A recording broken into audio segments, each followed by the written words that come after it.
Hey yo, what's going on? Happy Sunday. Happy Sunday. Hope you all having a great day and a great start great weekend. I myself and I'm on my vacation, so I'm here well with y'all. Want to shoot the breeze and talk smack and talk things, talk about goals, talk about plans, talk about celebrity news. We're gonna talk about a lot of things, future of the channel, whatnot. This is Mizzle's end of the year live. I had started this like 3 years ago. Then I wanted to do an end of the year live. That means every year we just recap what we recap of about the year, what we had done, what we discussed, what's moving forward, what we're looking forward to for next year, and also recently talk about a couple of shows that I didn't really talk about recently to give my little opinions on it, and also some celebrity news or politician news, anything that's gonna be out. We gonna use this last live of the year to get everything out. It's communicative. We're gonna be chatting together, enjoy each other's company and whatnot. How y'all doing? What's up? Hold up. And join in. If you notice that if you watch it on your phone, it shows a little bit different than you watch on a computer because StreamYard has this thing that you can multi stream in different platforms, whether you use your phone or your computer. So y'all both will see the same content, it show up looking differently. So still feel free to chat, still feel free to bond, watch, share the video, let people know about me, and enjoy the festivities. Enjoy the fun. Cause y'all know, hey, shine bright like a diamond. You're beautiful like diamond in the sky. I got one of my favorite sweaters on, the black on. Got the little glasses on, I got these little educational. And y'all know, when Mr. start drinking all aloud, you see, my little sequins, or I want to be a little loose. Yes. They got my little snacks. So we gonna be here talking, y'all. We gonna be talking. What's up? I miss y'all. It's been like a couple of weeks. I did like 2 weeks ago. I did a live, and then I ain't doing a live last week. And I would say, you know what? Let's give a live here to end the year off with the holidays. Hope you all having a great, safe travels, wherever you go, spend time, whether you are with someone or you with alone or you with family, everything. Enjoy this time as a self-reflection. Think back on what you have done in the year and to see what can you do to improve, what can we continue on, what was the highs, what was the lows, and it's a self-reflection. Ain't got the glasses on, I'm about to be ready. I'm about to be ready because I full of order stops. I'm gonna be talking, so I got my little drinks and everything. So we'll be ready. Be ready, and it'd be great if y'all communicate and interact with me. New people appreciate y'all. If y'all join me the first time, looking at who is this person? I'm Mizzle. I like to have a good time. I like to chat. I like to be with nobody. I just like to come on channel, shoot the breeze, do reviews, do recaps, talk about some random things, and call it a day. You can also chat with me on my Discord. Hold on, let me get the link to that. That way, when I can share the link, so anybody who want to join me can so.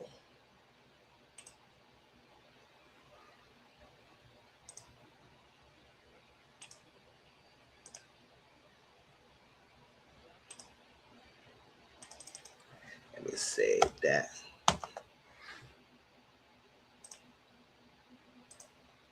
I promoted this for a while, for like a week in advance, so people will see. No, notes here.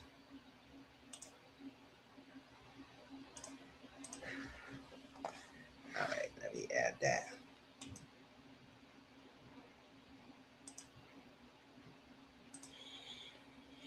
All right, so we're gonna start off. Let me share my page.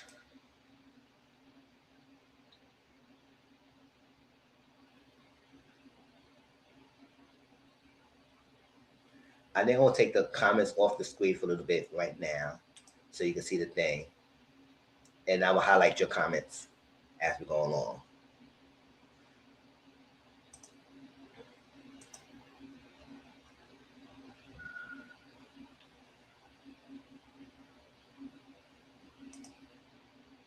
Replay game, appreciate you. Hey, Empress Boo, what's going on? A lot of people coming out. I shared it with a lot of people, so you may see people who haven't been here for a while. They're coming through. Hey, Case Aware, what's going on? The family is here. Hey, Mizzle'S. Make sure you hit that like button and share. Let people know about me, because that's the only way I get bigger in platform. Word of mouth. Let people know that Mizzle, he have at that time. He don't with that drama. He like to talk mess. Ain't good. So you're gonna start off with the goals, like we do goals and plans of continued plans for 2026 and whatnot. So yeah, I know I talked about my last goals was years, to be more healthier, exercise, gym, read, all that stuff. And I have been doing that. I have been doing better with the gym now. The last little couple of weeks I haven't been going, but when I go next year again, I will make sure I will try at least I will try to at least factor 3 days a week of me go exercise and gym. I know Wednesdays I like to do the cycling class. That's been fun for me.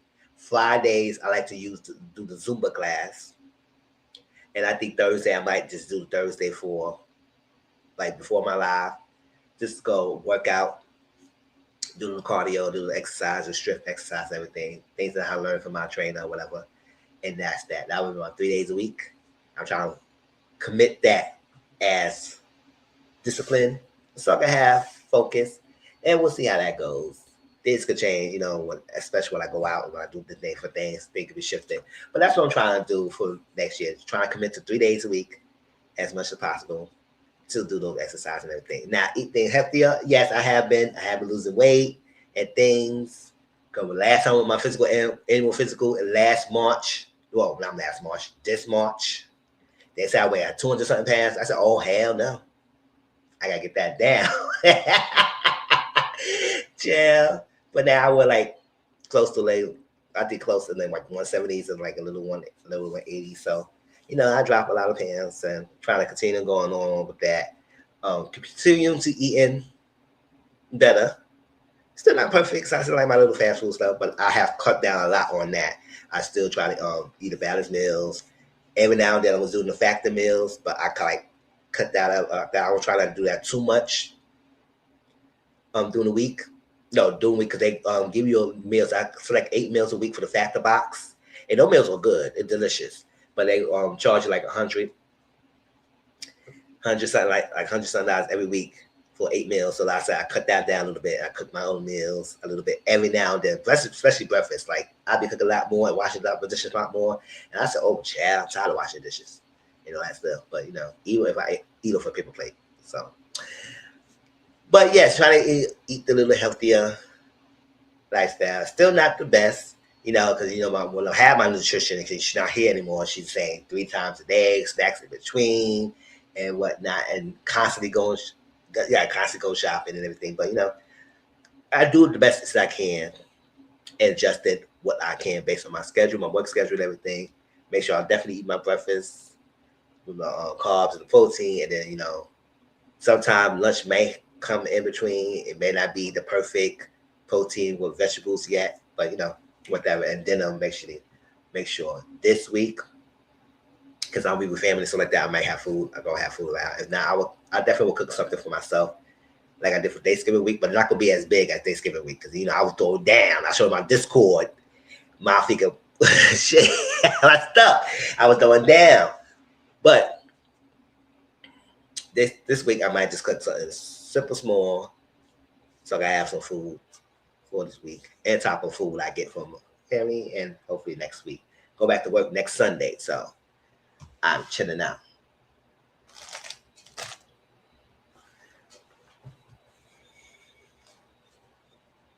Yeah, making progress. I make definite progress with all that stuff with the healthier exercising, and also part of mental health is to counseling. So what I have been doing, one of the programs I'm in, I did an intake sessions to start social emotional counseling, start some counseling, and I put some things down, but I definitely want to talk to someone I can talk about random things with, whether it's about how I feel about things personally, how I feel about family dynamics, how I feel about myself, about relationship, about dating, anything. I just want a counselor I can just talk to ain't gonna do this. I don't need to have no that profound, deep issues or something. Now, I just want something I want to talk to and release. I know that's right, boo.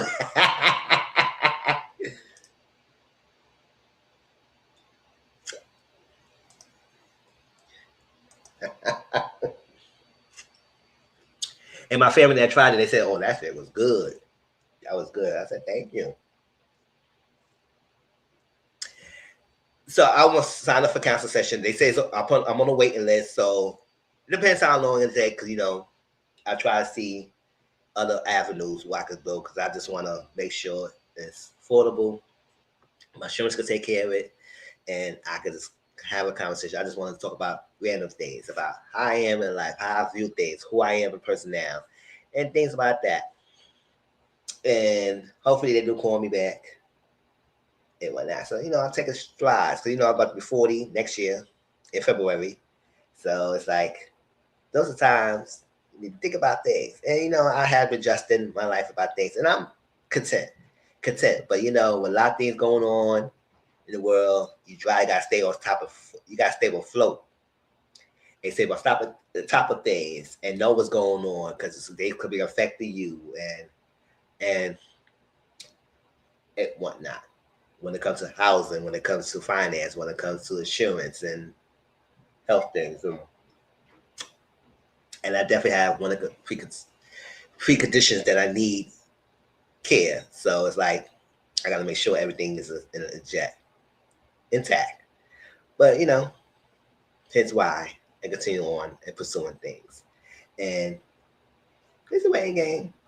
But hopefully next year I can start some sessions and continue everything and get back on track and maybe get me another nutritionist or dietitian to work with. And that's how things go. Now, another also personal goals, it continue to do things that I enjoy. Because that's why I keep my mind focused besides work and coming home. I keep my mind focused on things. Like I said, one of my outlets is doing this channel. Even how small it is, I enjoy it. Because I appreciate having contact with y'all. It's like a stress relief.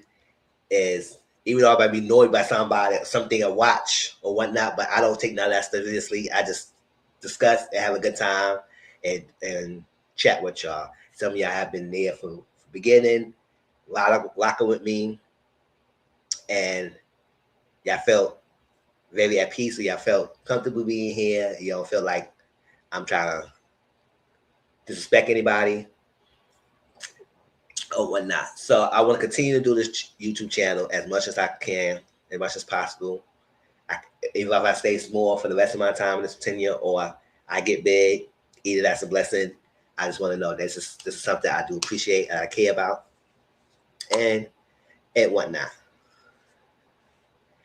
Thank you, boo. Thank you. Yes, it's not small. The financial tribe is here. Yes. A lot of y'all been rocking with me for a while. This bond is dead. I love it. So I'll continue to do my YouTube channel. I am a gamer. I don't know if a lot of y'all know that. I think I mentioned that I do like to play games. I am a gamer. So I do have my the systems, the PS5, and got the series and I got the Switch 2, Steam Deck, all that stuff. Cause I don't really drink like that. I don't really smoke like that. I don't really party like that. So growing up, I always was like education, doing things, hanging out, eat. I love to eat, chill, and play my games. And one of my stress release is my games like that. So I come down, one day at work, cash it out, go to bed, do my responsibilities. Long as my bills is paid, things is taken care of. It is what it is. And nothing wrong with that. So something to keep your mind to escape the reality. Based on how the world is right now, you need to do something to escape reality. Whether you want to travel a lot, whether you want to read, whether you want to do something to keep your mind occupied. Because if you can stay focused, if you stay worried about everything that's happening in the world, it's going to drive you crazy. So like I said, continue things that you enjoy. It's my personal growth. Is do my YouTube channel, play my games, do the watch along. That's another thing I had joy. Like I like watching shows, but I enjoy watching it with y'all together because it makes it fun.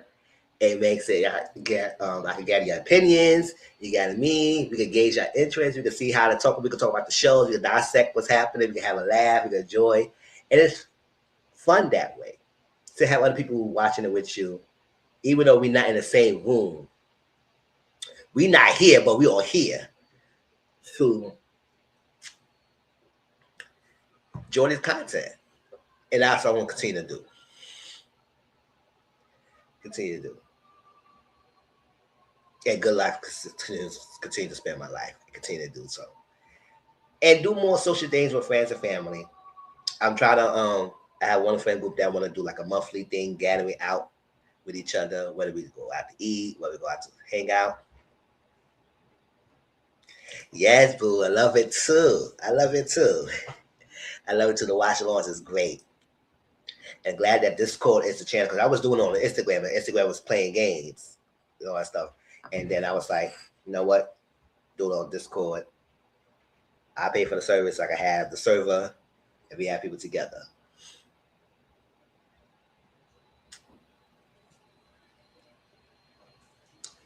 So it's interesting. And continue family friends, family gatherings and whatnot and hanging out. Enjoy things. Go out to eat, to explore little avenues. Like this year, one of the accomplishments, I went to the restaurant that I always wanted to try. It was called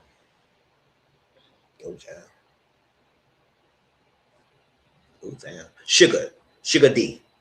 And it was great. It was a great Korean spot. The food was slamming. It was great. And it had the purse drinks. I don't know if I posted on Discord. Maybe I should post on Discord the picture of the purse drinks and everything. I think it's on my Instagram. If y'all in my Instagram, y'all will see it. The purse drinks and everything that thing was great. So that's what we do. And continue to do that. And when you have that, your life will be fulfilled. That's me. Because usually I'm a homebody. So when I'm home, I'm going to go home, do what I have to do at home. But when I do go out, I like to go out to eat. I like to go out to plays. Like one of my good accomplishments I did this year, I went out to a Michael Jackson Broadway play. It was the ball. It was phenomenal. It was great. It was storytelling based on him preparing for, I think, the Dangerous tour. I think that's what he did when he popped up the stage and he created history doing them. Let's let it pop up, and that was that. I think that was the name of the tour. Y'all correct me if I'm wrong, but that was the name of the Michael Jackson tour. But that's what the preparation of that is, his style, story and whatnot. And I'm trying to do more. And it's crazy. I've been in New York for a while. And when I was in middle school, I played Simba. And I have always wanted, hey, Auntie, boo, boo, boo, what's going on? You here? Auntie Mo was one of my originals supporters. And I was just, no. And I say, you know what? Mentioning you was like, it was bring up memory. Because, Sundays used to be our day. It used to be, I do my live first. And then everybody finish with me. And then we had a little break. And then we go to your live and do like a panel. I miss that days. But, we all doing things. Life is lifing. But we all still support. I love it. So,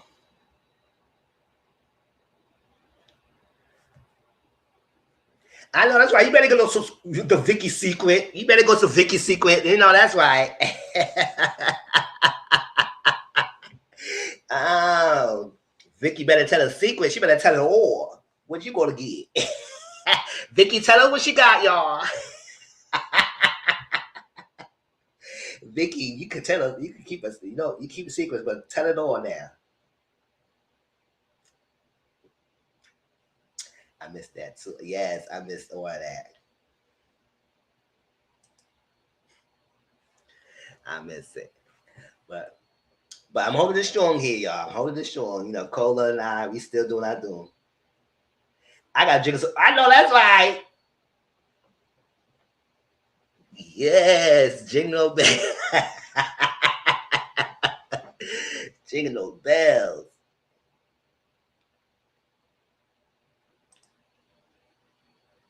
All right, you see me more. So that's what you continue doing.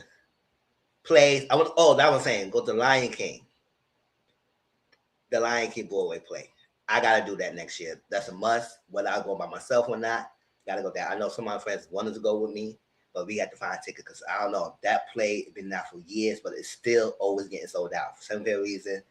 I maybe because close to the holidays, a lot of people's going. So maybe next year before like off peak, without the major holiday season, we could probably go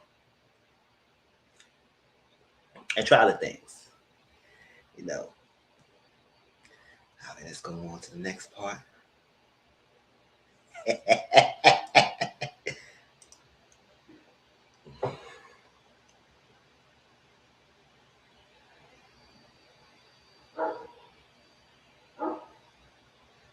So y'all tell me some of y'all goals y'all looking forward to. This is interactive.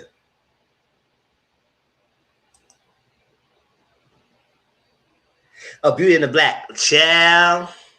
Yeah, I don't review that show anymore, but I just watched that for like a entertainment purposes. And we do have to finish the last 2 episodes of Beauty in the Black. So tonight maybe we could watch the fin of that because the part 2 will be out next year and of that same season. So we gotta watch that. And I think they have one more season, the final season after this one. After the second part that's coming out next year. So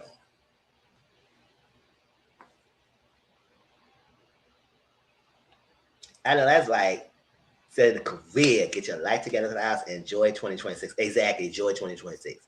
And 2026 might be a good year.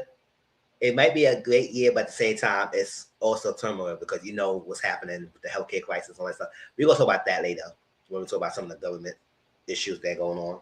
But stay focused on yourself. Enjoy what you got. Keep what you can.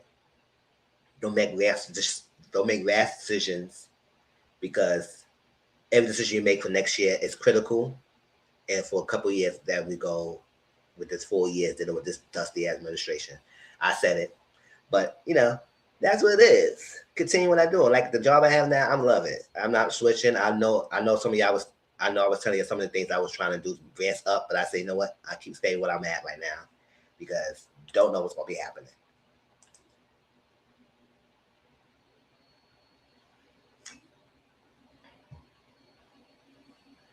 Exactly. So true. So true. To stay what we got to do and whatnot. And if you have someone with you who's riding the wave with you, cherish that. And someone who's positive, supportive, ride that. Because whew, anytime it's the truth that they have a system, we gonna need a system. Even if we're not with each other, our community here, with loved ones, the children, cherish that. So anybody else want to give me their goals and what y'all trying to do? Yeah, let me know as we continue to talk. So let's move on to some the channel community goals update. Keep in mind it's subject to change. However, the little bundle of joy. Our little grandson Mizzy coming out and doing for me. Oh, and my birthday month too. Yay!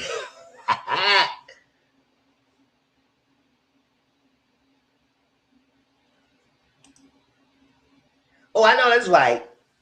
Because I do got my bachelor's and master's. Like, what the hell? Bachelor's or master's. Ooh, man, I didn't even drink that much tonight, y'all.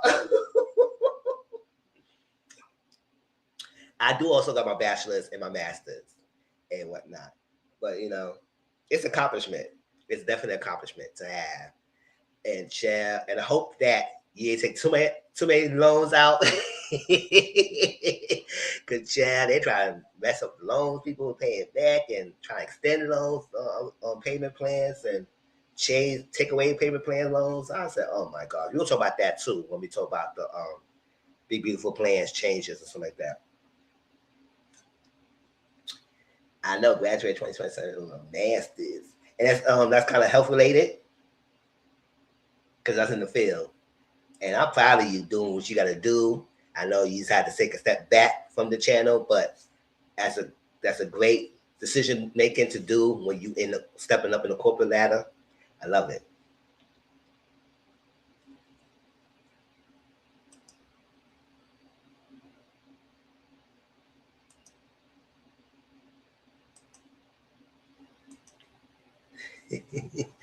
But that's hey, and I did it. My alma mater. They reached out to me. They didn't want me to say because I was a Kente graduate, and schools they give you when you're a Kente graduate, they give you like a Kente cloth and that and all that get passed it down to you. And they reach out to say they honoring people who have the Kente and this year and we want you to come and celebrate. It's in July, so I think about going. I would say I had been there for my alma mater for a while, and I've been there after I graduate at some certificate form with the Caribbean Student Association, the group I was in, and some of the trips they did and organization and programs, but not to that point of the Kente graduation celebration. So I might go there. And my master's degree was from LIU Brooklyn. So, now I got to pay those shit back.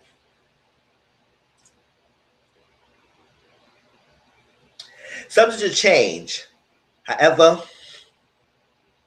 I'm trying to keep with this because if I keep with the schedule, keep with the thing, things will flow better instead of just random on a whim like that. Unless something comes up and have to adjust it.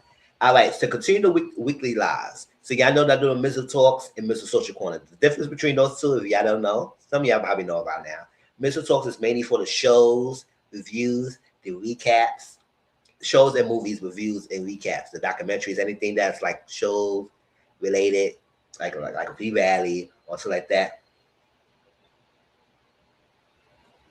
Oh, child. Who? I was like, predominant feels that is needed, is important and necessary for the livelihood. And you gonna deem those degrees as non-professional? No, not not unprofessional, non-professional degrees, and that won't get that much funding. What? That is crazy. These people are doing the most in this country, and they select those funky behind McMahon chick for head of education. I said, what the fuck education she has? Secretary of Education. I said, girl, she ain't secretary nothing. She gave secretary her own damn freaking family. They all disarray. And you want to dismantle. You know what? She treated education like she treated her family. All disarray. Yes, I said it. So what the hell are you doing, girl? It's just so discombobulated. Like, how the hell you gonna deem all these like social working, so speech pathology, nursing, a lot of degrees that's usually women dominated. I said, damn, y'all are fearful of a woman. And a woman leading Secretary of Education as that. Gonna make some decisions like that. Well, what can we say? Oh well, she didn't have to pay back. And then the figure program that Biden put the SAVE program, which I'm on now for one of my loans, get rid of that. And what was it? It was nothing wrong with the program. It want people to struggle. Okay.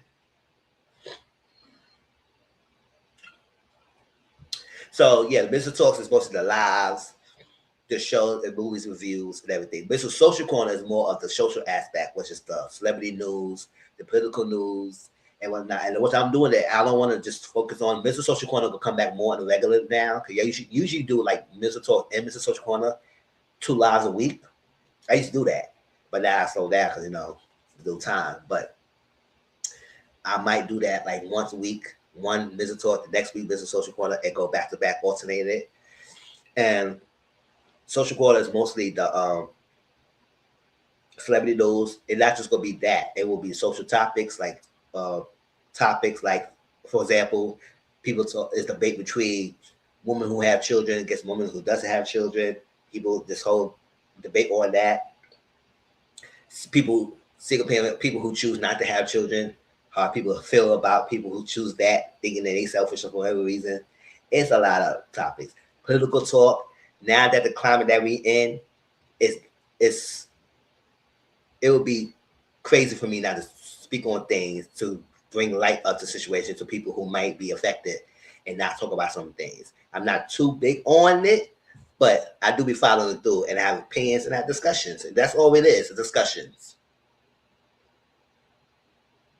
Because why are we so hell bent and not helping everyone? This country could benefit if it have some socialist ideas on top of capitalism, but it got to be a straight capitalism, right? It can't have no socialist idea. That's why it's a big wave now of states voting people who have more progressive ideas than the old antiquated idea people that we have, crippled, loosely paper men. Stop hiring these dusty people. Like, what's going on? Pick up the program.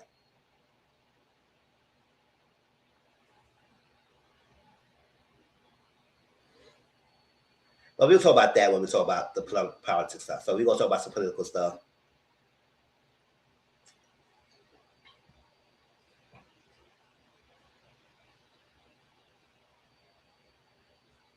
Exactly. You give to other countries, but you also want to dominate the other countries, but neglect your own. Like, I don't understand that. Now, nobody say you have to be the whole socialist country. It's like, but what makes y'all think it doesn't work? It has been shown as proven to work. We wouldn't been having long. This country could be going. This country could be driving well with universal health care, universal child care. We shouldn't have a crazy healthy crisis, housing crisis, more affordability, a lot of programs to help everyone. It would be more funding for the programs, like for SNAP or Medicaid, for anything. It was when we give to others for all the things we beg for things that we definitely beg for. We definitely want this. But they're pretending they know what they pretending that is happening. So delusional, people. So delusional. But yet, like Michelle Obama said, don't waste our time. Y'all not ready. Y'all ain't ready. So political talk, education, gaming, and other things like Six Brown Chicks. Those will be the most social corner. So yes, there will be more topics related to that, and we will bring that more regularly. The lives will still be on Thursdays. That's why I'm on Thursday, Fridays. But this week I'm on vacation. But I'm on Thursday, Friday, so live will still be on Thursday evenings. I know that's a lot of people still be working or everything, but that's what worked for my schedule and everything for like Mizzle Talks and Mr. Social Corner. Sometime maybe on Fridays. It depends on the week. And at Sunday mornings. Now, this will be focused on Sunday Monday Live to the channel around 11 a.m. Eastern Standard Time. This is the book, audio, and reader sessions that will start in January. This was something I wanted to do for a while, and I said, you know what, let me plan it. So we got our first book. Shout out to one of our Mizzle'S. They can see him for the recommendation. She gave me a book. I didn't start reading it yet because I want to be shocked. I want to be learning with y'all at the same time. The first book, I write the title down, so you maybe look for the book your own. It's an Audible, so if you don't want to purchase it, you just gotta wait for it when I do the live. It's called 10,000 Hours with a Rich Menace by Jaquel J. And let me read the summary for y'all. It looked good, and it got great high ratings or Audible, so that book was good. And that might got some hood stuff going on in it. I like some hood stories. But I don't know if it's hood or not. But let's read it.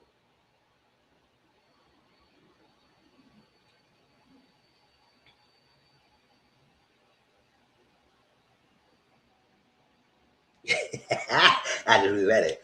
Yes. I had a lot of books. I know somebody asked me for book recommendations. I might have put a list together of books that I have read in my past and future, in my present, and probably like a list and put it on Discord or something like that, and let people know some books that I have read. And some of the books I had to reread together because I might forgot about it, but I know it was so good. So y'all ready? This is a summary. So that's the book, first book. And what I'm gonna do, I think every week around the Sunday at 11 o'clock, we're gonna do a live. It'll probably be an audio session. This is the audio book, so we're gonna do audio sessions so somebody can read it to us. And every now and then, I might pause and we can have a little discussion, and probably like for 11 to 1 o'clock because I gotta go to work at 2, and we will just listen to it and keep going until the thing is done, and I will upload it. And for everyone, it's not exclusive to members, for everyone to come through and shout it out. These are people who love to read books or let's listen to books. They have a discussion because it's more to us than just watching television shows and movies. A lot of us are multifaceted, and we love to thrive ourselves in the world of reading and escape. Whether it's hood, whether it's erotica, whether it's mystery, because I love mystery books. I like erotica books. I like romantic stories. In a community kind of drama stories, LGBTQ communities stories.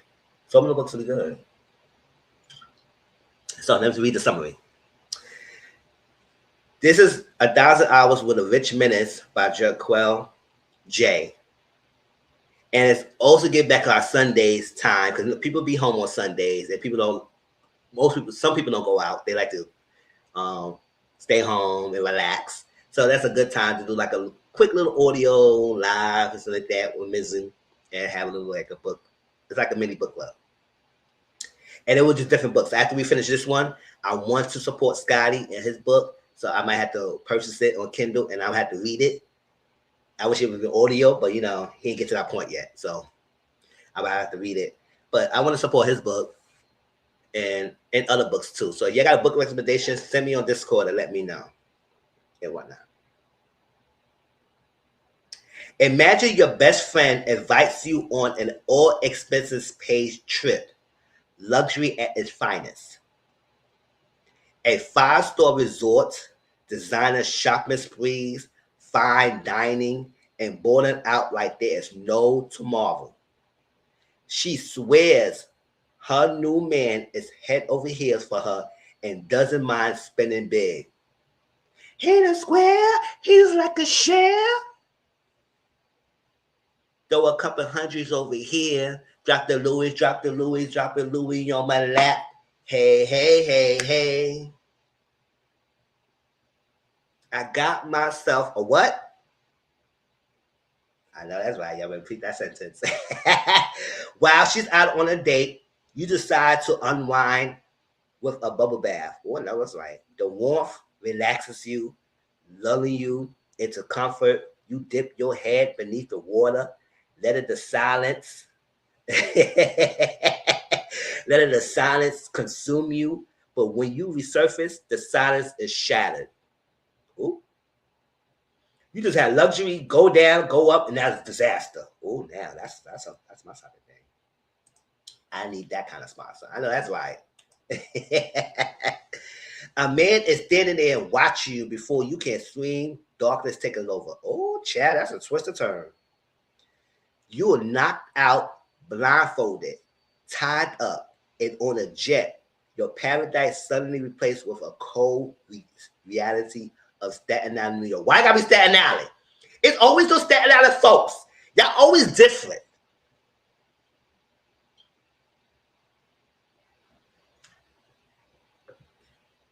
Queens, Bronx, Manhattan, Brooklyn, we all over here. The Staten over there gotta be different all the damn time. All the damn time, they're always going different.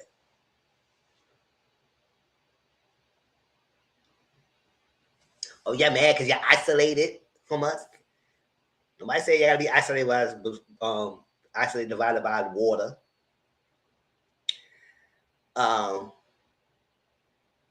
That's when you learn the truth. Your best friend stole a lot of money from a very powerful man, a man with ties to an even more powerful family. And to save yourself, she didn't run. I know that's why you better soldier up. I need a soldier. She offer you up instead. Oh, how you gonna offer me? How you gonna offer me services that I ever asked for? Well, whatever, you gotta be a trooper, huh? The blindfold is yanked away, but at first all you see is darkness. Then as your vision adjusts, you lock eyes with him. A tall, brown-skinned man, his body inked with tattoos. One look, one breath, and you realize the truth. You've been handed over to Menace Caselli, not as a prisoner, as his wife.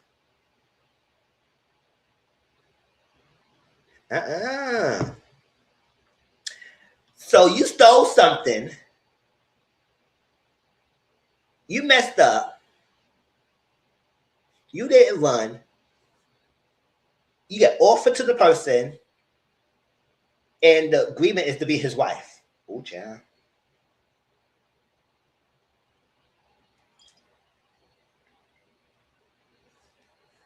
Something about that gonna be something. Your world gonna be in a child. That something alone is interesting. I said, "Oh, what kind of story is this?" I know. Wait a minute. I know that's right. Wait a minute now. She offered me up. She offered you. I said, "Girl, what the fuck you offered? What the hell happened? What the hell did you do?"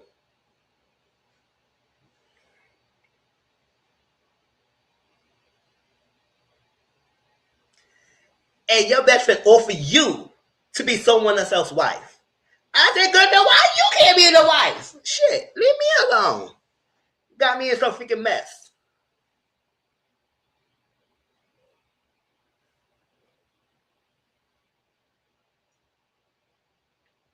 The way I would have drop kicked her ass, drop kick and close down her behind when I see her, put me in some damn mess. Now I'm somebody's wife and I'm somebody's property because you effed up.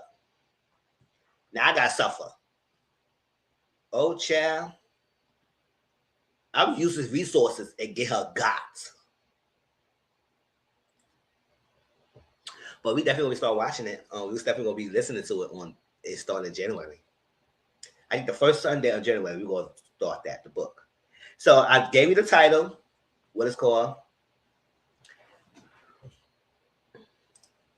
It's right there. Let me type it here.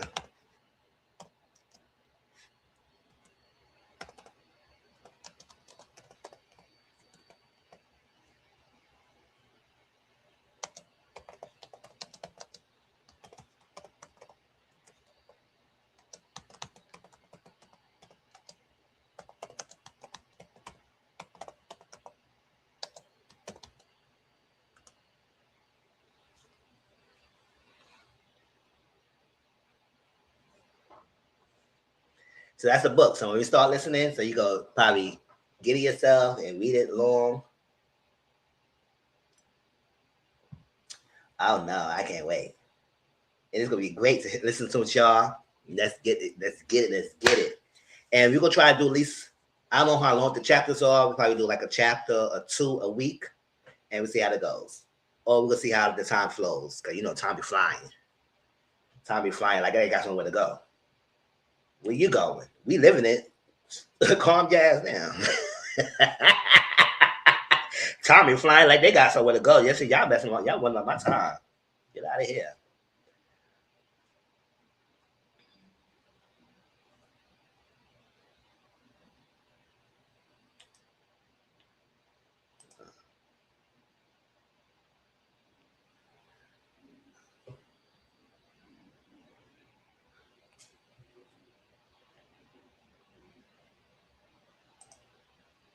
And I would do more pre-recorded reviews. It'd probably be a mix of audio and face recordings because I know when I do lives is easier and quick for me to sit down and talk about things and whatnot. But sometimes I might not be able to do everything in live. So, like the traders reviews usually are pre-recorded, and I usually do those live audio. So it'll be quick. I have to be on camera. People can listen to it, give me their commentary based on what I say and everything. So some reviews might probably be pre-recorded on top of the live, so I can have more content flowing in the channel. And Discord chats will be a thing. So right now, Discord, every now and then when we watch a show and everything, we might talk up things and talk things before we start watch the show. I think I would have sessions just for chat sessions where we could just shoot the breeze, vent, and laugh about things. Just a chatting session. We don't have to watch my no shows and whatnot. Just us to talk and whatnot.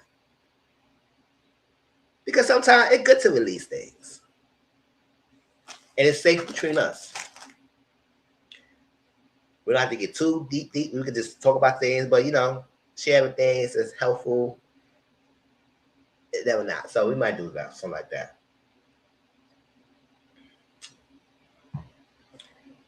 And those of y'all who don't have the link to my Discord, let me lock it here.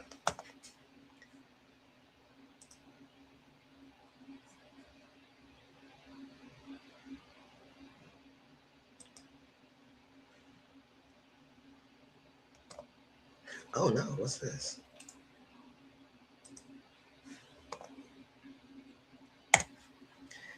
Oh yeah, I can't wait for the trailers.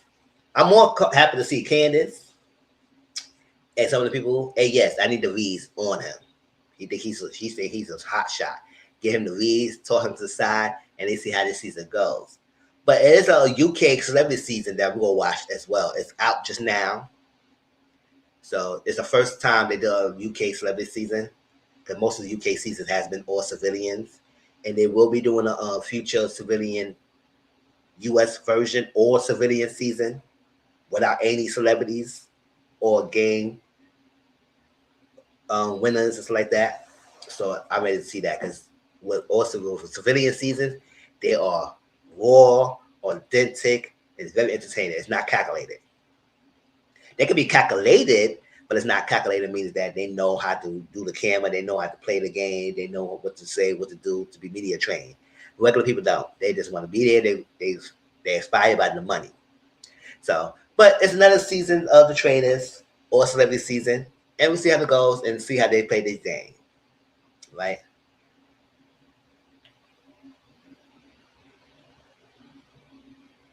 I want to know who they gonna pick as a trainer. I want to know, because don't pick no housewives. They're gonna set them up to fail, because they're gonna automatically think it's a housewife. So don't do that.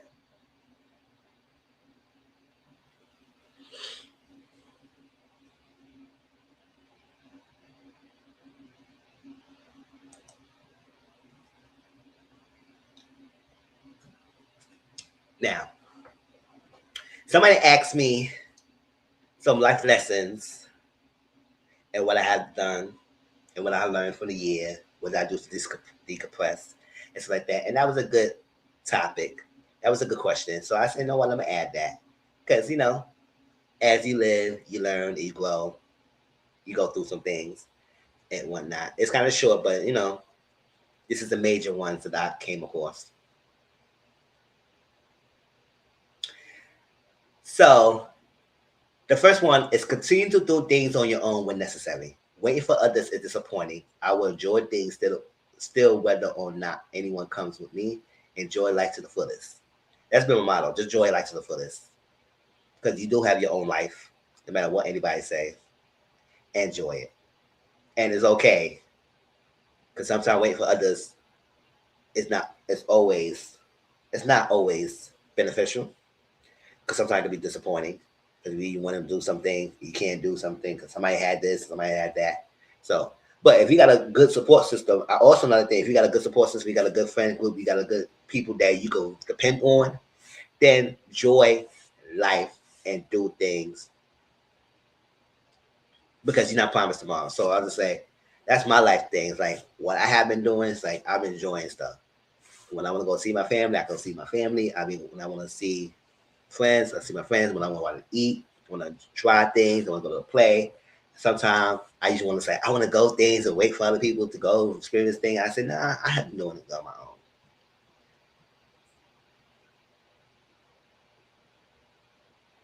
because you be less disappointed. So that's one of my life lessons. Just do things and don't have to wait. If you have an itching to do it, go ahead and do it. Go ahead and do it. You don't need anybody permission to enjoy the life that you're supposed to enjoy. And what in what capacity how you want to enjoy it. You don't need anyone permission, even if you marry. Now, you do have to consult things and let them know. But at the end of the day, everyone are their own individual person. I don't know. We get to this world where everybody think they can control someone else, dictate how somebody else like go. No.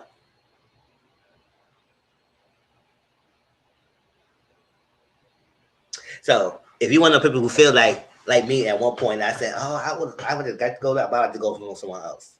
I would like to do that, but I would like to do something. Nah, I said, nah, just enjoy it. Because I want to get older and older to feel like I'm regretting that, oh, I shouldn't have done this. I shouldn't have done that. I shouldn't have went it this way. I should have went this. I know I waited this person. I said, no.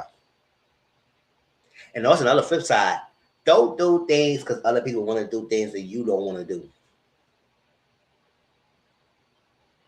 And oh, you outgrown it. Like at this point, about to be 40, I'm outgrown and outlived the club scene, stuff like that. I might go to a little lounge every now and then. I might go to cute like this Saturday. I'm going to a little lounge with a couple of friends and just enjoy the let's drink and like little music.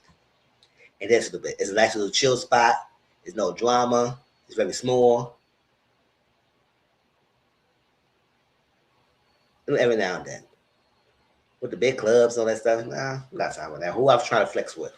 Nobody.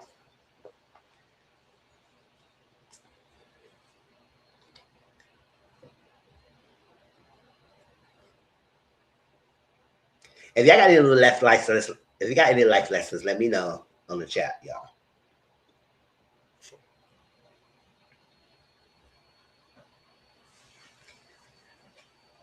But when I have been doing that, it just various things like like I said when I went to the Michael Jackson thing, I would love to go plays with other people, but I would say, you know what?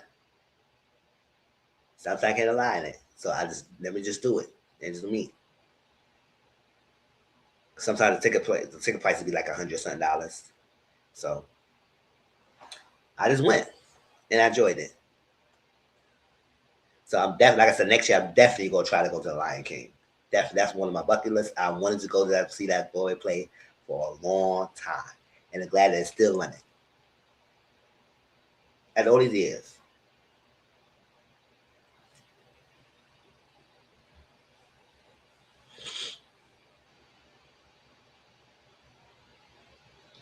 Another life lesson that I learned, and I had to like start scaling down and scaling back on it, is not to be too eager or available for people to see people. Because I'm used to finding a person, my love language is quality time, and and enjoy things, see people that I really care to receive with, but what the energy is not being reciprocated or it's not aligning or what I really want at the time, there's not any substance, then I'm just gonna fall back. Just don't be too eager about it. Because I usually be the person reach out all the time, say how you doing, how this, when I'm gonna see you, this is that, all that stuff. And then realize when it's not being reciprocated and it feel like I said, okay, you know what?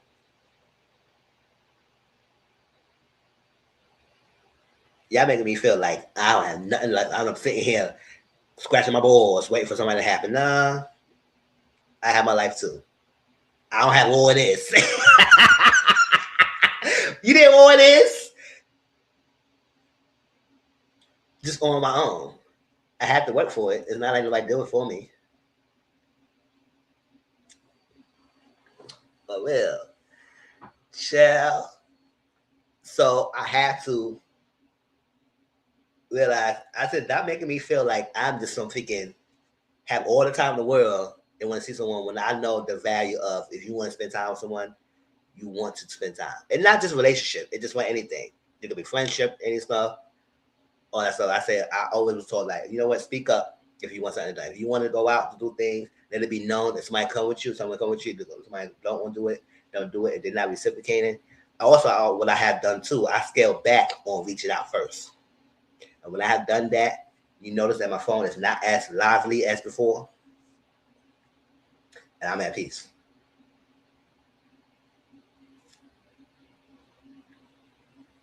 And I'm talking to people that I know that if I reach out to them, they respond back to me, or sometimes they reach out to me, and I know they have busy lives, and I have a busy life, so I'm fine with that and everything. But other people that say they express that they want to continue to hang out and do this like that, but they don't hear from them.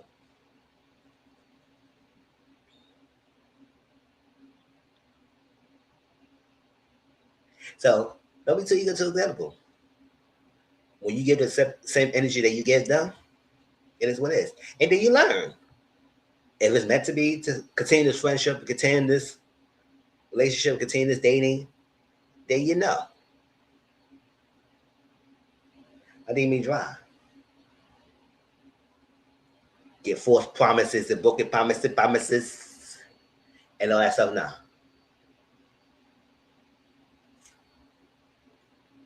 So that's life lessons, two of the main ones. And the last one is, what did I do to decompress? Because a lot of things is happening. And what do you do to unwind, to relax, to not think about the world and escape? And some things I haven't even mentioned earlier in this live, but I will mention again. Video games, I'm a gamer, that's a big stress relief. And sometimes I got this game called Dynasty Warriors Origin. Even though I beat the game already, everything is a Warriors game. I love the gameplay mechanics. If I just wanted to beat somebody up and just have a good time fighting warriors and killing them or stuff like that, I just put the game on and I just go at it. Just do it. Or Silver Puzzle. It's a game called Talos Principle 2 that I plays. It's a puzzle game. Or I have games on my tablet, the logic puzzles and other stuff that I'll just think about to do. So it's a range. It could be a range of tablets, it could be the gaming systems, all that stuff to release stress. I do that. That's what I do to decompress. Another thing is reading. I was big avid of reading before. I still try to continue now. I had slowed down a little bit, but I'm trying to get back on it, reading, because I used to be heavy on the Wallace books, the Hood books. Like Carl Weber was my favorite authors, Agatha Christie, and some of the Hood books, and Zane books, and some of the Wattpad books of stories, the like original stories from people, from regular random people. And I used to be so enthralled in a lot of that stuff.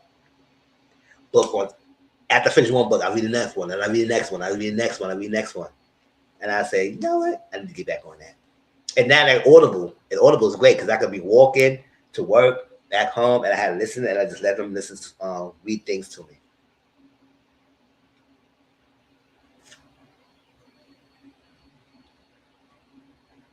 Oh, you did? Oh, chill. I love it. Damn.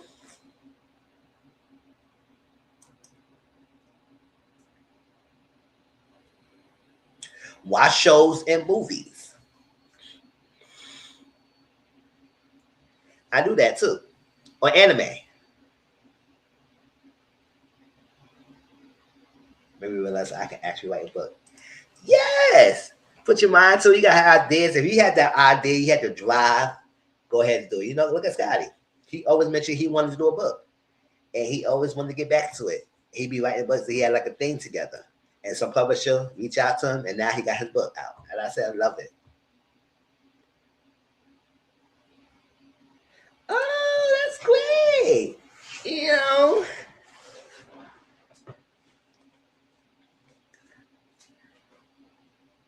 Love it. Like right now, I'm reading this the penitentiary series book, and it's a by Nana K. She's the author, and it does have gay relationships, but also male female, and then male romance, all that stuff like that. And it's based on the series. It's like a continuation. Right now, I'm about to listen to book 3, and I think it's Distorted. I read Joyless. I read the other one. So I'm about to read the next one.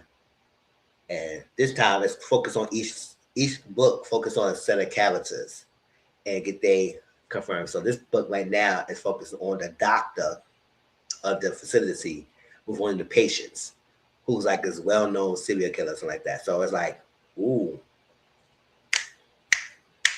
it might be some little stuff going on. So some twisted stuff going on. So the second book was mainly focused on the three characters, Joy,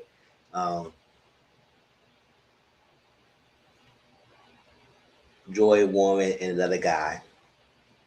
And they became a throuple kind of relationship. But they worked their way up to that point. But baby, that story was great. And the first one was good. It was a guy who had a fantasy of one of the guards, and he had his whole relationship in the cell. All and realized he had a psychotic break, and he thought that we was reading was in his mind. It was never real, and that he actually met the person that he was fantasizing out. He actually met him. So and they started a relationship or something. That was great. I like the list of the books on this. It's called the books I read. So I shows and movies, and also hanging out with friends and family when possible. Like this week, Christmas, I'm gonna hang out with family and have a good eat, chill, drink, relax.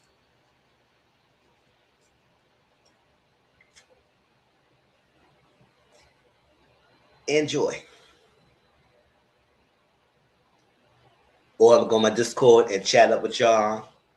Have fun. So that's some type of things I like to do to decompress, to not deal with the world, to de-stress and relax. Something to think about me and some of the life lessons I learned.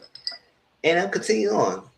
And always continue to enjoy your experience because you have your own experience to enjoy. Y'all here? Y'all enjoying? All right, let's go on. Now we got a lot, still more stuff to talk about. And I remember that story you had me read.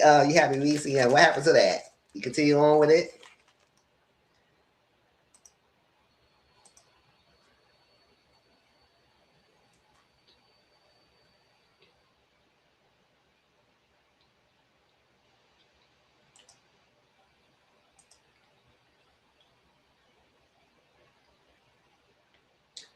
All right, so let me stop sharing this one and share the other one page. Thank you, boo. Thank you.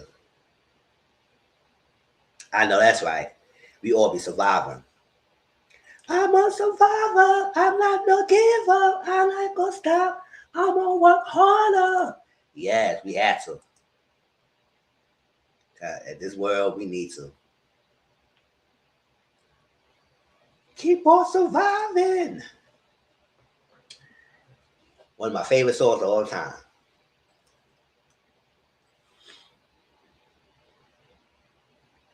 All right, so shows. Let's get to it.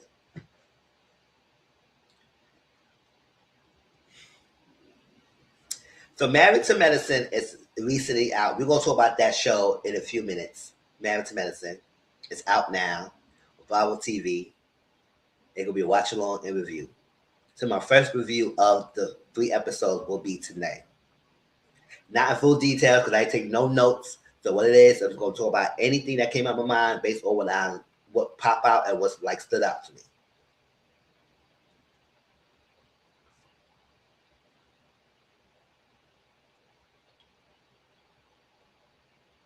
Caught in the Act, Unfaithful, season 4. That's with Tammy Roman. I be enjoying it. If I just wanted to release and have a little kiki and laugh, I go and watch that on MTV. I think they show that if you can't watch it on the prime time MTV, you can watch it on Peacock. No, not Peacock. Paramount. No, can you watch it on Paramount?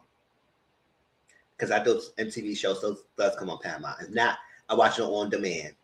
I usually watch it on demand. And it'd be interesting. It'd be funny. It'd be some stories. It's just one story that this girl would drop it like a hot.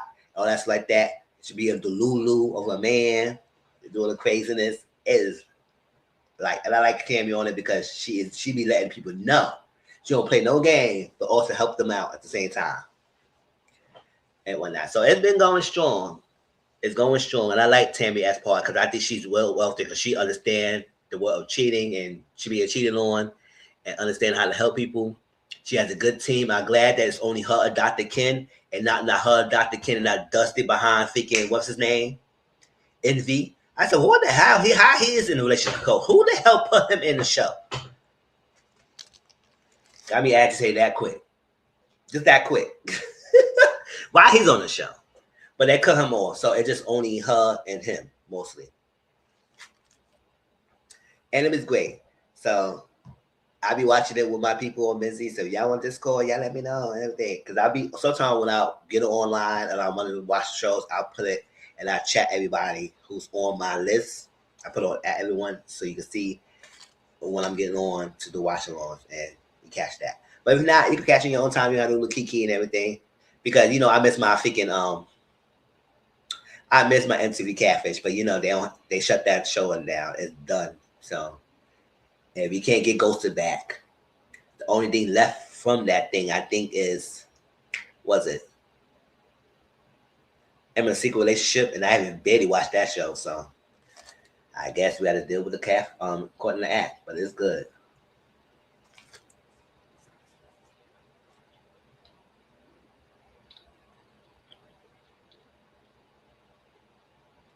Somebody also asked me about shows that I don't review that I recommend. It is one of the shows. One of the shows is Caught in the Act. That's one of them. The second one is another show that I don't review. It's called Carl Weber's Family Business. I reviewed the first season. I did.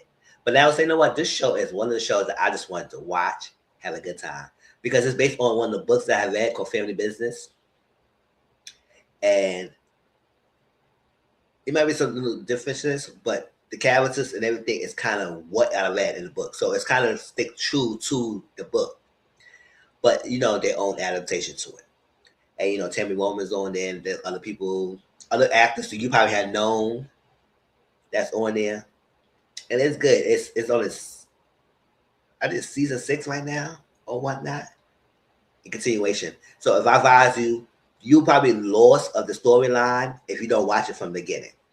That's the only thing. I think anybody who want to get into a Carl Weber Family Business is best to start from the beginning, so you see how the pieces is put together up to this point. So if you started watching it now, then you have to have somebody like me to try and explain this backstory to you of all what's happening and whatnot. And it's been great. But I think if you wanted to start getting into it, watch it from the beginning. One, it's on BET Plus. First season is great. A great storyline. It continues on strong. And I don't know how long it will continue on. However, the Family Business series has been multiple books online. So that continue going. I don't know how long they're going to span on it, but it continues books.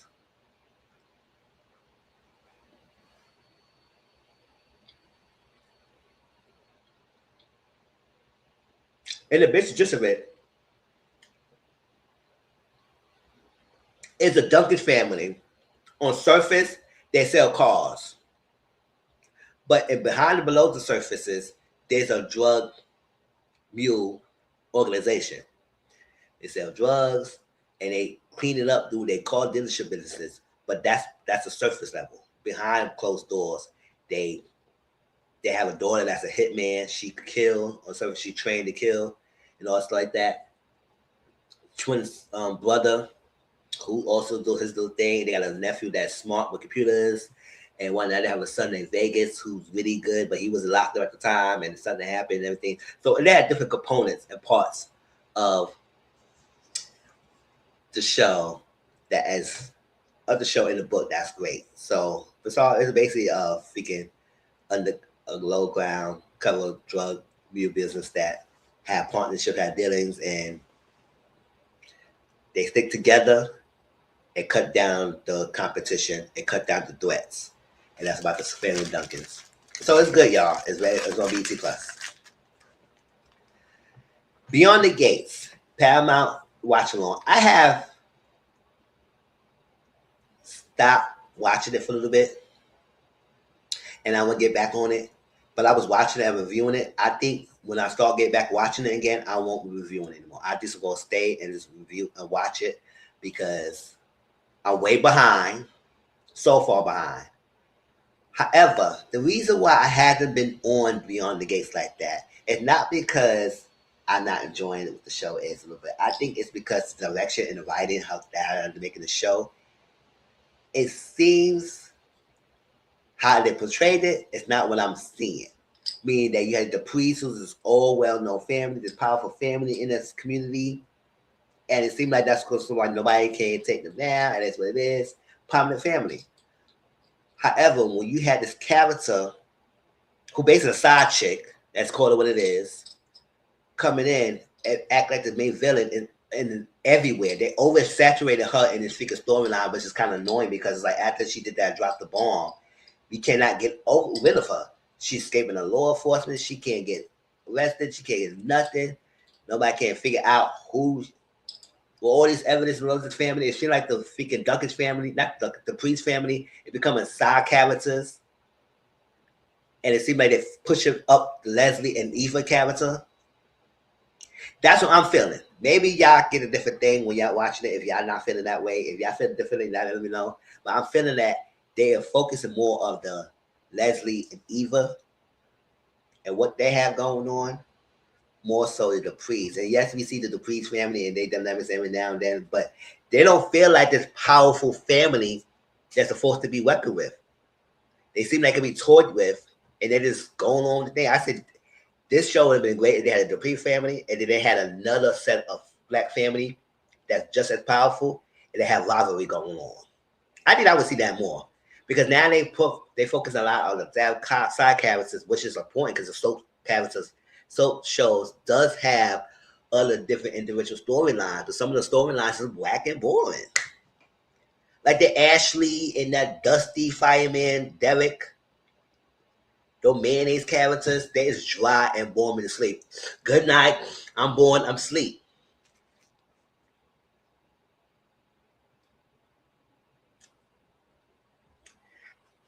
Thomas, I know where they got him from. Every time you rating on him, like Eva, great acting, and Cat, her little acting, he all looking like.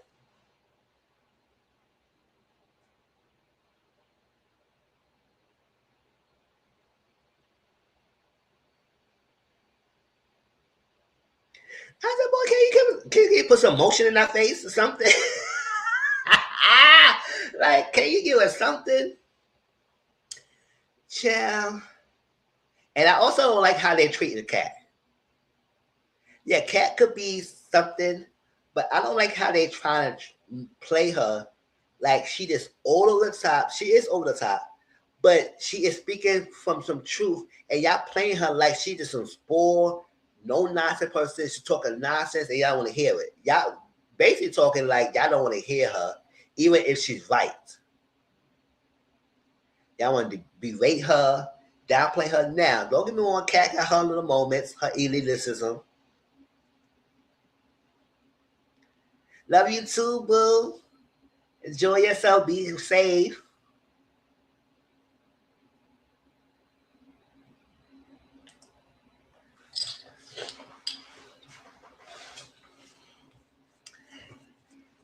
Yeah, it's like they're trying to play her like she this obnoxious individual when she just be spot on, especially when it comes to Cat. And I was like, even when at one point she wanted to marry what? Let's bury the hat shit. I'm tired of going back and forth with you to the point that Eva became her like a freaking mother and slept with Thomas. And I said, girl, you thought you was gonna be better because he give you something. He said that at the end of the day, he still want to be with Cat. See, you thought your P game gonna do something, huh? Like mother, like daughter.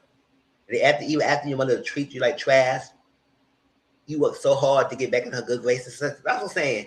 They're making that Eva and Leslie characters so sick of focus. They becoming like the focus main characters. They're mostly the prees who we got and whatnot. And yes, I'm listening to some like things online on everything, and I know some updates about the Haley character. She's not really one build like that. She's a cousin of Randy, who was one of the guys who worked with Joey. So it's some connection with a lot of characters, and they add some new other characters in there, and we'll see how that goes. But I'm up to the point that Anita reunite with her articulates, and they're gonna rehearse, and that's what I'm up to.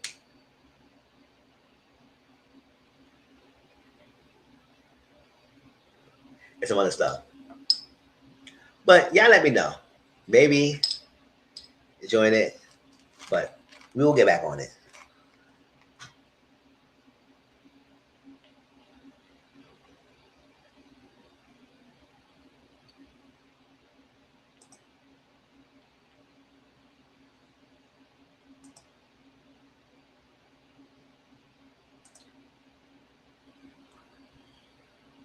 The trailer, season 4, is on Peacock, starting on January 8th. We definitely will watch that. It's a watch along. I can't wait to see it, y'all. Hope y'all ready to see it too. Enjoy it with me. And y'all love the Insider Fix. She coming back to own, y'all. She come back to own. But I think it's gonna be more. I put an asterisk because I don't know if I'm gonna review. I gotta see what the show is about and how it is.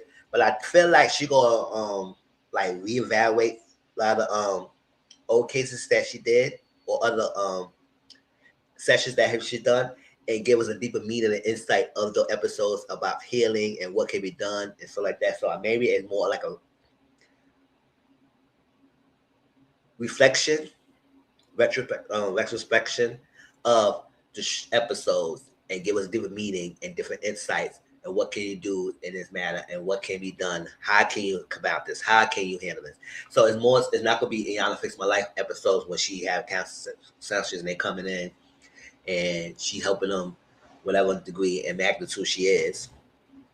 Even despite some of her logic and antics, I did review her shows and it gave me a lot of views, and not because it gave me a lot of views. I feel like it resonated with me with counseling and everything and whatnot, and helping and learn about things.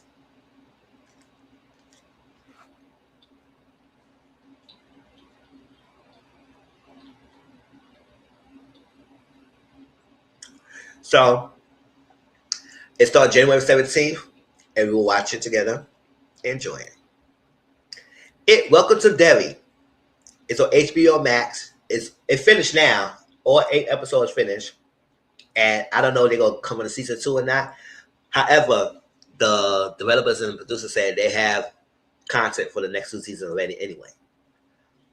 So it's been popular. It's been great. It's been well received on that.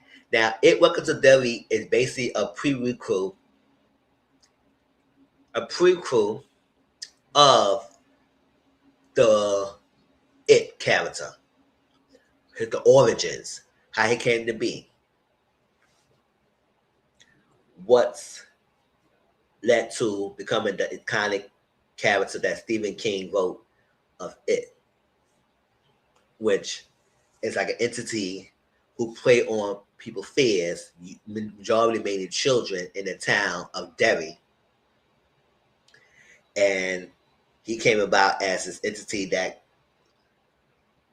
y'all got that one. I know it's like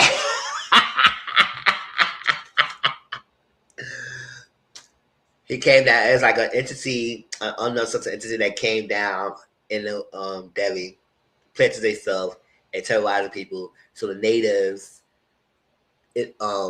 encapsulate him in a certain area, and he can't venture beyond that. And the only way he come live into playing on people's fears in a town in Derry when the adults is clueless of what's really happening, children's missing left and right, and if you leave the town, you forget what happened in town.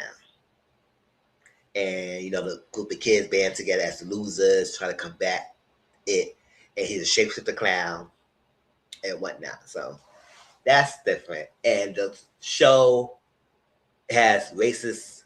It was in the 1960s, so racism was prevalent.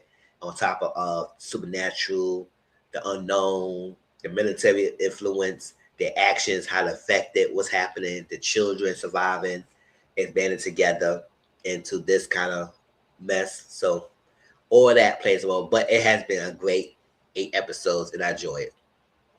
Like Agatha Christie, Seven Downs. One of my favorite mystery authors is Agatha Christie, and she have a Netflix special coming out, or at least an adaptation of her book called Seven Downs that's kind of recently got released. And I'm listening to the book now, so I don't know the full details of everything, but everything is like kind of complex to the point. I think what I do know, one of the characters in the story was alive when people in the house decided to buy clocks because he like this guy like to sleep through. So I guess they decided to get clocks in the room and put it in there so he could see them wake him up, so he could be able to wake up and everything. But however, at some time in the night and everything, things went off. He was unalive, and one of the clocks was thrown out the window, and it's like that, comes 7 Downs, and then see what that means and what's the significance of the clocks, then why 7 Downs and all that stuff like that. So, and each person who was connected to the person in the house or one-on-one is disappearing. So they're trying to feel that connection. You know, it's a mystery. So, the detective trying to figure out the connection between the disappearances and the people's deaths, stuff like that. So that's that. It's on Netflix. We'll watch that together, but it's not going to be reviewed. But that's one of my interests. Yeah, I know. I like to watch kind of mystery shows, things like that. So that's that thing. Survivor. Shout out to some of my Mizzle'S who got me into Survivor. Because, this next season, season 50, is coming out next year, February 25th. It could be a watch along. It's no review. And we currently watching season 48.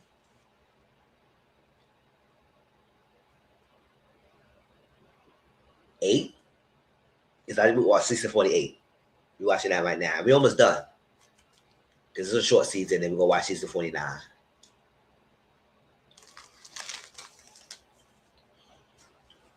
Before that.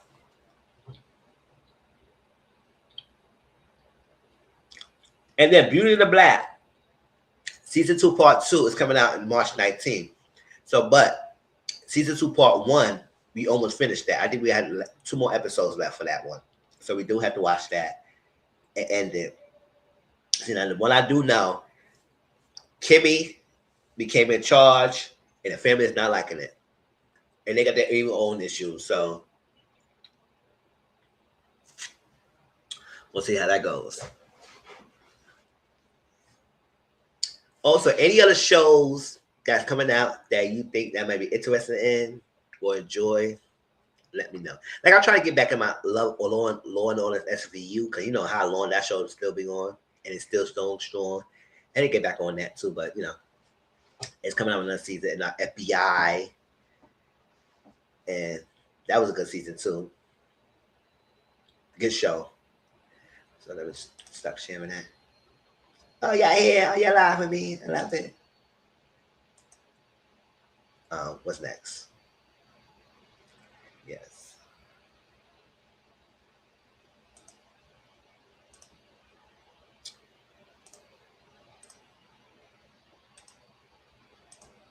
So somebody asked me what kind of shows did I recommend that I don't review that I might recommend.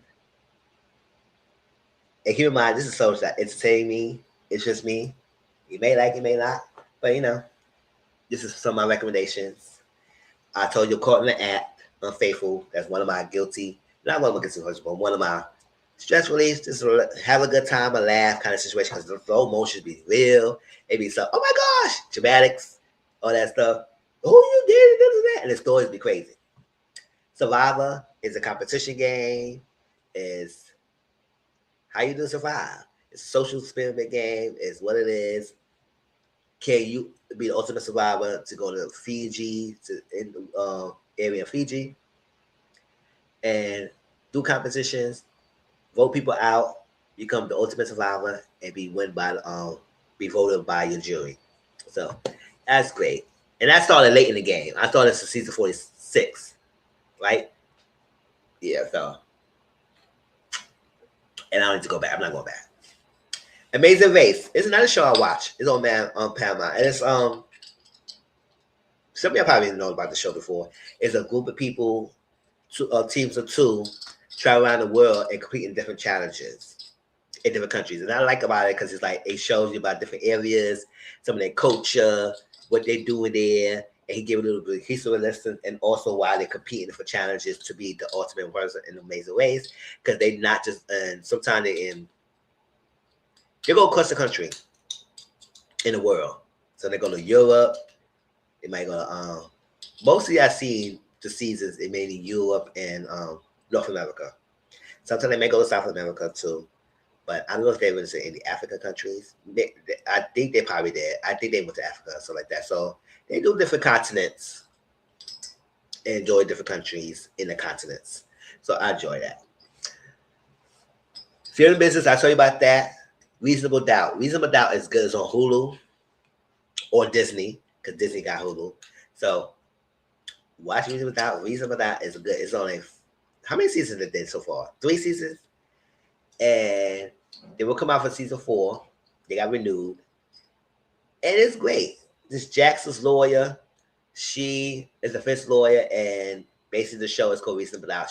Her job is to make sure you give enough evidence to have reasonable doubt of the person they're accusing in the crime that they is not the person responsible. It usually it never is. And then people like prosecution want to open and shut this case, and it's never that easy.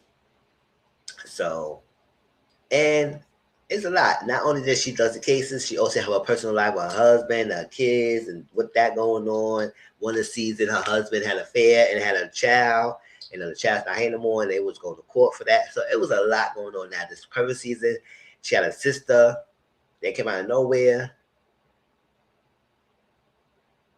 It was not so. It's a lot in that show, but it's really good. Like last season, had Morris Chestnut with it, and he was doing the case with her with the guy who unalive himself, and he was a crazy psychotic person. And I said, "Ooh, child." That was Mike Ely character. He always plays some crazy man.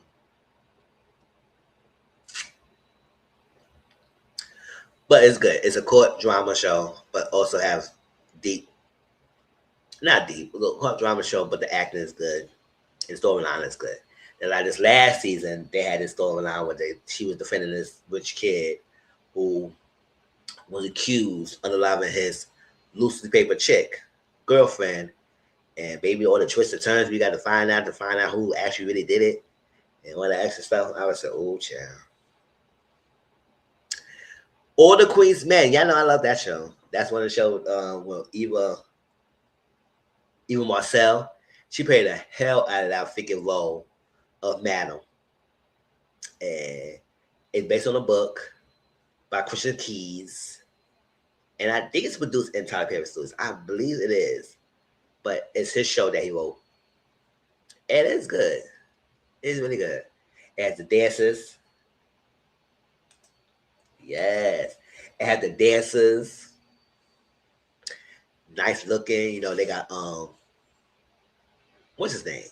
Bolo. He's one of the dancers. And then you got a guy named Baby Face. Then you got somebody named Fuego. Or Fuego's my favorite. You know, I love me some Fuego. I am. But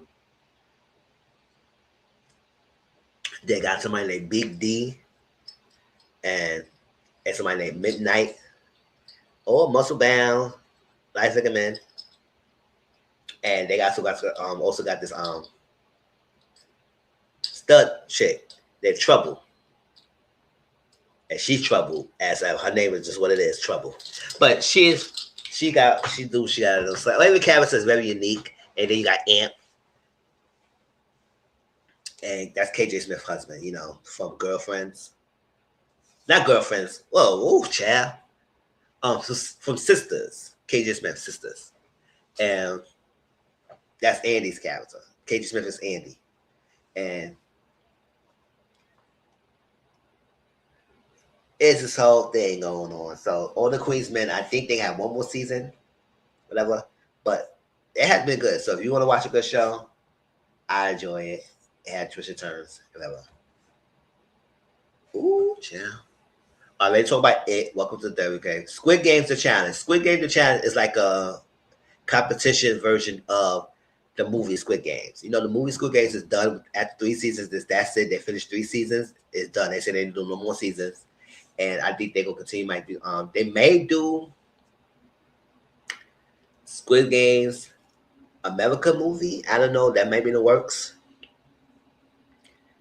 but it's not sure yet. But the Squid Game the challenge is based on regular people. I said this is too much. I know that. Cabana don't be playing. She get you there before you get her. She'll like to listen. The guys, they got their own little side troubles, side stories, and then she had to help them out. But as long as they have her back, she had their back. We already in Squid Games. Yes. So the movie Squid Games is good. Now, the first season of the Squid Game movie was great. The second season, third season, not so much that one. But I watched all three to get it together and see how it ends, whatnot. But it wasn't too bad. But the challenge, Squid Games, the challenge is a reality TV show competition. And the second season just came out, and we watched that. If y'all interested, y'all let me know if we can watch those seasons together. We watched the first season together, but we didn't watch the second season together. I watched that on my own. So if y'all want to watch the season Squid Game the challenge, let me know. And I can just sit there and watch it with y'all, not trying to spoil anything, and so y'all get to y'all see it. And if you have any questions, y'all let me know how it is. But it's competition, it's great, and whatnot. And some things y'all probably not know. I like to watch some of the Asian shows that's on Netflix because some of them be so good. It been so good. The acting, the drama, what it is, it been good. And some of it's like competition, some of it's like a movie and whatnot. So you interested and you into those type of shows? It is all English. And let me know. But if they do talk about the little language, there's somebody translate. But you're not lost. Ooh, excuse me. Some Asian shows. Netflix. Physical One Asia, Physical 100. It's a competition show of people who show their strength and complete challenges and whatnot. It's like that. Asia's a Mystery. It's like a escape room kind of drama. They have a season 2 is coming out next year. But season 1 is already out on Netflix. If y'all want to interested in looking at some escape rooms, because I like escape room games. Because I play some escape room games, and I think New York has an escape room venue that you go to, but it's time you got to pay for it. And I said I would like to go, but I know I don't feel like being on time limit kind of escape room because I like to take my time, and I'm trying to be stressed out, trying to get in the time limit, trying to figure out things down, and a group of people together. It might be fun to see if we can make it out and not. But we'll see. Devil's Plan. It's another competition game. It's like kind of long. It's not some of how they explain some of their games. It's like it take a while for you to figure it out, but you get it. And they had 2 seasons in. I think they have another season coming out soon. And Alice in Borderlands. They had I think 2 or 3 seasons, and that show been good. It's like kind of like it's a movie where a group of people are transported to this like isolated island, and they're gonna complete games to make it out of the land. And but if you get unalive in the game, you actually are unalive for life. So it's just one thing, and you gotta escape and go to different things. And you try to beat who is the mastermind of who's really eligible is like the card games, and it's great. All 3 seasons have different things and whatnot and strategy, and it's worth it. So that's some of the game shows. And there's other shows that I have seen on Netflix and like that may be really great. And if I find it and I put a list of all the one like The Sinner on Netflix. I gotta finish the 4th season, but the first 3 seasons was really good. All 3 seasons was different, but it was really good. So watch that and other things that would go. And not only that on Netflix, there's other shows probably somewhere else that I haven't mentioned. But those are recommendations So, hope y'all hear it. Get it. All right, y'all ready for me to recap some of these damn shows? I already talked about Beyond the Gates, some update and opinions of the show. So let's talk about Bella Collective real quick and Married to Medicine. And then we will do the last part of the live, which is some of those social topics.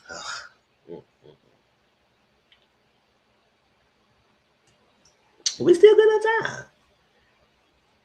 I started at 5, and it's like, oh, it's might be 7 o'clock, so, almost 2 hours. Bell Collective, let's do that real quick.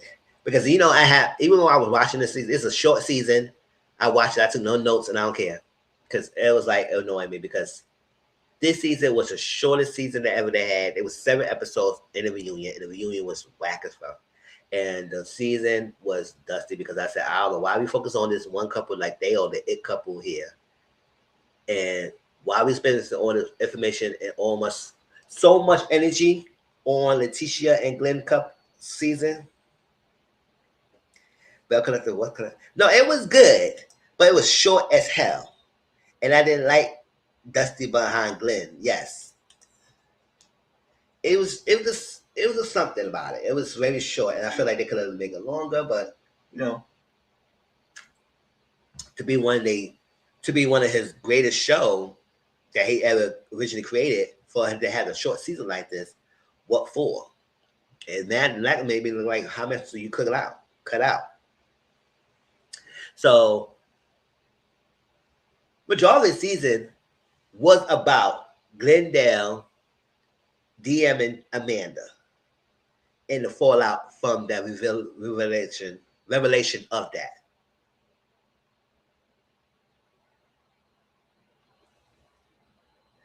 I did like that they showed Latrice is just as messy as Leticia. Yes, Latrice is messy as well. Yes, Leticia is messy. And that's what I understand. I said, Leticia, girl, did she forget about things you had done to the other ladies in the collective group? By meeting behind Tamara's back to the ex and doing other things to the other ladies and claiming until you get caught out under it, that's when you want to apologize. But you didn't think none of it when you was doing so. And think your hands is clean. But when they find out you was part of it, now you want to act like nothing. So when you say this reunion, all is fair, yes, let's keep it like that. All is going to be fair. So moving forward, I had every right to do what I had to do, just like you had every right to do what you did. It's all fair. And I said, girl, you're not leaving a man.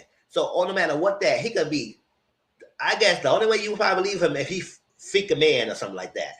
Because you know how y'all are when it comes to man when it comes to another man. If you freak a man, maybe you would get away with him. Because I don't know.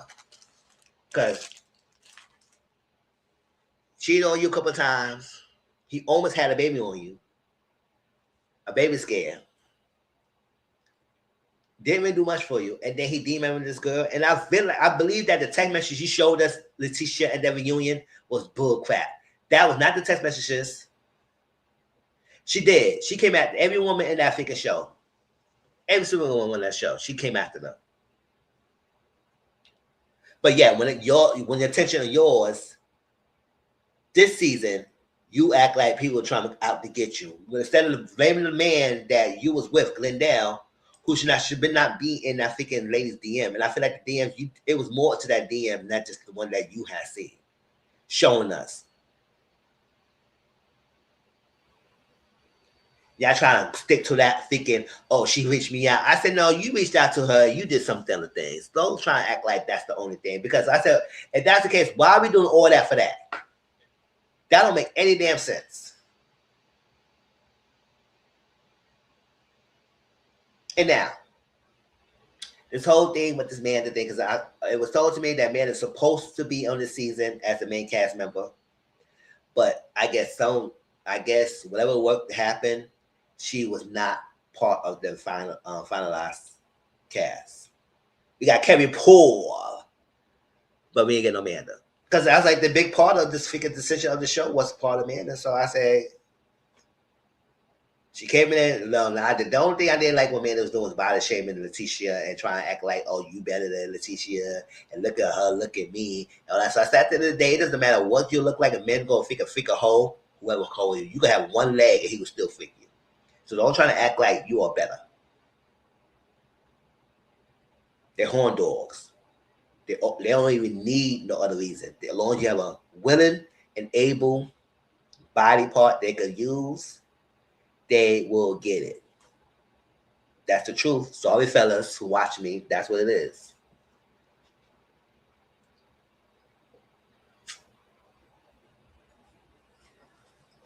So the whole thing Letitia has that you should have came to me and let me know all that stuff. When Latrice had this whole party, a pool party, and I said I do believe Latricia didn't want no freaking major drama. She brought everybody there to have a good time and all that stuff like that. The questions, I do feel like some of the people were being messy with the questions, and I feel like even if you didn't know, if I was Latrice, I would have shut that thing down. I said no, we're not answering that question. Why are we doing that for?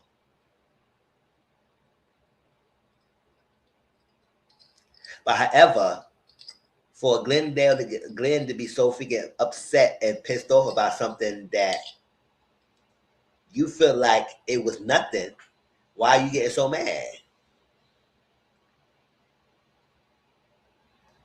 And she said, no, I just know. She said, let's move on. I said, no, I just know because you talking about me. Let's talk about outside, Amanda.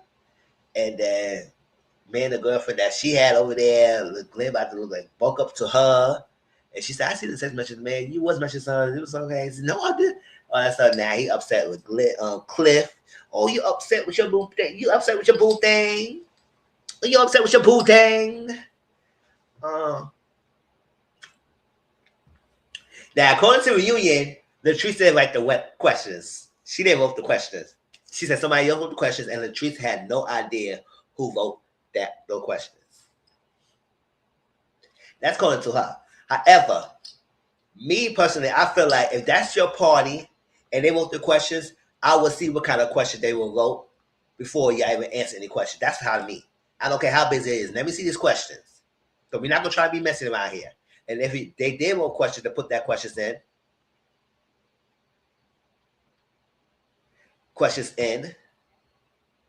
and you didn't know when that question was brought up, I would have shut that thing down. I said, no, we're not answering that.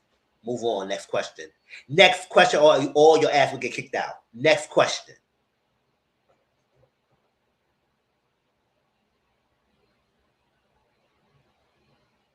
I know they were trying to blush it, but no, Letitia, after she heard the question and Amanda confronted Glenn, she was already done. She's like, oh my God. And I said, girl, they didn't set you up. It was no setup to me, personally. But I do feel like even if you didn't know who wrote the questions, maybe you could have shut it down. However, the person who's guilty of this is him sliding in somebody's DMs. You wouldn't be going through this right now. Except when Cliff and Glendale was the main goal. Maybe that was. Because, they was like this. They said, that's my man. If out of here, you just have him, but that's my man.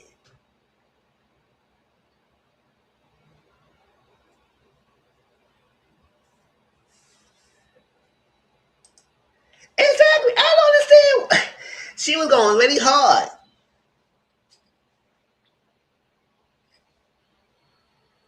And so you expose him, and I said, you act like you wanted him. And he said, oh, look at me, look at her. Like when she first brought her up to our attention, I said, girl, you doing way too much. And I wasn't feeling her like that. And then she said, oh, you a liar. You attracted to me. And he said, what? Attracted to my wife. I said, Glenn sitting there looked like he was guilty. He know what the fuck he did. And then she said, oh, I know that text message, but you didn't show that text message to Carlos. You saw something else. And that's when Latrice and Tambo was going back and forth. And I said, God, that's not the text message. What's going on this morning there? What the hell? So I said, y'all trying to play it off and trying to do damage control. But my thing is, I don't think Latrice trying to set you up, Letitia. But I do feel like y'all do have a little tension going on with each other. She was trying to set you up. I feel like Latrice, if that was your house, that question was asked, that was a tacky question, you should have just throw that out. And then nobody said, no, do it. Amanda, now, Whether Latricia had told Letitia, that's the whole part there. Letitia said, if you had known something about my husband or something like that, you come to tell me. Letitia, one of the girls that you got information about her husband, you tell her. But I said, girl, why are we coming to you if you're not going to do nothing with that? You're going to stay with the man. So what's the point in coming to you? He showed you numerous of times every freaking season what he done, and he's effing up.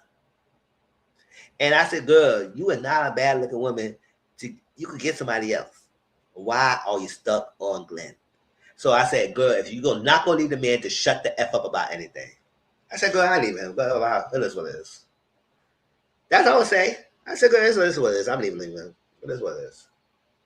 He's my man.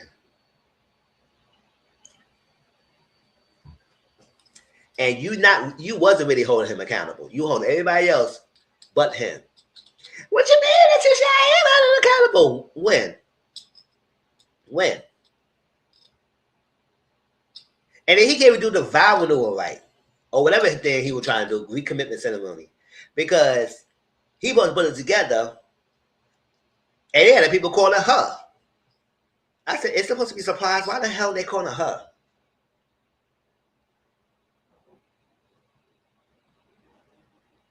I said, what kind of effort did you put in? And she still show up for him to recommit. I said, girl, you just suffered the bare minimum. You are settling for the bare minimum.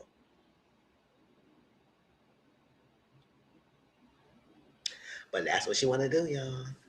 Well, let me take this off a little bit. So you can see my face. You just suffer for a bare minimum of that. Whatever, if you want the bare minimum, you're going to get the bare minimum. Point blank, period. Now, Tamara with the mind. You know, Tamara, me and the mind, we still try to talk about love facial situations and everything. And I think feel like he is still trying to help things. And, we are still trying to work on that joint account. But, it's not going to be quickly. So I'm just have my own. And I'm just like, he'll be secretive about his account. And so they had all that understanding about having your own money. Carlos had his whole speech about, you have your own money. Women should have their own money. So like that. Don't try to tie yourself with a man because they will flip you over. They can make you think you're so invested in the man and make every man lead everything. That's why you shouldn't let a man lead everything. He could be a leader, but don't have him lead everything, especially with finances, because they go. We see numerous of times that women put so much trust in the man and finance, and they get screwed over. They get screwed over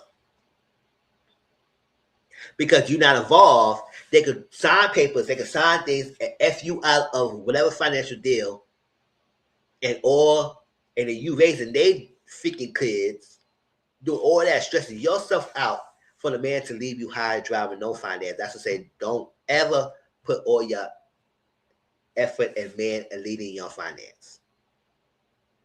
You should have your own thing on the side. If you want to have joint accounts for the household and everything, that's fine. But have your own side and have a way that he cannot touch your own personal account. And Tamara saying, yeah, we talking about that joint account, but I have my own, and we don't have a joint account yet. And whatnot. So then Carlos King, he had all this little talk about having your own money, having separate thing. You don't want to get destroyed by the man. And then go to ask Tamara if Tamara go get married with the mom. She said, did you just hear me talk about finances and everything? And you gonna tell her what? I know that's right, Tamara. I said, good, Carlos. Stop. Child, I was so annoyed. I said, so out of all that, you still gonna ask her if she gonna marry the guy? No, we don't need marriage. We don't. We have a daughter together. That's all it is. The end all be all for everybody's relationship is not a marriage certificate. It's great if you have someone and y'all aligned, but it's just okay to have a partnership with someone for long marriage and you protect each other, whatever, you protect your assets, whatever, and you don't need to have a marriage to solidify you. If you feel like you want a marriage to solidify your relationship, then that's fine. Do it as long as you and the husband, as long as you the guy or whatever you dating with online in that kind of aspect. But please don't put everything in one go because you know you're gonna have a situation where everybody trying to come at everybody finances, this and that, and all that. We're gonna talk about all that stuff. But that was crazy. And Carrie Poole, I like Carrie Poole. I like Carrie Poole. She's like, listen, I'm thinking with my you sophisticated ratchet, sophisticated. It is what it is. It is what it is. I'm in Jackson. I go stay when I say. And it's a sophisticated kind of city. So period. But her man's fine though. What's his name, Matt? Go ahead, Matt Hale. Mm. He nice, but I do feel like Carrie Poole, you need to have some balance between you and your husband before you'll lose that man. Now you've been with him for a long time, so I don't think he's going anywhere at the time, and I don't think he's going anywhere. But you need to find a balance of managing the 3 restaurants and being home for the kids as much as he is doing the hands-on with the kids and everything, and you not too much. And maybe that's the arrangement I had. But I feel like it is hurting you because you do feel like there's no connection like that. Not because I don't feel like it's there. I think you feel like you're not around and you don't have the presence with him that much because you constantly working and when you come home, you're not mindful or you're not watching and you're not seeing what's going on and you don't see how much of the impact. And like I said, I don't think he's going to leave her anytime because I think he really enjoys Carrie Poole. I don't know. I always have to say Kevin. I gotta say her whole name. I can't say. I just can't say Kevin. Kevin Poole and whatnot. But I think she's a good addition. I think she has a good, okay start.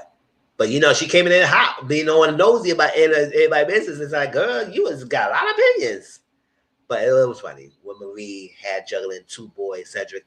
And that Cedric annoyed me. He said he the king of the castle, and that I said you want Marie to submit to him. I said, bitch, don't come in there freaking table act and come in the chair act like you was a main cast member that you got a lot of wisdom to speak out and dusty ass rhetoric about you a king of the castle. I said, first of all, the problem is you was a cheater and stop playing in our faces act like you was not cheating on that girl. You was cheating on that woman and you said that was not your reality that she was submitting to you. Or because she's submit, what the hell you was moving, what the hell you was out all hours of the night?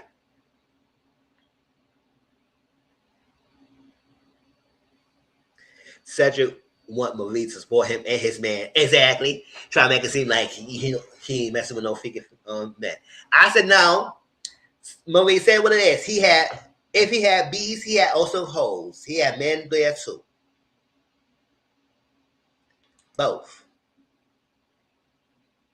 Yes, I said it.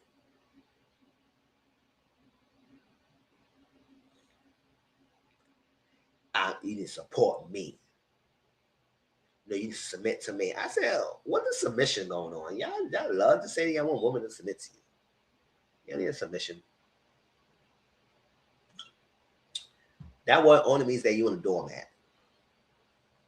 You want somebody to tell them they need to tell them what to do, and no questions asked. And Marie is not that type of woman to be a submissive woman. She not, and there's nothing wrong with that.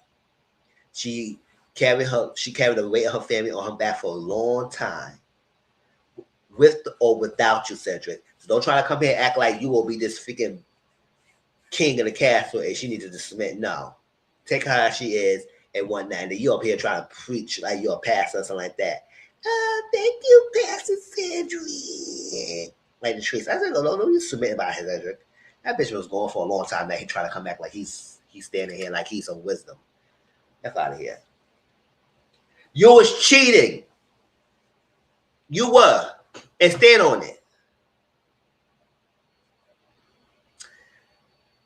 What else was happening? I think that's it. That was most of the season.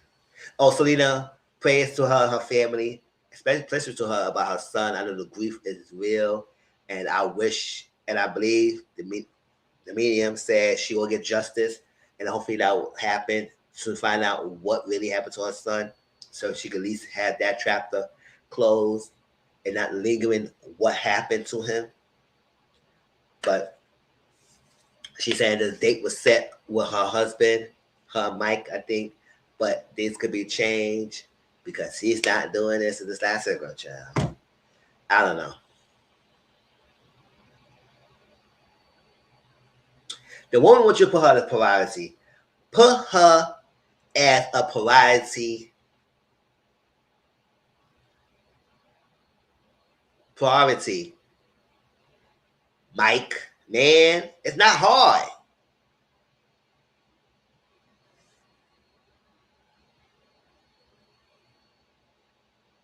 I pray she does for her and her kids. Exactly. She got grandchildren. She got other daughters here. She needs to get their healing so she can get that justice, get the grief. And I could tell, you can see the screen, how hurtful it is. And I can imagine as a parent, because I'm not a parent myself, to see that your kid tries to come to you and it never show up.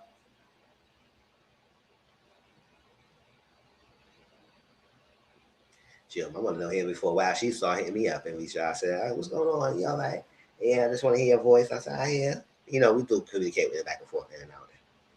Text or voice chats like that. But yes. Even though we'll see each other, she needs to know that I'm still here. So, you know, I can imagine.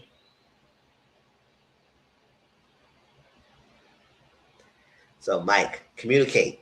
Let her know. Make her priority. Come on. And, you know, when Bell Collector come back again, we'll be here for it. Like Letitia said, all fair. So it's all fair. I like how when they asked Tim about Letitia, it's like that. Tim, I said, you remember what you was doing with me and all stuff like that? So, you know, no, I don't believe in it. No. You and Marie, that when I asked, I like that. So what sisterhood that we have? You had your little moments and you was coming at the thing through like that and act like you didn't do nothing and let Marie take the fall of it? No. So you get confronted. And now you want to apologize? Goodbye. All right, that was Bell Collective. Next is Married to Medicine.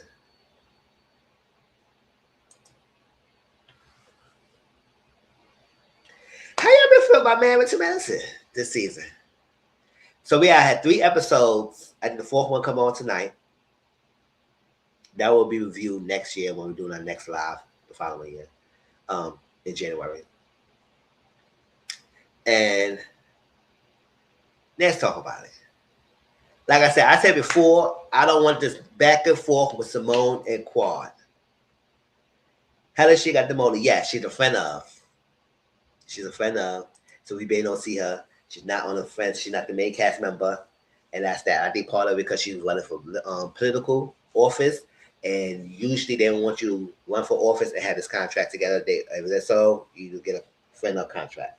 What I've said, and I always going to say, I feel like I don't want nobody in my reality TV screen going for a politician and being political. I think you should be one or the other. So you want to pursue the politics, stay on that, and get off the show. I don't want to see both. I don't need y'all mixed up the two.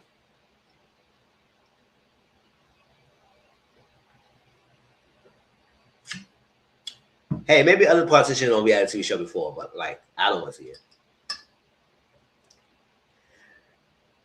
So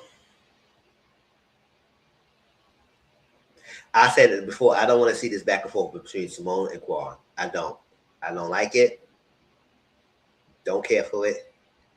Because at the end of the day, we still don't know the root of Simone's issue with Quad. Because they could be good and then she have an issue with her again. They'd be good, have an issue. I said, girl, what is it? And I said, Quad, you are always falling for the okie doke with this dusty chick. And if I was Quad, I said, let it be.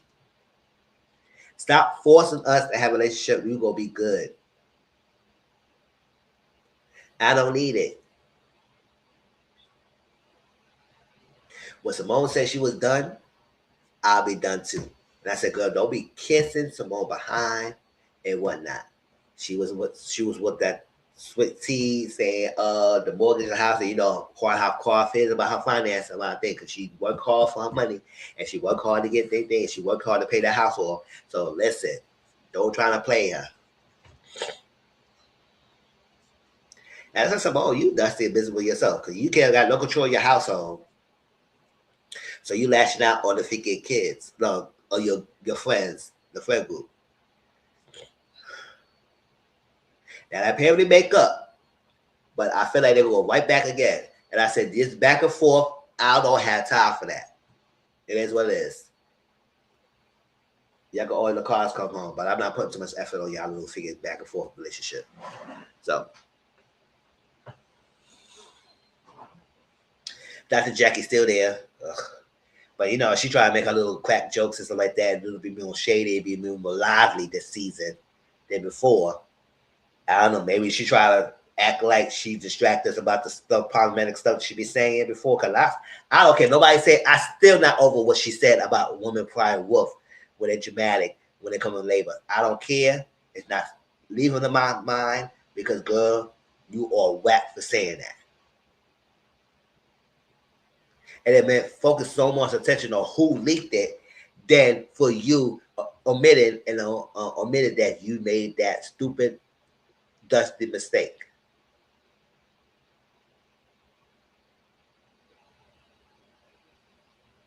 And then you get on this episode, the first episode, where you meet Brandy for the first time. And he said, "Oh, your thyroid's enlarged." I said,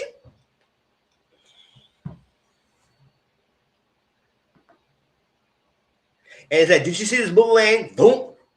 Get the hell out of here. What the hell?"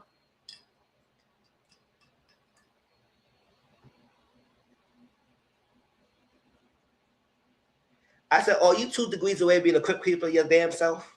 Like, girl, you look like new bones."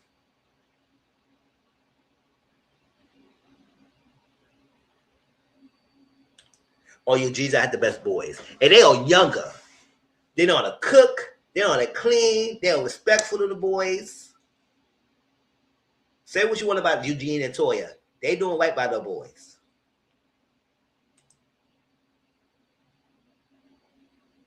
And they had their own personality about their own parents. But I like how they sit down and talk to them. They're open, honest with them. They teach them and whatnot. When one of the boys was cooking for her Claudia's friends for her figure purse party, I said, "Look at him. Make me a burger."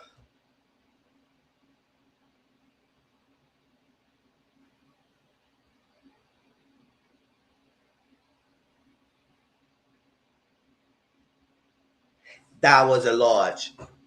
And Brandy knows she had a thyroid loss because she said she had thing, but she said instead of being upset, and I like her, I love her response. She kept it classy. She called out Dr. Jackie, but also at the same time, educate people. And if you see it, you don't have to be asking her, "Oh, your daughter is a large." I said, "Oh, you thinking what? You short in the bones? All you eating?"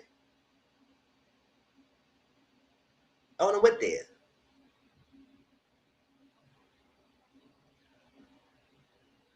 Dr. Jackie said, "Oh, I apologize. I fuck out of here. We didn't see the apology. So all that off-camera shit, we didn't see none of that. You said what you said. He called you out on it, and she classified that was her response educating the people, the masses. And she got like that because she had her twins, and it flared the body. That's what women go through a lot when they pregnancy.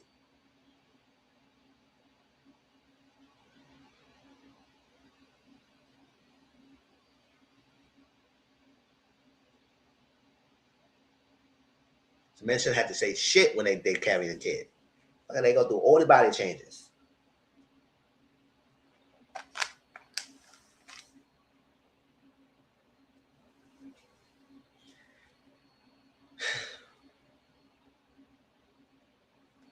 Even Simone and I just say, "Girl, that's not what you say." But whatever. So I like how Brandy, she held it in, she handled it. She said, "Yeah, okay, yeah, I know, yeah." And what else you gotta say? Because I can't stop looking at it. I said, "Okay, you stayed really hard, huh?" So that's that. And then, Simone had upset that Quad sent out an invitation 2 hours before the party. I don't think it was Quad, somebody else. It is what it is. Now, the biggest thing that happened first of all, how do you feel about Quad and freaking King? Something about that seems very fishy. Something about that relationship with King and Quad. I don't know, something about that King. He seems like he may like Quad, but he seems like he don't like her like that either. I don't care how many times you have sex times a day. You not really feeling her like that. Because the old last season, it was half and half about the liver situation. And now, get me wrong. I also was a component that it should not, nobody should be so quick to move in with someone. Or stuff, unless it's time and y'all talk about it. And y'all discuss it and whatnot.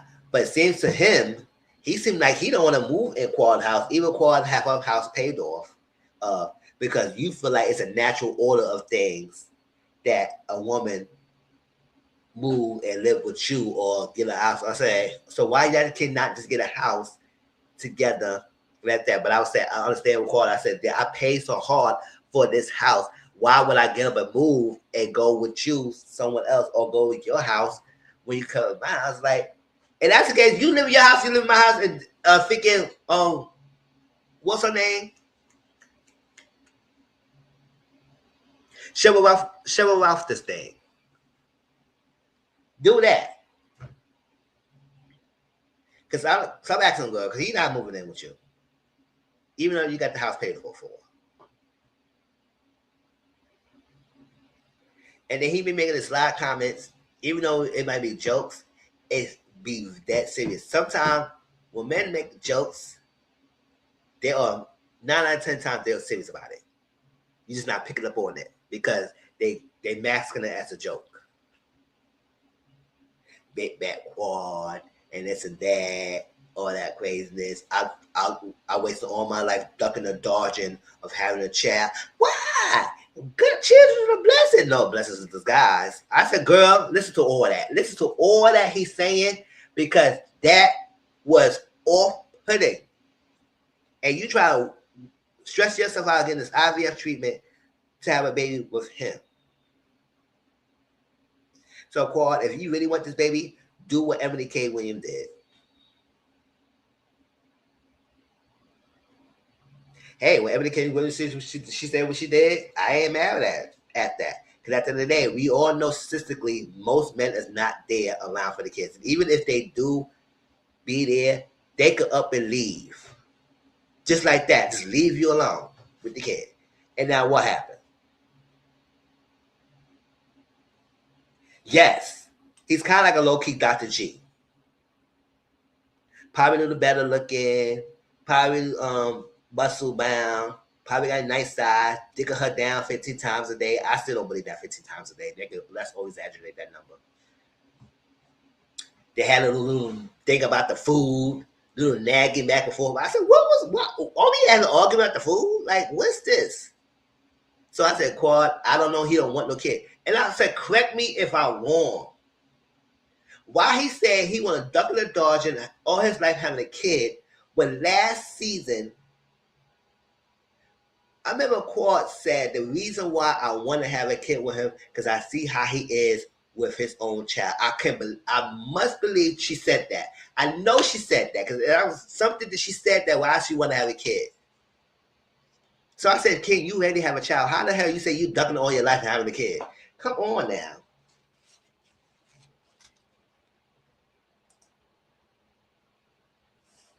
I think he has a daughter.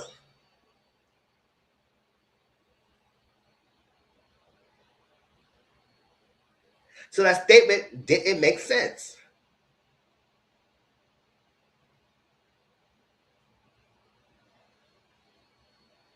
But it's a sign statement saying that he doesn't want it with you. Or he gonna resent it. And you don't want no guy who's resentful having a child with you. But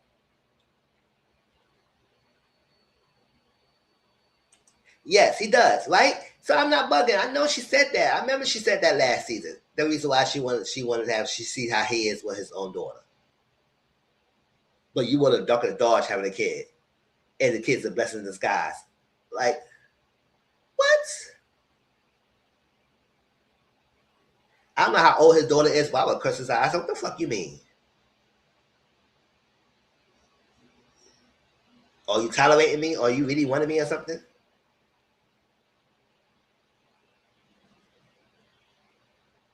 So okay, Quad, do Ebony K. Williams this and do what she did because I had no issue with Ebony K. Williams shape she said, especially when she talk about the car thing. Because now we're gonna talk about the car, the Todd and Candy thing later on. I said, oh, do what we gotta do, girl, because you putting yourself in IVF treatment, all that stuff. And I don't know he about to help you or not, but you keep calling you big back quad and all that stuff, making that little comment. And the kids, I said that's necessary. And I know people were seeing that about him a little bit, even though he did what he did about Dr. G and how Dr. G would be disrespectful, he come off. But I don't know. You said natural order of things, and this is what it is, and you making this comments, it's like that. I don't know. Something about you seemed off. I don't know. You seem like you lied on coke way because Quad is who she is, and it's better for you to attach yourself to the girl. But Quad, don't be too blinded. You might go back in the same trap you was with Dr. G, but it's packaged in a nicer, finer man than Dr. G. So you're not repulsed by it, but don't ignore those signs. But that's Quad. So hopefully do Ebony K. Williams that shit with the baby. Now,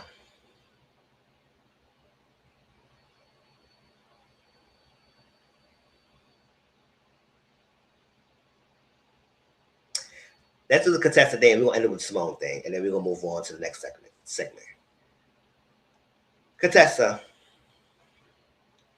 aggravating the hell out of me. She's aggravating the hell out of me because this is an MO. Now I really like Heavenly like that, but I understand Heavenly a little bit.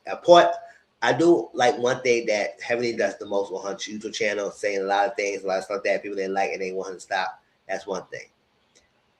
The other thing is that, Contessa, you put things out there about your relationship, your marriage, about your husband, and the ladies are on your side, defend you and talk about them, and then as soon as they talk about it, you flip on them.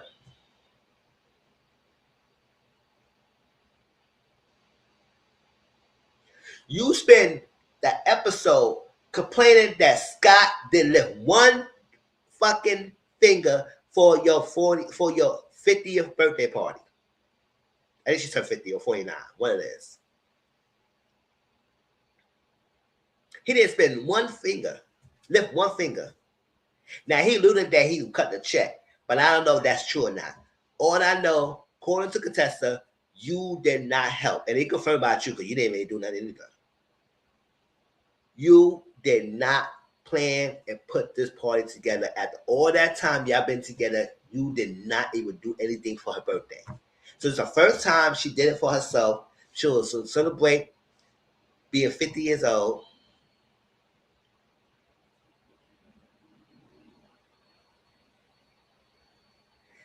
And it's the first time putting it together. So she spent 40K in the party, and then you coming to set it up with the people. I said, nah, get a party plan. Let them do it. What you doing all that set it up for? Bring a decoration to the venue. I said, what the hell you bring a decoration for? Get somebody else to do that. And so Brandy was helping her and saying, my husband didn't do this, he didn't do that, he didn't do that, all that stuff. I would say you kept going on about it. I said, first of all, you've been with somebody for freaking 20-something years and he never did anything for your birthday? Nothing? At least that, listen. Women put a lot of effort. All they ask for at least some appreciation on like birthdays, Mother's Day, anniversary. At least put some effort on those. At least the birthdays and Mother's Day.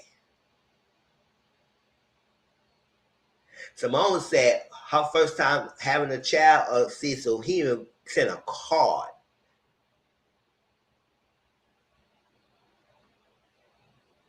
I push your freaking child out, your child out, and I didn't even worth a card, at least something, say Happy Mother's Day or something. Appreciate you being being the mother of a child we have together. Nothing.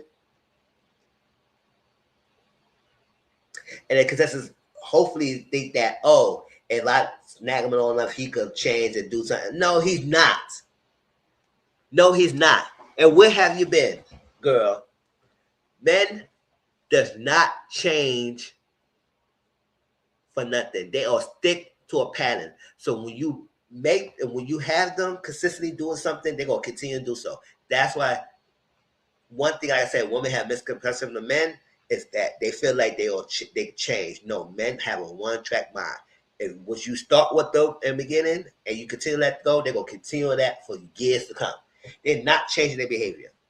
So if he ever left the finger for your birthday party for nothing to make you feel appreciated, he's not gonna do anything further. And you allowed it.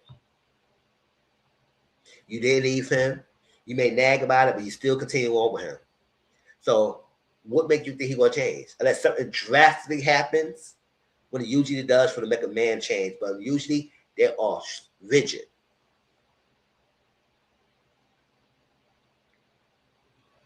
They're all rigid.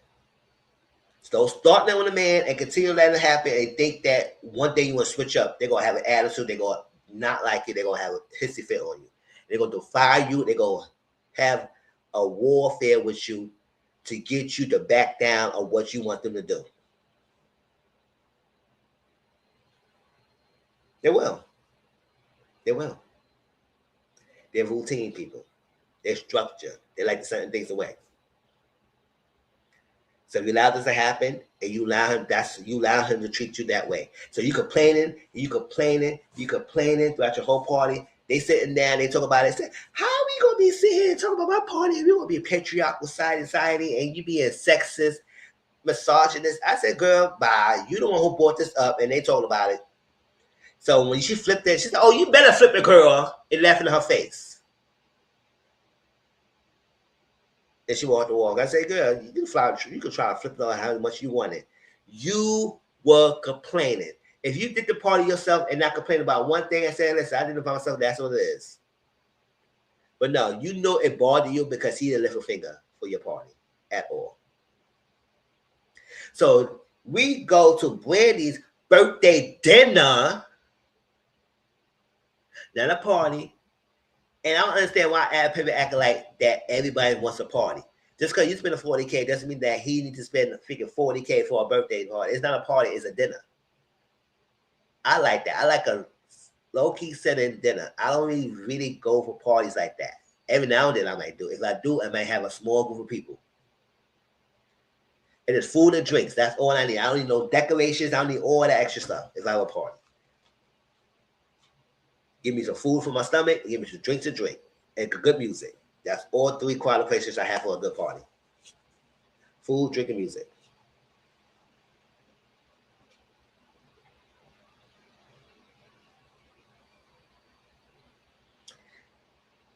So you get to Brandy's dinner. Brandy's husband, paying for your meal. Everybody here was heavily say on internet. I don't give a fuck what she's saying. I don't care what nobody say. It was a strip mall. Most restaurants in a strip mall. Oh, what are we doing? Because the strip mall, what? Is it less quality? Doesn't matter. You ain't paying for it.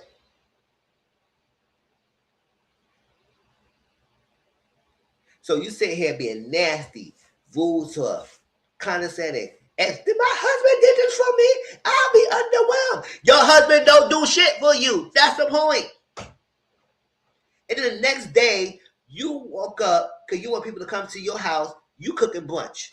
So you can't even hire a caterer. Could at least do that. And what Scott was doing outside smoking a cigarette? A cigar? What? Because you didn't require him to do nothing. But you get mad. So, oh, we gonna pray to the God, and we gonna pray to your husband. I said, girl, F out of here. And if I were Brandy, I said, Brandy handled like classy. If I were Brandy, I said, girl, if you don't like it, get the hell out of here. Get up, get out. We don't have to pay for you. There's one less plate we have to pay for. Get up and get out since you miserable. Go to your husband, Scott, who does nothing for you.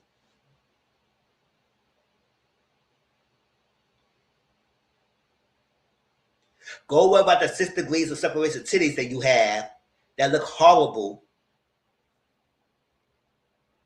and get that done.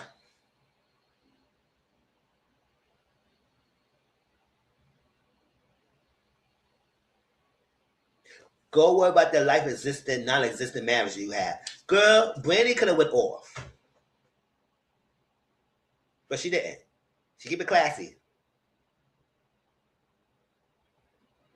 Have they said, I learned my lesson. Don't even say nothing about contested marriage. Because when you say it, even after she just dogged the hell out of the man, she will come after you. And that's I said, no, I'm done with Contessa. I can't. She is a horrible, peaceful person. And it's crazy. It's crazy because I used to like her at the beginning when she first came on. But now I can't stand Contessa. Now, Simone and the boys. Yeah. Simone. Simone girl.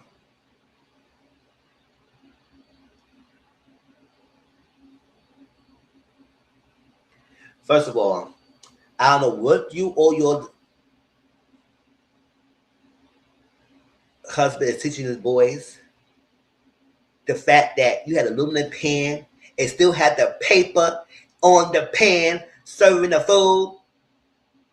And who the hell you had cooking? Was the girls? So none of them know how to cook and realize to take the fucking paper out the pan? You that privileged like you don't understand that? Shout out to one of my Mizzle'S that pointed out to me because I kind of overlooked that. And when I went back, I said, hold on, what the hell was that? I bet you told your kids know how to freaking take the paper out the pan before you cook it.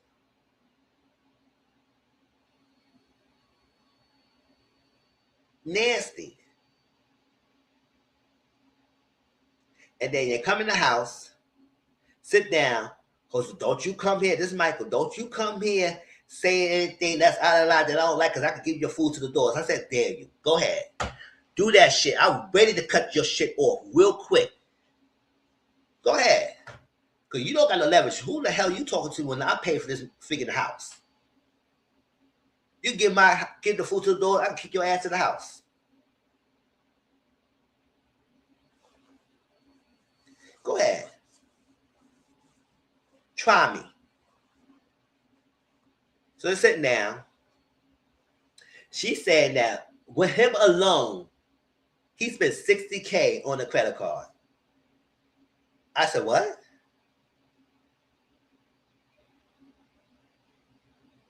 And I bet you the one who paying for it. Because he know you could do it. This girl said she's trying to she can't retire because he supposed to go to law school. I said, what the fuck you want to go to law school? He graduated, that's all he needs. Why he want to go to law school? So you should be working on paying for your law school. You don't have to worry about your other paying for everything. And granted, yes, if you have a parent that has finances, do well enough, you can. But doesn't mean that they are entitled to pay for things for you when you're adults. Work on working, having loans, things like that. And then maybe she probably, if I feel like if Simone could see that you put an effort into your own education and doing things instead of waiting for her to pay for everything, maybe she would have probably helped you. But no, you put no effort. You said, oh, what about the white kids? It's like that. I said, first of all, you are not white. You don't have the privilege. You know, but 10 times hard as that counterpart. And even then, they may have, some of them grow up not being successful and just being lazy bums because they have parents to pay for everything and they are entitled, just like you are doing right now. And Simone, I blame you because every time he has the 60 fit, he does that, you still falter. He's not speaking for you for 3 weeks and you still give him a Tesla, all because he said he's tired of seeing a Jeep. I wish I would have tell somebody tell me that you tired of seeing something that you didn't pay for. Well, I guess you're going to be tired of receiving anything because you're going to be going home to go to work.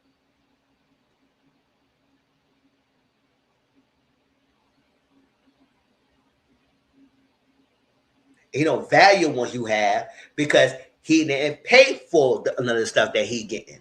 If he paid for the stuff he getting, he will value it more.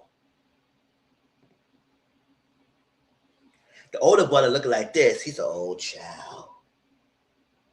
The older brother couldn't really, he was like, oh no, no, no, no. Cecil sitting there, oh, he has a point. He said he working on that. I said, you never have my back. And I said, he said, what you mean? I said, yeah, you dick ride your son. So about you just always on his side, always on that. And know what he said?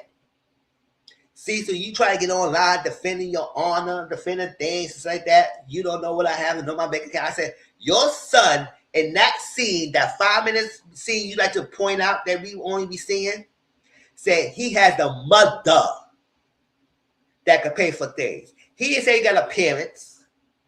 He said he has a mother. Meaning Simone is the one paying for things. Your income is not irrelevant. If he said he got parents, then you couldn't answer. But he said he has a mother, meaning that he only going by Simone pockets. So blame your son when people criticizing what's going on. Nobody criticizing how much you have. Nobody really cares. Criticizing how you defending the boys. You don't have your wife back. You seem like you're lazy. And then when based on what your son said, and that's that. And then he get on and on and on, flip the bird of the fans and people, and say, I got my Tesla, y'all, so bam. Said, don't do that. I don't know, y'all, you should be embarrassed. He just be for you 3 weeks, and you still give him a Tesla? I said, no, you don't need nothing. If you water him, that's what it is. He's not going to learn based on you keep enabling. Cecil not putting his foot down and support your wife, and then you enable him by keep buying him things that he wants. He's tired with Jeep, so you just give him a Tesla. And why the fuck are we buying Teslas anyway?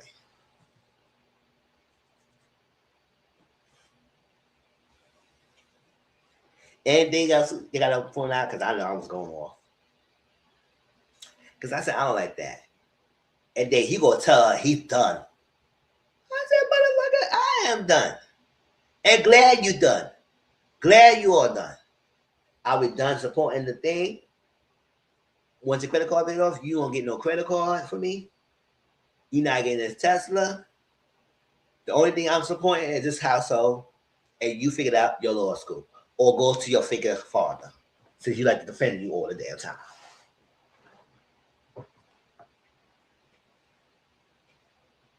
Because since I'm the mother that has money, I'm the mother that could cut it off. Go see your father. So Cecil claiming he got big account. Y'all need to stop getting out his bank account. But you're right, no lie. So thank you, boo.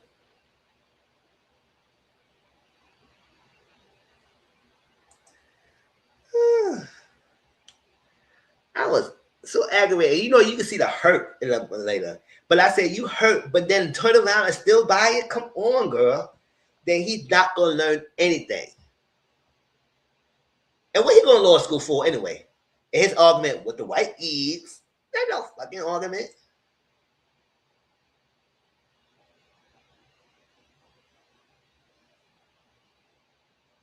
And yes, I don't agree that if you do got it like that, you should make a child struggle. But also at the same time, you got to teach them discipline and know how to survive.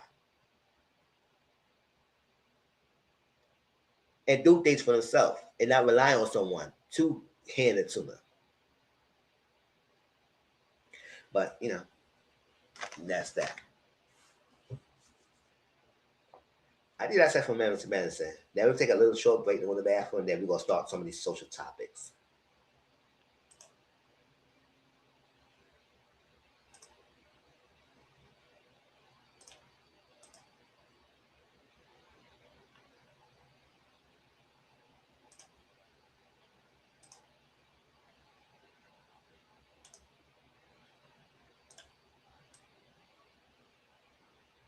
Be back.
I'm back, y'all. All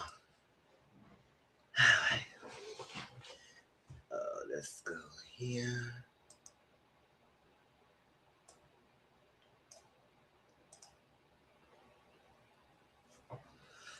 So, in no particular order, this is some of the topics I want to discuss. We may say the Diddy documentary later on. So, let's talk about some of the other things. Some of the topics not going to be too long. So, we're just going to breeze through them and give my opinion on it. And y'all also share your opinions about the topics as well. All right. Let's do this Wendy and Eddie Osefo update real quick. Ciao. Let's do that. I gotta remove this and share something.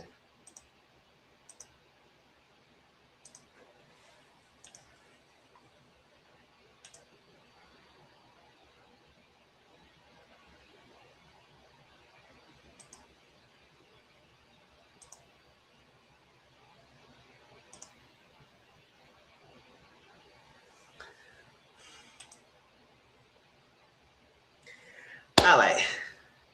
So the recent update, we do know that Wendy and Eddie, at first, we all know what was happening. They reported some items missing. They're trying to claim insurance, and the insurance realized they afforded them because items that they claimed was stolen was actually returned to stores, or they had posted on media, especially that ring. The ring that she said it was stolen she was posted on media, and they seen it. And some they got receipts of her return items that she already returned that claimed that was freaking reported missing. They also saying that they didn't see no breaking and entry in the household. The alarm system wouldn't go off. It was nothing broken glasses, nothing of the sorts of what she claimed, or what they claimed happened when I was on vacation. And every time people do ask her the questions, she's something like ducking and dodge it and act like, okay, just a reserve. Now, I did believe when Eddie was hopefully thinking that they could y'all can see that? No, let's see this. Let's do this. Oh, let me do this. There you go. Oh no, I want to see my save. Oh no. Let's do that for right now. Yeah. So Wendy and Eddie, hopefully they're able to get this thing thrown out or whatnot, and not even take it to trial. But the trial is set to April 2026, and they also have to submit 8 years of financial records to the state for the insurance fraud case. Because I think they got to show Eddie and Wendy, because they are, at first, they had two separate teams. Wendy had her own lawyers, and Eddie had his own lawyers. However, they was trial as together as defendants. They wanted to happen, but they was hoping that it was going to get drawn out because the defense team said, "Oh, the state want orders. That is not necessary to the team." But I would say, if you claiming this insurance code and you want all this money back and whatnot, maybe it's maybe a reason why, or you asked for orders and you decide to fraud the insurance company. They don't play about their money. They don't play about their money. Allegedly frauded them. So they have to submit 8 years of financial records to the state to show that they probably were living beyond their means. They might have the money and they were trying to recuperate the losses by claiming this stuff. And maybe we had to show about items that was turned on stuff, that financial records, whatever that financial records can help them prove in that the credit cards or whatever they using or all that stuff and different aliases. They said they only use the aliases for packages and whatnot. I said, okay, fine. If they were for the packages, I understand sometimes you might want to use aliases and whatnot. However, to make a claim to a insurance company, and this is what you say is claiming, and to have email trails and paper trails, all that extra stuff. I said, I don't know what is going on. Eddie's a lawyer. I think you would do more better than that. You were supposed to be better than that, and knowing that was crazy. And for y'all to to potentially allegedly live beyond their means to even get to this go to this route. And I sometimes people does stupidness when they get the fame.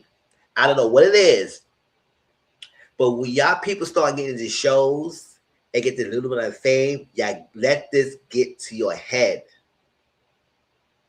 And not let you continue on for seasons and seasons and seasons and think that, oh, you got support system, you got this. Y'all starting to lose the plot when you start doing things that's illegally, especially when you messing with people's livelihood or the country's money. And they come after you hard, more so when you do something physically harmful of people. Yes, they do slam a hammer on you on that too. But when it comes to money, they don't play. So you get on this, you and your husband, to go to scheme, alleged scheme to fraud the insurance company, and now you got to go to trial in April 2026. When you hoping that everything was gonna be drawn out, and you think it's bull crap. They didn't reach out to you. You feel like I think you mentioned that the illegal search, they had a proper protocol, and they say they did follow proper protocol. So I feel like all that was stated because you wouldn't be going to trial if all that was true. Or they try to stick with you. I don't know. Because sometimes they may have it out, but I don't think they're trying to have it out. I think they is not trying to play with people who are trying to play the company with them when it comes to money. And that's sad. And then half of the counts you are a felony,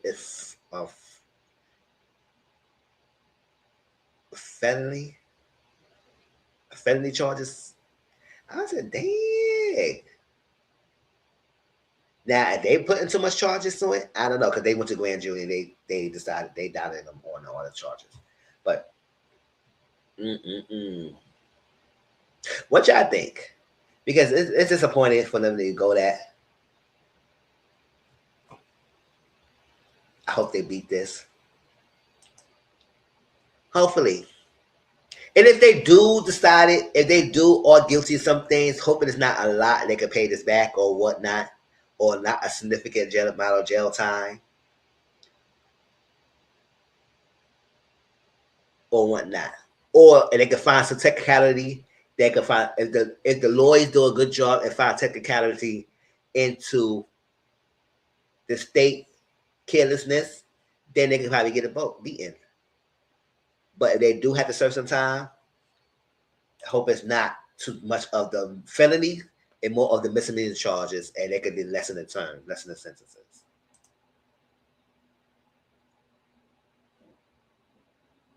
It is. It is very disappointing. And then they say they might be broke, might be this. I said we don't know if they broke or not, but I do feel like for them to go to this route allegedly, what is the reason? All y'all live beyond your means.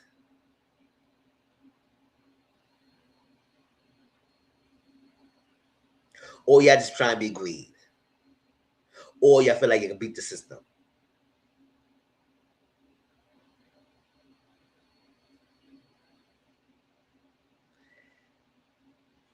So Wendy thing, and then the 8 years, and the judge ordered that. It's hard to watch the season of Potomac because of this, right? I don't watch Potomac anymore, but it's like it is crazy that it's going down to this route. It's crazy it's down this route, but we'll see. But Wendy and Eddie, hopefully, it's not too serious and it's you don't get the felony charges. But like I said, at the end of the day, we not here on when this thing going to trial, and if anybody like innocent press, because I don't know he might I don't know if he gonna cover this because it might not be a high profile crime cases that he reiterates. If anything, we could get anything, and somebody go, I can read it up to y'all. We do a read along of the case and see how that goes. But I don't think it's gonna be that high profile, so I don't believe that would happen. However, the high profile case that will come about was just the the case of Tupac killing, we definitely will be reading the case notes or the trial verbatim if Inner City Press does the recording of what they do.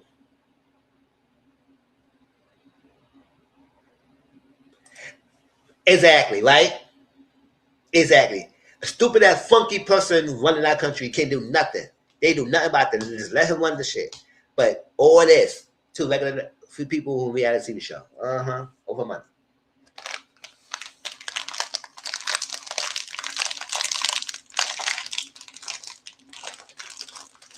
Wendy seems to be cringe. It's because it's the cringy because she's being spiteful, knowing what's coming around, or she just being different.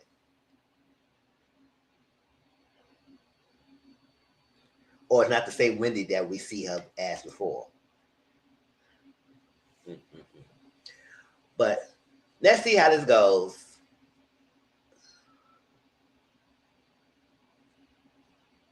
I went off the tangent because I was saying, we kind of funky ass motherfucker running our country, but they do nothing but nothing against the war criminal. Exactly.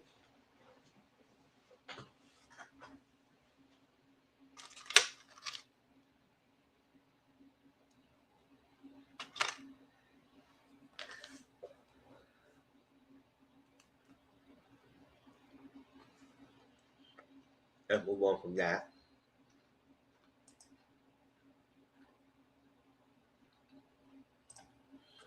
So what's next?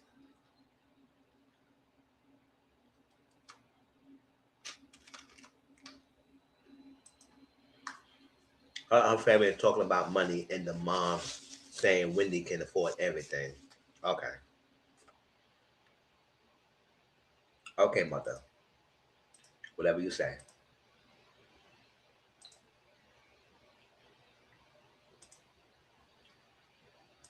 Whatever you say, mother.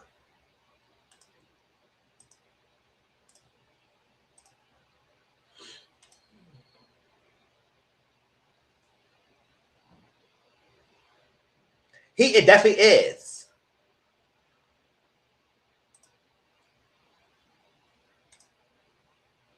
Okay, let's share this.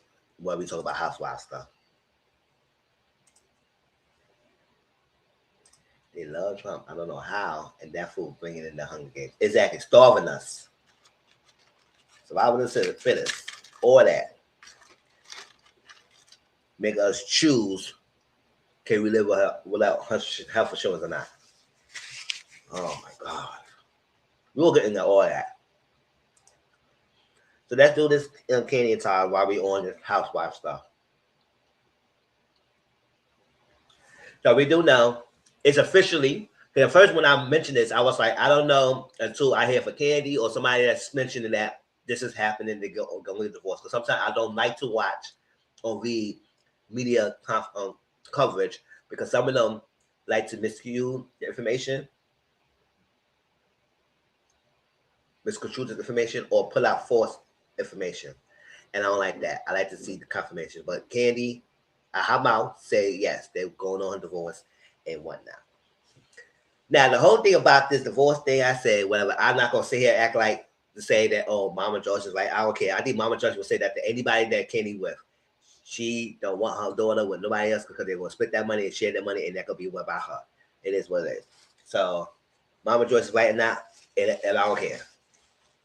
Go ahead. Go her page, congratulate her, because I'm not doing that. It is what it is. I feel like Mama Joyce would say that with any man that she can't be dealing with. Moving forward. However, it sucks that her and Todd being 11 or 10, 11 years, see that marriage. Has it been that long? I don't know. And it comes to the point that they cannot come to an agreement of custody, or at least they're working out to the point that they don't have to get the courts involved. I believe they can work it out to the point that they can't get that courts involved. However,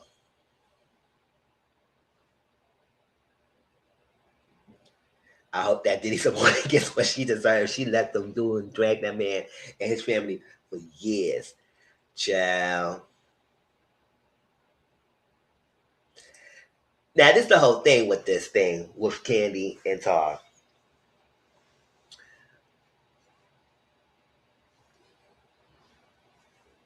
Now, when it comes to the kids, they got two kids together, Ace and Blaze. I feel like, yes, Candy's working hard, work a lot, and then he works a lot too, because that's the whole thing. There was a power couple who works a lot. So I feel like if they both have a way when they have their children that the children are taken care of, I don't believe that it should be hard for them to even try to go to court when it comes to custody. Work it out between y'all two so you have to get to that point. But if it gets to that point, it's gonna be messy because it's like now you trying to expose her like she's not around as a mother. And at the same time, I say you could say that about you, but I don't know. It's crazy because we not in that household till we know who got the kids or not. But I feel like as a thing, yeah, both of them have money. Y'all could have nannies. Y'all have this. This is what rich people do. When y'all both parents is working hard, y'all have people to raise your children while you not there till you get home and stuff. So to bring that now, the whole prenup kind of thing, because that's what they had. Katie said they want to honor the prenup because that's what the prenup they had, which is I guess protect her assets and whatever y'all made before your marriage, y'all keep. And I don't know the prenup agreement, but whatever y'all made before your marriages, y'all keep, and whatever's inside the marriage y'all made form together, I think I can split that evenly, whatever it is. But he contested that. He said that he signed that.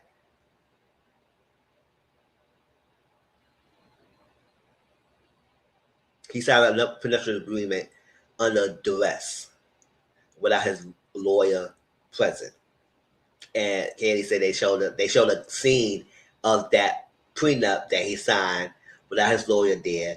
I think suppose attorney came with the video camera to showcase that he signed it as proof, and I don't know what convinced, and it was signed in the paper like couple hours before they actually supposed to get married. First of all, I'm not signing no damn paper no 3 or 4 hours after before I get married. As to why are you putting those freaking papers in front of me now? No. And you bringing some freaking funky ass freaking lawyer and with some freaking camera in my motherfucking face. I said, bitch, get the hell out of here. Where's my lawyer? And no, we're gonna do this the right way. We can delay this marriage. We rich. They can wait. So I don't know why he was signing it. But according to some people, they say he may have a case on that. According to some people who's in the lawyer system, the court system. Now, the parties have been working cooperatively in an effort to resolve all issues, and Tucker remains committed to continuing those discussions in good faith. Todd said that in hopefully unlikely event that they are unable to reach a custody deal, he will be seeking primary physical custody, joint legal custody, and final decision-making authority. Oh, that's too much. Yes, she's have joint legal custody. He want primary physical custody. Means he want the kids with him physically, but they would have joint legal custody, so they would go back and forth. But he wanted to be the final decision maker. Okay. He proposed Candy have substantial time and meaningful access to the children. Tucker Lloyd plays Boris as a mother. Todd wishes to make it clear that he recognized Candy as a loving and capable parent. Todd admitted that he signed a prenuptial agreement before getting hitched on 2014, but suggested he was pressured into signing it without his lawyers around. Todd's lawyer said the agreement was presented to Todd without his counsel, even though Candy then counsel had communicated previously with Todd's team regarding a potential prenuptial agreement. Despite that knowledge, Candy's counsel presented the final agreement to Todd for signature immediately before the wedding ceremony, without any notice to or consultation with Todd's team, who had been significantly engaged in the negotiation process, Tucker Fallon alleged. These circumstances raises substantial questions concerning the enforceability of said document. Nevertheless, Todd remains committed to working in good faith to resolve this matter amicably and privately to the extent possible. Todd counterclaim has demanded a division of all marital assets, both real and personal, tangible and intangible, between parties. Whew. It's crazy to get to that point. And I don't know. Can it be contested that it was under duress? Because a couple hours before, with cameras in front of you and everything, and even, I don't know. So I guess we're going to see how this plays out.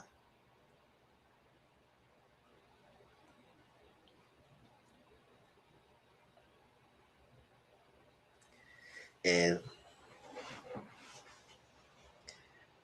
it was probably one of those cases that it may go to his favor. It may be one of the cases that it may not. And sometimes, as I was saying, when you want to get married so quickly with people, maybe you want to hold off and marrying people.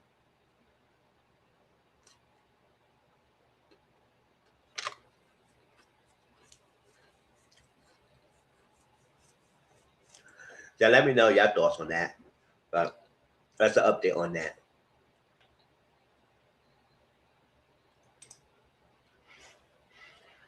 All right, let me stop there.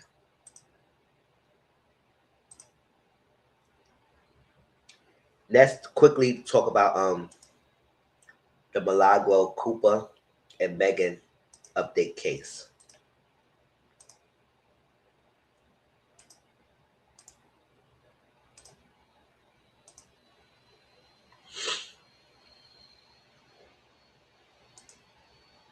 So somebody asked me, one of my visitors asked me, so with this verdict, will you feel type of way about it, and will it scare you and to continue doing videos and talk about things like that? I will say no, because at some point, it comes to the point where are you just make an opinion about something? Yes, I do hope all the kids gonna be okay doing this crazy custody battle between two parents who has money, and it's like that, and it sucks because it can be dragged out. Both sides don't want to falter and give in. It's please, can we have joint custody? Split this time, doing this, and alternate holidays. Can we do that and call it a day? Why we got to go through all that? Come on now.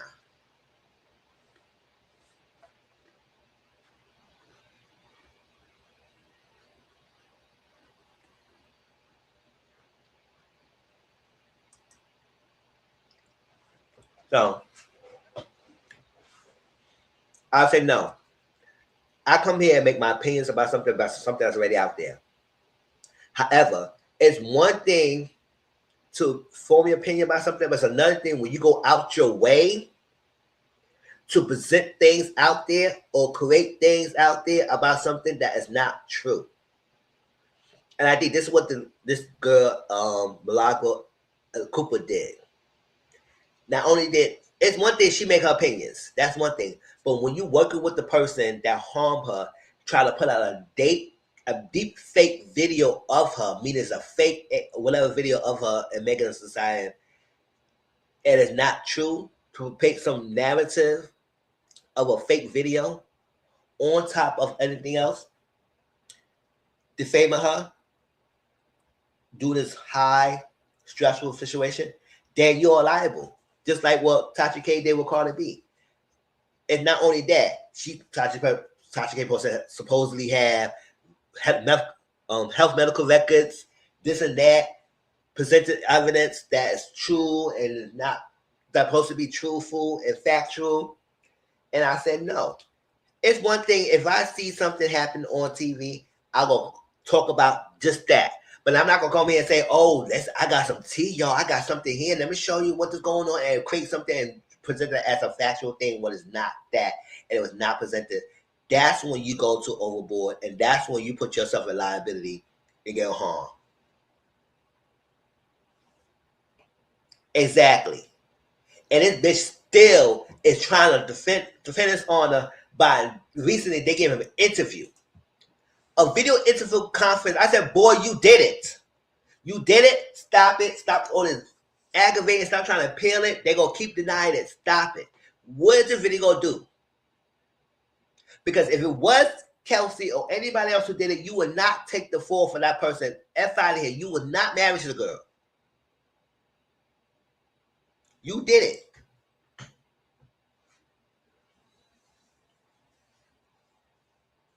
Spend your time and worry about what you did. And that's when it takes it. So when I really talk about all these things, this is all the stuff that's really on social media, and I'm just making an opinion.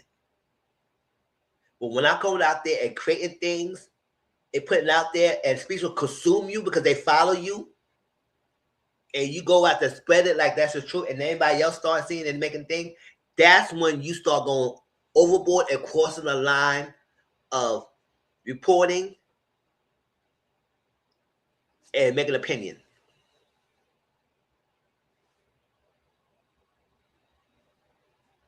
Yes. So no, I don't think that, because I know I don't go that deep with nobody's situation. I just say what it is, what's out there, and make opinion and call it that. I'm not making nothing else that has not has been reported, or making some substantial thing that I have some tea and I'm making this and making it, and everybody going, I spread it out there, and then they come back to me and make it seem, oh, Mizzle, the one who said this, who put it out there, and also, and then come and run it, and now I put eyes, and then people get tagged and all that stuff, and now that person seeing me trying to sue me, I got nothing to give y'all. So if you want ass or something, I don't know, because that's all you gonna get, because you get nothing else. Like, bitch, you get no fucking money out of me, bitch. Shit. There's nothing coming from that, because what you getting?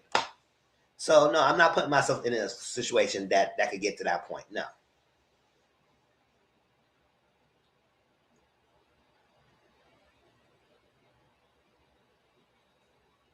Over a man. And I don't think he paid for your bills. Like, oh, you gonna ask him for the $59K you got to owe Megan? Or you gonna ask him because you broke? Because your lawyer don't want you now because now you can afford her.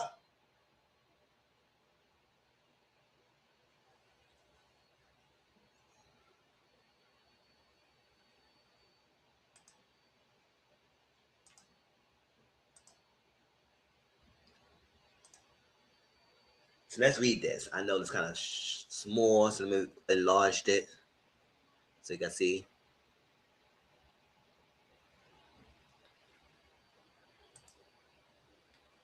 I'm not gonna read it, but what I got it from this is that the jury found her guilty, Milagro Cooper, for 3 counts. However, one of the counts, and they judged her, found her judgment for $75,000. However, one of the counts was deemed not forcible because the judge defined Elizabeth Milagro as a immediate defendant, meaning that because she's an immediate defendant, because that was up in the air whether she is defined as immediate defendant. If she was not defined as immediate defendant, that means she is liable for all 3 counts, and she had to pay that full amount that jury defined her as. But since she was defined as immediate defendant, meaning that in her state, because every state has a different laws of going by, her state, meaning that she had to be served properly with cease and desist. All of this because of Tory Lanez. Exactly. All of this because of his dusty leprechaun ass. Fuck out of here. Exactly. All this because of him. Or you gonna go to him, ask for $59,000? Go ahead, girl, and pay your lawyer fees since you want to do all this by the guy. Creating all these fake ass videos and shit like that. A deep fake pornographic video, girl, get the F out of here. A deep fake video. That's what it was. Because she's immediate defendant, Megan's team supposed to send her a cease and desist or something before you file charges to see if she will stop the behavior. And since they didn't do that, and on that piece of the charge her, so the judge feel like, yes, because she's immediate defendant, you failed to send the proper paperwork for that one. So they kind of threw off that count, even though she was found guilty of that, and lowered the charge from 75 to 59. So she's liable to pay back Megan for 59. So everybody said, "Oh, all that money you spend, and this what you get back." I said it was not about the money. It's about the respect and stop spending lies about her. That's all it was. She asked her to stop, and she didn't stop it in an informal manner. So the final judgment. This cause came before the court for jury trial. This issue have been duly tried. The jury rendered its verdict. Let me take my time. Finding defendant Milagro Cooper liable to plaintiff Megan Pete for defamation per se, intentional infliction of emotional distress, and promotion of an altered sexual depiction of in violation of Section 836.313 Florida statute. So she provided and promoted an altered video of Megan or something different of Megan. That's not true. A fake thing. The jury also rendered its verdict as defendant media defendant status, finding that defendant should be treated as a media defendant regarding the statement as issued. So yes, even though they did deem her as guilty of the counts, they also rendered her as a defendant, media defendant. So because of that, the charge was reduced down, and since they was a property, served her as what it's supposed to be. Finally, the defendant should be treated as a media defendant regarding the statements at issue as a condition precedent to a defamation suit. Florida statutes requires a plaintiff to serve a media defendant with a written notice specifying the alleged false or defamatory statements at least 5 days before filing a complaint. The jury conclusion that defendant is a media defendant therefore precludes judgment for plaintiff on the defamation per se claim because it is uncontested that plaintiff did not provide defendant pre-suit notice. Oops. In sum, the jury verdict supports entry of judgment for plaintiff on her claims of intentional infliction of emotional distress and promotion of an altered sexual depiction. Plaintiff is entitled to $59,000 in damages, the amount of compensatory and punitive damages rewarded by the jury on those two claims. Accordingly, it is ordered and adjourned as follows. Judgment is entered in favor of plaintiff Megan Pete on counts 2 and 3 of a Second Amendment complaint and against defendant Milagro Cooper. Plaintiff shall recover from defendant a total of $59,000 in damages. Requests for costs and fees should not be submitted until after a post-trial motions are decided or appeal is concluded, whether occurs later.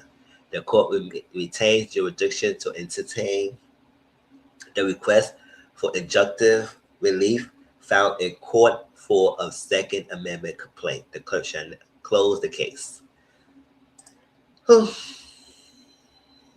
Yeah, I don't know how she's media either. What media is she giving? She's a content creator just like me, spreading false lies over a man. F out of here. Then that's the case. I'm a media trainer. I'm a media defendant. Fuck out of here.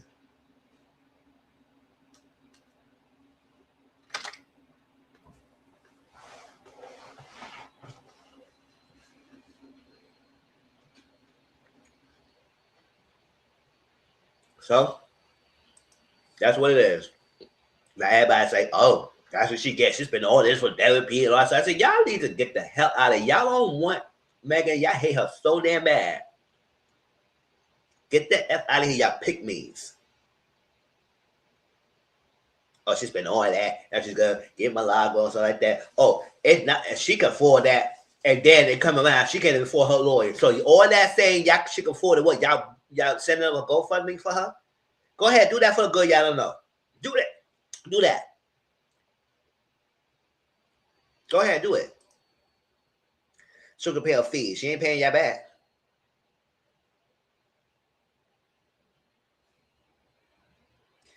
kind of deep fake or altered sexual depiction you was making of Megan for support of this guy? Like, girl, you were going really hard at him over somebody. Girl, get the F out of here. He shot the girl. I be so agitated and annoyed.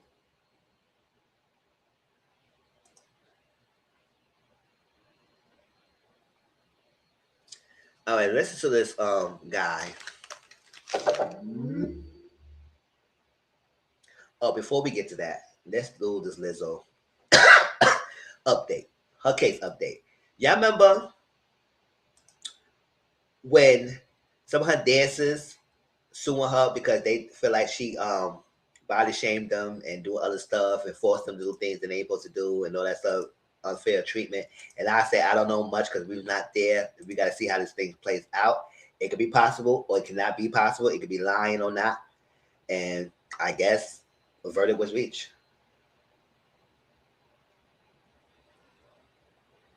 I don't remember.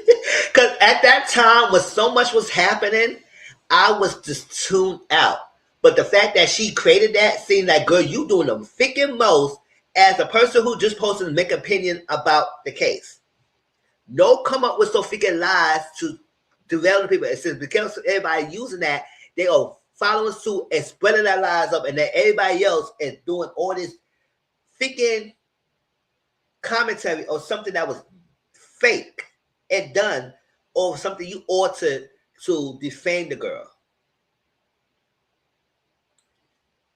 I remember she did something because at the time people were saying about it, but I don't remember what it was. So that's what got her in trouble.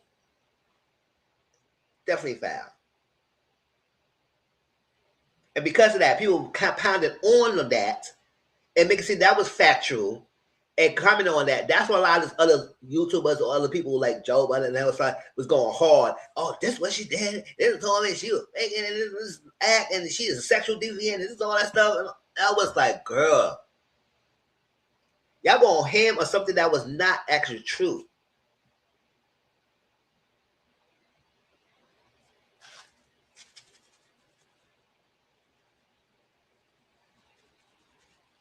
She didn't create it. She shared the F file of it and acted like she didn't. Oh, yeah. Okay, she shared it. So she shared something that was not true and pretending that she did not share it. And knowing that that video was a false video. Mm-hmm. So, girl, you still liable because you the one who did it. You presented it out there as a media defendant to everybody to watch it and presented that this was actual factual. Even if you didn't create the video, you shared something.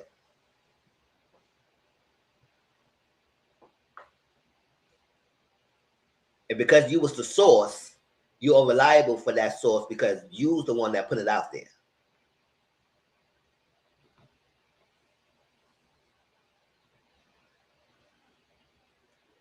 But it's still foul. You presented an altered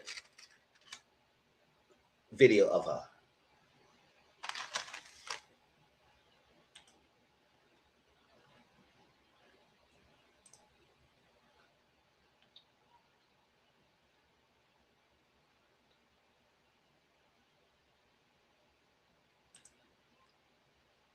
Oh, this was 2023. That was 2 years ago now. Was that long?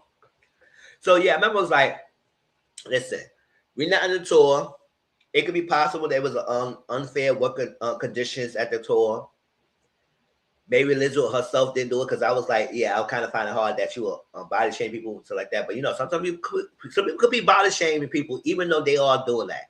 Like gay people could game shame on everybody. Gay people could be shaming another gay person even though they gay themselves. So it could be possible. Or a black person could shame another person and they're black. So yeah, it's possible you could shame and condemn somebody on that who you are. It is a reflection of yourself. But like I said, it could be possible we're not there and everything. All that stuff, it could be what it is.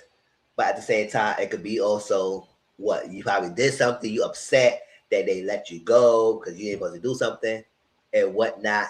Some of the stuff that they said that was happening, that they forced her to look at things, just like that. I said, oh my gosh, what's going on here? But let's just show the update because she let her team handle it as a victory on her case.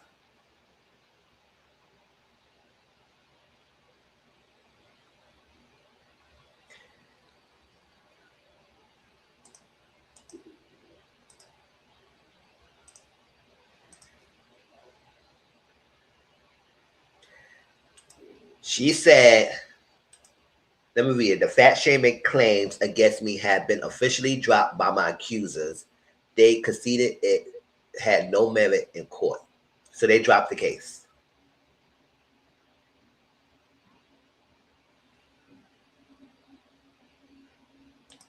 There was no evidence that I fired them because they gained weight, because it never happened. Now the truth is finally out.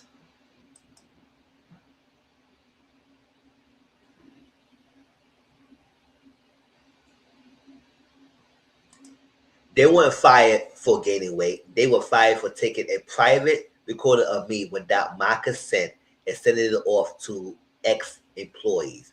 Ooh, that messed up. Ooh, oh, lazy spinning tea. Oh, that's what they were fired for.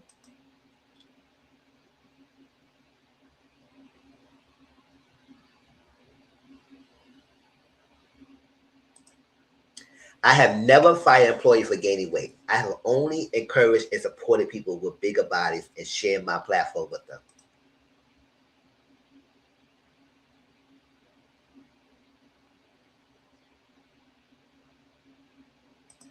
This claim had haunted me since the day it came out. It has been devastating to suffer through this in silence, but I let my lawyers lead, and I'm grateful for this victory.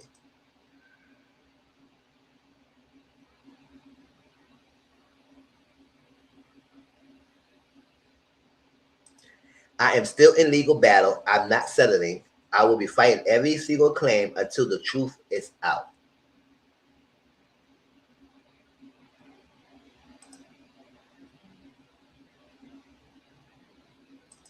All right.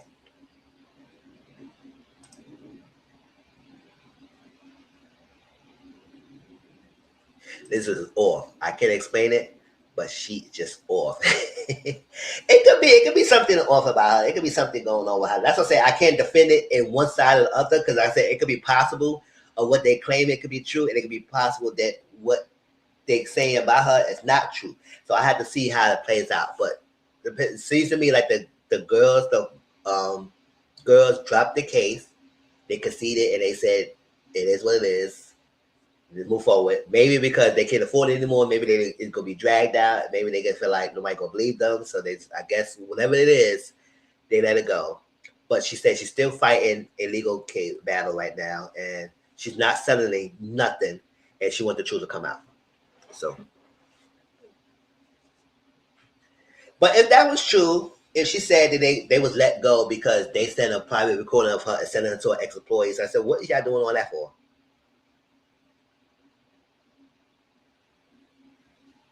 I honestly think that one is jurisdiction. Okay.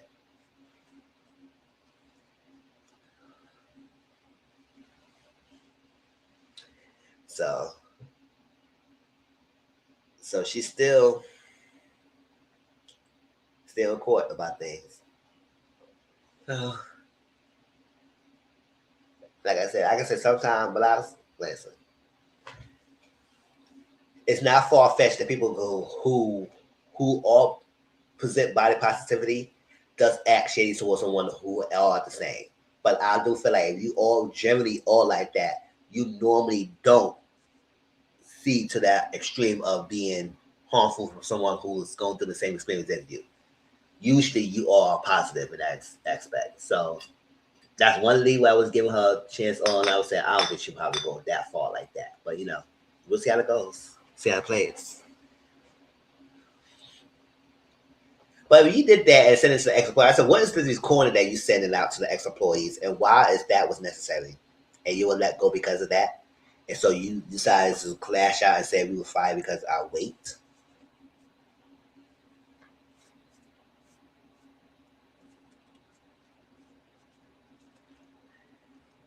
But y'all let me know your thoughts on this case. Anything else? Unless anything I missed or I probably misinformed, y'all let me know as well. I'm just reporting what they were reading here.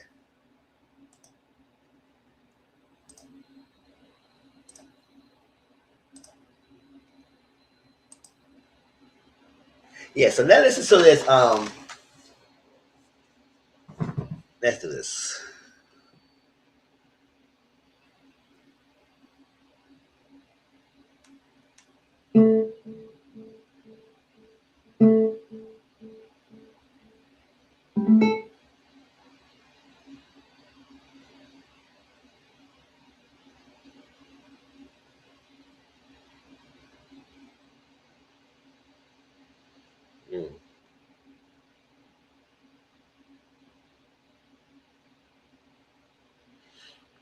So what's his name? His name was Trayvon Boykin. I believe I mentioned it last time, but let's give an update. I don't know if I did. If I didn't, if I did, I'll just say it again. So this what it is, because I don't remember.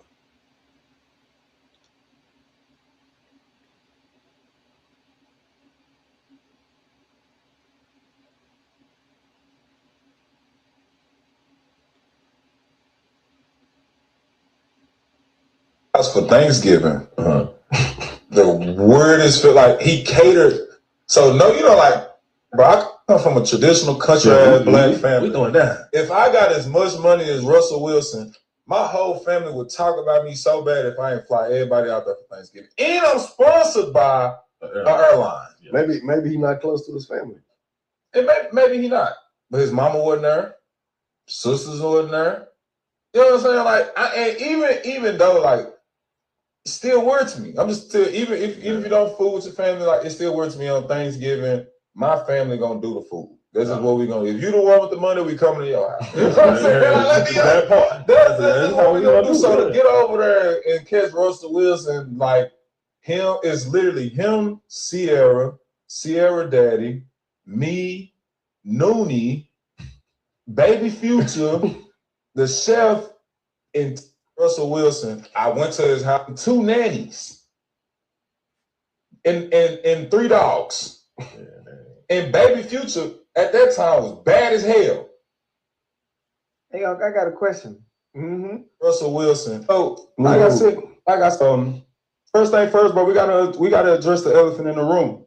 You know what I'm saying? That was a video that obviously went viral. Me sharing my experience with what I had at a teammate's crib. But with that being said, I just would have to let y'all know, like, hey, look, I'm a kid from Dallas, Texas, right? I come from a traditional household when it comes to family, right? When we came from, I came from shit. And so when it come to Thanksgiving, the reason I said what I said is because when we had a little bit of nothing, we still came together as a family. That's the way that I was raised. That's the way that I always seen it. So when I seen something a little bit different, it was that to me. It was different. Now, I probably could have articulated it a lot better than what I did, and I could have gave a little bit more context than what I did. But I do want to sit here, whether my co-host agrees or not, because I know first thing first, but we gotta address the. I do want to issue an apology, right? I felt like they didn't wake up and ask for that, Russ, Sierra, and especially Baby Future, right? This was a long time ago. I shared an experience that I had 10 years ago. It's a lot of things they don't wake up to. Right? It's a lot of stuff but I can only speak for me, right? And so I can't issue that apology and say that I do apologize for, because they didn't necessarily deserve it. I could have told a story without name dropping. Because I'm pretty sure like other people go tell their stories on podcasts and their experiences, and then you just speculate who it is, and you go from there. So, like I said, bro, I do want to issue that apology publicly. I don't think that you can publicly say something and then go privately apologize. You know what I'm saying? So, I would love to just start off there and saying like, hey, look, I do apologize, especially to Baby Future, because if it's one person I fuck with, it's the Future fans. You know what I'm saying? So I do want to issue an apology. Like I said, bro, like, look, man, we're gonna sit on it. And this is a learning experience for a lot of us, bro. We've been doing this podcast for 9 episodes. And we learning a lot. We going through a lot, and it's gonna be ups. It's gonna be downs. So we gonna sit over here and we gonna have viral moments. We're gonna have moments that might not go viral. So like I said, bro, like, look, man, we gonna sit up.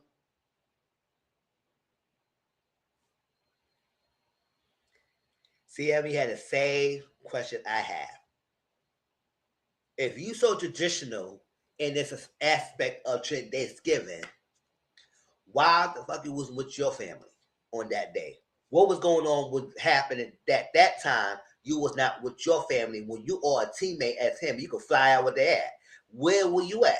Why you was at the Russell's family house? And see, this is exactly why people don't want to invite a lot of people to their houses. Because when they come to their house, they want to act up. They want to act all brand new in your face, but they gonna talk about you behind your back and to other people about your damn house. Then I invite you there. I don't care who is at my house for Thanksgiving. Thanksgiving is about bringing the people together and giving thanks and sharing memories and food. That's all it is. And then the other deep reasons, all the religious reasons, all that stuff like that about Thanksgiving. But that's what it is. People, I love Thanksgiving. That's what a prime time for me to spend time with my family. But family is not always have to be biological family.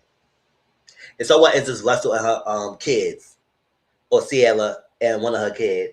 It's like that. He still invites you over your house, open his doors for you to come there, for you to trash talk him, and after why you need to trash his name, and you want to dedicate to the future fans. F out of here. Yeah, you traditional. And why do you feel like it was a need for them to bring that up anyway? What's the point? Because it's weird. Ain't nothing weird with it. A lot of families don't get along together, so a lot of people have Thanksgiving separately.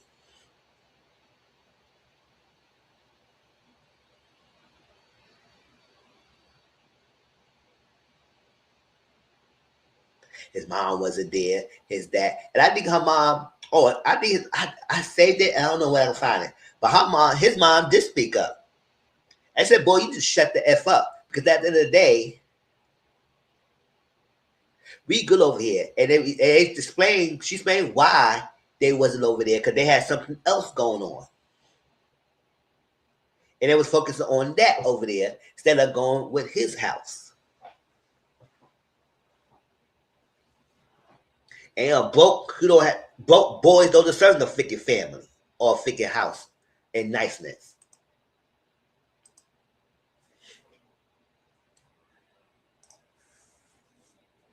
As I said, boy, he said all that.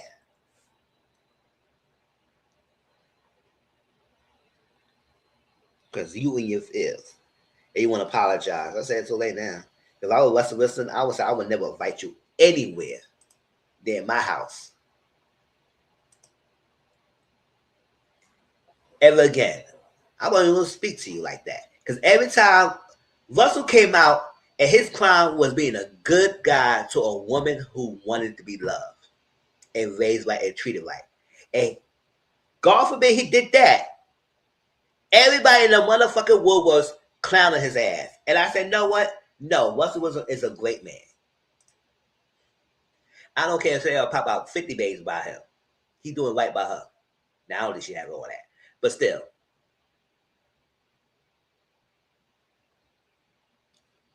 Hell, give me a Russell Wilson. Like I said, I said it in his face. Yes, I said it. I got drinks in me. Fine ass man. Sure. Do what he do. But other than that, that was his crime. And because of that, he is talked about left and right.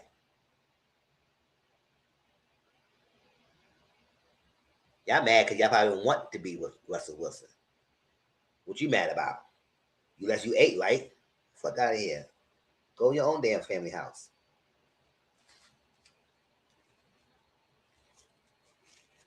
This guy minding his business, taking right for his family, and you said that crappy shit online. I said, what was that for anyway? Why you decided to bring that story?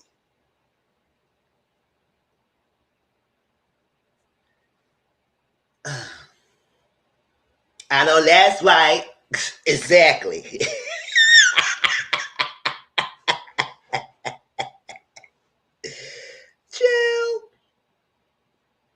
And now he want to apologize. And then he gonna say, "Oh no, I'm gonna cater to the future fans." I said, "Why the fuck are you catering to him? What the hell he wanted? He don't care about his son." I said it.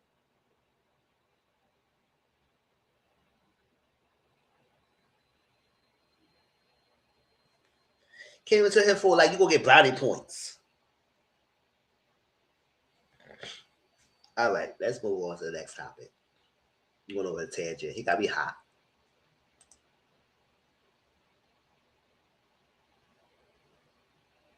And let's quickly talk about the Shelly Ace to break it up, and then people going hard ham about Landria. Like I say, Love Island news, and then Love Island trying to do something different next year. Well, no, I don't need to post all that stuff up. But you know what? No, let me do that now. Hold up, let me get it up, y'all. I know this live is a little long, but you know this is the last live of the year, so I'm getting through it. Almost done, y'all. But I know y'all ain't watching me. So Shelly and Ace broken up, and like I said, I mean, anybody who know Hold Out Lamb, I don't watch these shows to the hope that somebody stay up together or not. I'm not too invested. Whether you stay together or not, it is what it is. Because at the end of the day, get no love other than love. Oh no, that's not what I was looking at. And they're trying to make a movie. I said, what for? What the movie for? Why are we making a Love Island movie? And what's the point of it?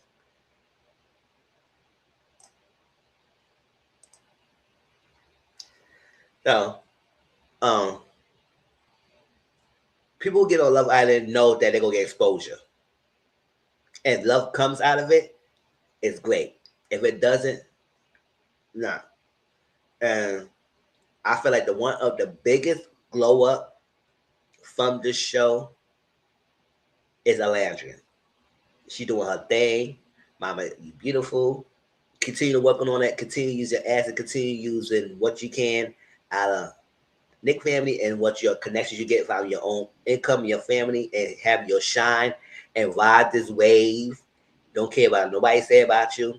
Because at the end of the day, they all hating you because they can't be you. Period.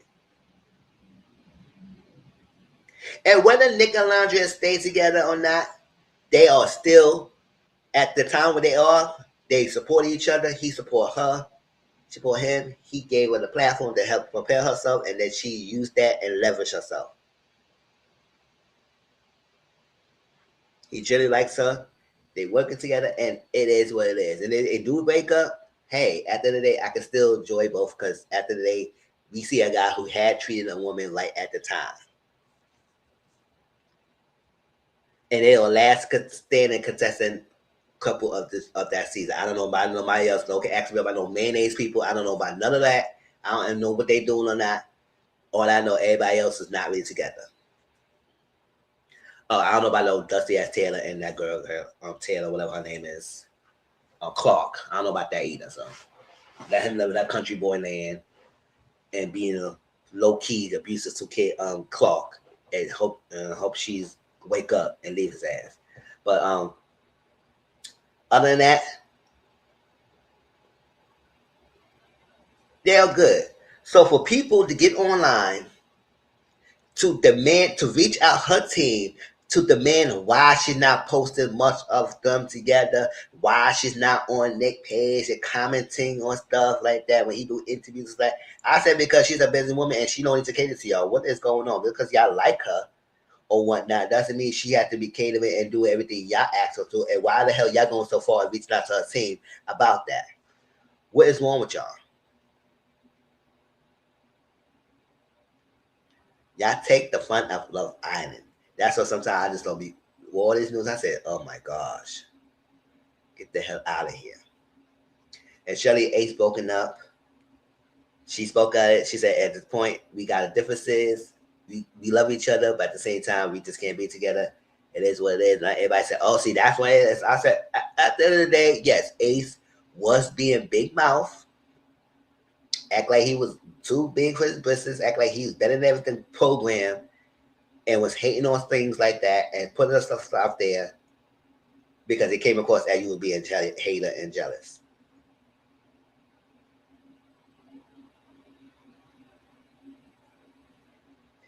And now, what's up? And plus, y'all even lived close together, so I don't know how that was working out anyway. So I don't know if people say they're not surprised. People say, "Oh well, that's good karma for you like that." Because I don't know, everybody's still trying to speculate whether Shelly and Alondra are close or still talking to each other. I said, I don't know. Shelly doing her thing, Alondra doing her thing, Alondra and anything about it. It is what it is. So, but I'm glad that Nick and Alondra have a good relationship, and he treating her like, and she's like that. So as much as you can, let's continue on. How I feel about the season still stands. How I feel about how they handled it still stands. But it is what it is. Let them do it. They're doing a good job. Now, Love Island said they want to make some major changes and casting changes. Next, producers are seeking wholesome personalities and diverse body types. Fine with the diverse body types. Every different body type is grateful. They all deserve love. People like different types. So you don't have a single type of body type. I understand. That's great. Now, the host of personalities you trying to talk about, who asked for that? How you gonna say host of personalities when you do kissing challenges and all these nasty challenges like that? They probably spit left and right. They having sex in bed. What is this wholesome personalities you asking for? Nobody asked for wholesome personalities. What we asking for is y'all to stop getting so many people who influencers. Cause that's plagued y'all in freaking season 7. Go back to hiring people that was from season 6, meaning that regular people who didn't have a high following, people who don't know who they are, came in experience and did experience in an authentic, raw, emotions kind of way. And then because of that, their popularity came from the show, and then they propelled and higher fan base. Because a lot of these people who was on that show in season 6 did not have a high fan base. They was regular people. And they became on the show, and then they soared. These people in season 7, a lot of them had high following people already, and people knew them already before they even got on the show. So it kind of tainted the show. So, and then they try to dictate how things go, and that's when you have people who influence us like that, they try to dictate. No, have regular standard people. That's what we want. So all this wholesome personality, you don't want another Bella. I don't care. Well, yeah, swap and spit. Get the fuck out of here.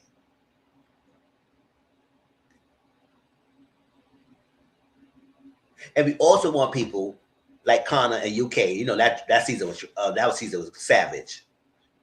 Going after people they want. Go after them. All that. Oh, I don't respect you. Respect that. F out of here. You ain't married. Y'all can have some decorum, yes, but you don't need permission to go after who you want. That's what I say. I said wholesome. I said y'all is fucking up. Y'all think we asked y'all for wholesome personality, so you gonna have whole Marys and Jesus around here? F out of here. I'm on one way. They said, Missy, you go off. I said, that's fine.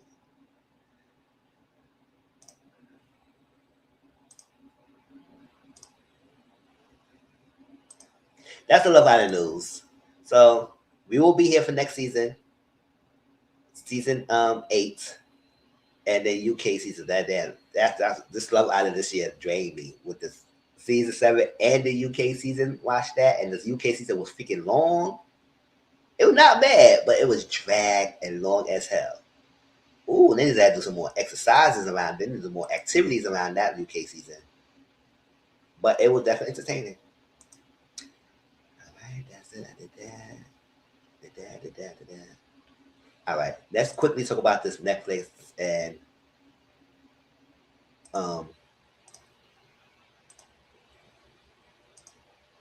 potential acquisition of WB.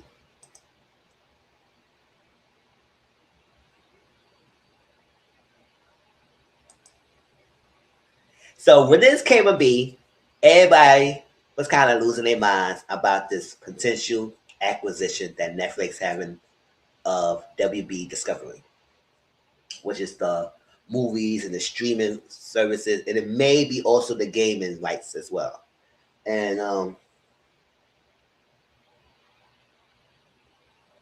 And I don't know how people feel about that. Because people say that Netflix not gonna do it justice, it's gonna be this, it not gonna be too much of the movie theaters, and it's gonna be monopoly and a lot of things. And I said, ooh, well, my first question is, y'all worry about what Netflix is doing. I said, what about why WB is selling in the first place? Yeah, I don't like that monopoly either. Why WB was selling in the first place? Who made that decision for the sale? And then also, I realized that WB has not been doing greatly in the last couple of years.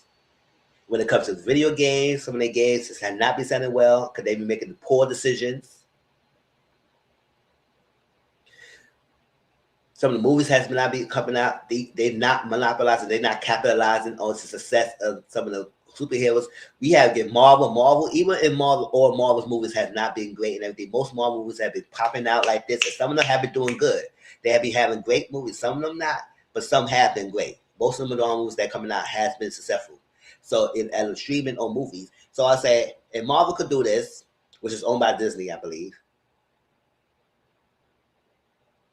What's going on with WB and DC heroes and all this extra stuff in them? Because the guy at the top wants to make money. Mm-hmm. Basically, greed. I said they had the success of Hogwarts Legacy, which is Harry Potter video game. That thing was successful. Hopefully, they make a number 2, which I think. But I said with that, how would I go by with Netflix overseeing it? Because they don't have a big gaming division, so I don't know what that will go about. Can they leave that and continue to let them have it and let them continue to create, or you will monopolize that? HBO Max, the streaming part. What you gonna do? Go integrate HBO Max to Netflix? I think they're not gonna do that. They say they won't keep HBO Max in its own thing, but still they go oversee it. And then when it comes to movies and stuff, and new movies, how the release rhythm will be when it comes to movie theaters into streaming? Because sometimes, past we have movies, we have shows in the movies, and that usually stay for a movie for a while before they even come to streaming. Sometimes they even come to streaming; it just be in the movies, and after a while they stop. But lately, we have movies that's coming out streaming automatically, straight up. Don't even go to the movie theaters. It's in the streaming services. Because people said people like. I said people don't mind going to the movie theaters if they are quality movies, and also if these theaters is not raising their prices so damn much, and they figure quality of service is horrible. Or the movie theater's not cleanliness.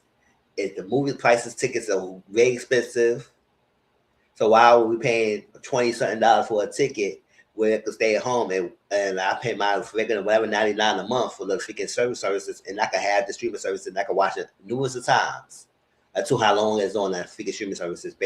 Continue paying money for the movie theaters was like $20 something for an adult ticket, which usually be less than that years ago. Like $10 or $15. Ticket prices was never that expensive.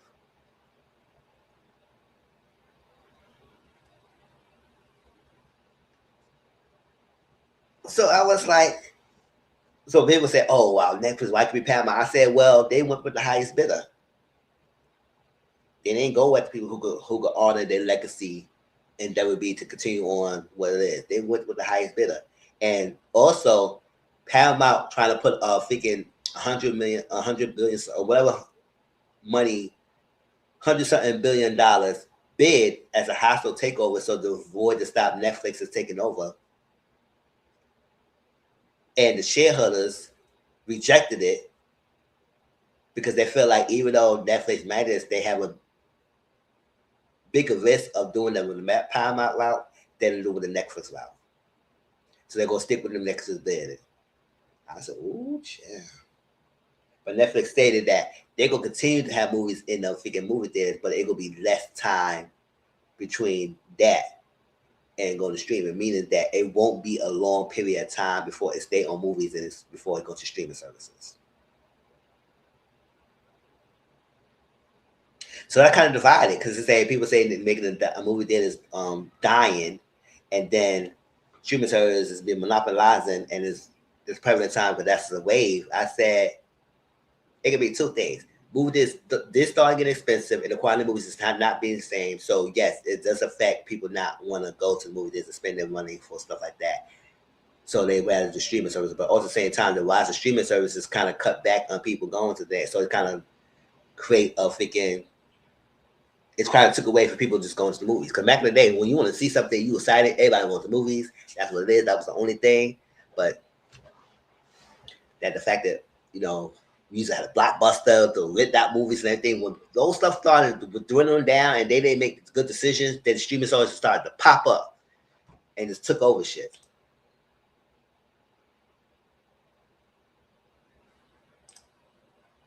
How you feel? I know a lot of people probably not be into WB and stuff like that, but I love stuff like that because I used to like the heroes and the games and all that stuff. HBO Max had the welcome stuff, so I want to continue on that, and it also create less creativity because it won't bring a lot of very diverse people, creatives to create these shows and everything. It could be limited to on Netflix creative side and what they want and everything on these type of the shows. So it's kind of has some risk factors and the creativity part and streaming and movies and all that craziness. So I don't know how they got the quality in the movies that put it out there. Are they gonna do a good job? The gaming aspect, they're not big on gaming, so how they gonna affect that? The licenses of the Mortal Kombat, of the Harry Potter, and some of the other games that's WB overseas. So, and the TV shows. So Netflix has officially emerged as a top bidder to acquire Warner Brothers Discovery, targeting its studio assets and streaming services. The streaming giant news offer stands out as mostly cash and moves that help it leap ahead of rivals Paramount, Skydance, and Comcast in the race for one of Hollywood's biggest media companies. As the deals go through, Netflix will observe the studio libraries, hit films, and streaming services, including HBO Max, under Warner Brothers, that could reshape streaming for millions of viewers, potentially combining Netflix's massive catalog with Warner's deep reserve of franchises and content. But the sale is drawing scrutiny. Some in Hollywood warn that combining two media giants could trigger serious antitrust reviews, since the deal will consolidate a huge amount of ownerships and influences under a single company. So yes, it's not finalized yet. It got to go through the legal services, the processes. But gosh, it is something.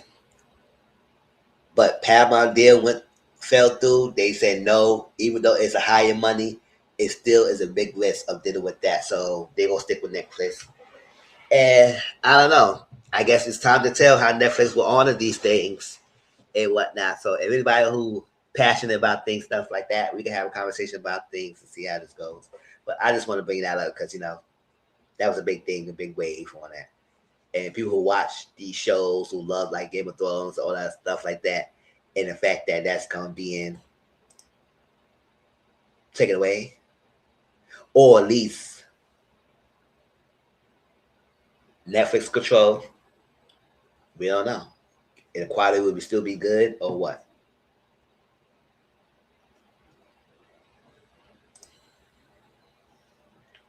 All right, let's see.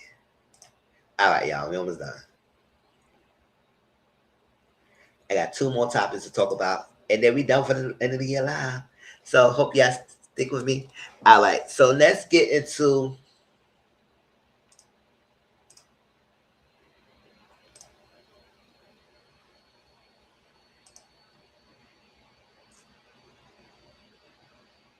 let's talk about some of the big beautiful changes and then the politics talks and stuff like that. So quickly updates on the politics side.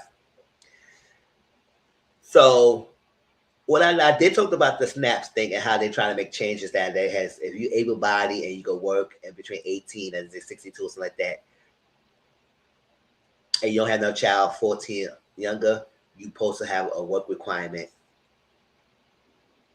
to get continuous SNAP, meaning that 80 hours a month you have to show whatever proof. I don't know how you gonna track that. What is your metric system of tracking? How you gonna come about and proving that people are completing this 80 hours, whatnot? Do you have things set up for people to go through? Like I say, that should work if you have companies and things that people could go to and it's automatic and they know how to report back to them to continue to SNAP. Even though I don't feel like you should be doing all that, but this is what they want to do. They doing that for SNAP and they order still doing that for the Medicaid. Yup. Medicaid might have a work requirement as well.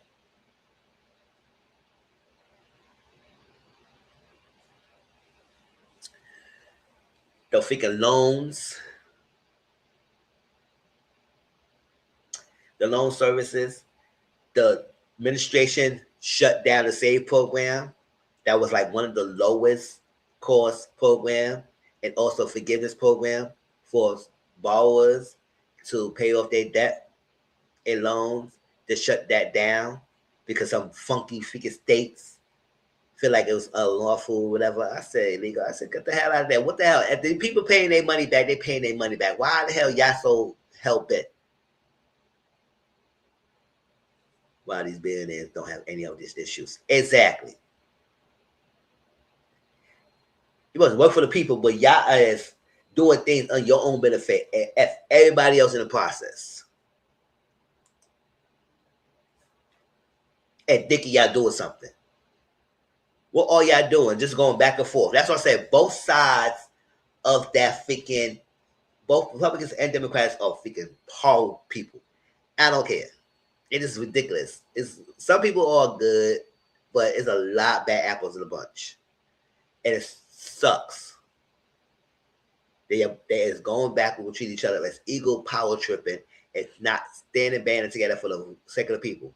And also, those freaking Republicans, y'all control majority of everything. All three branches y'all control, and what the hell's going on?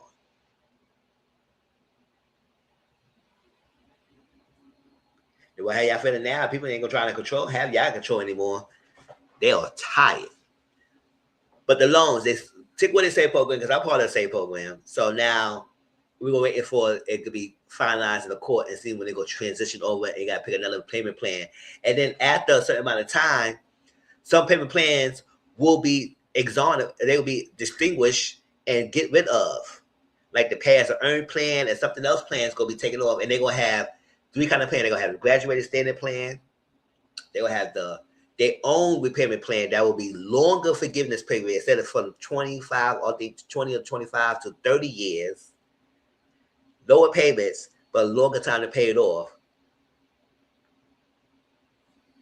and whatnot. So that's that. Another plan they're gonna keep, but they're gonna deal with a lot of the repayment plans. I said, give people the option. I don't know why y'all dealing with all these. I said, what is that? It's freaking bothering y'all for? So increase the problem. It might increase people defaulting their loans and whatnot. And it also limited how much you could borrow in loans for programs in your university and when you go to college or university and school. It's a limit now. It's a federal limit of how much you're going to be borrowing. They reduced it.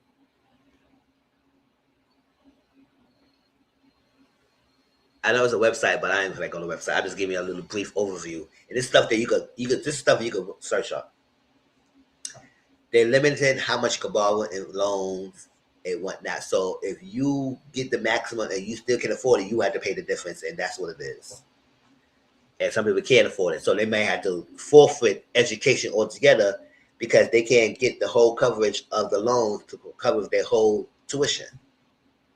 So that probably limit the type of people who will go after these schools and get loans because they cannot afford it. Because most of our community, our Black and Brown and Latino community students, can't afford a college because we don't have the resources like the outside counterpart. So usually we survive going to school and get the education by loans. or grants or scholarships, usually majority's loans, to go to these schools to have the education so we could have a good job, supposedly, to pay back our loans and stuff like that and have a career. So majority of us go through these loans programs so we could able to have standing of going to school. But when you are limiting and capping things and taking things away, it will limit the choices of people going to school. So now what you want to do? You want people to work for us, so build up the trade schools or something like that. And also schools that don't have high success rate of funding, they won't get a lot high federal fundings. And some of the degrees was taken off as professional degrees. So they did a lot.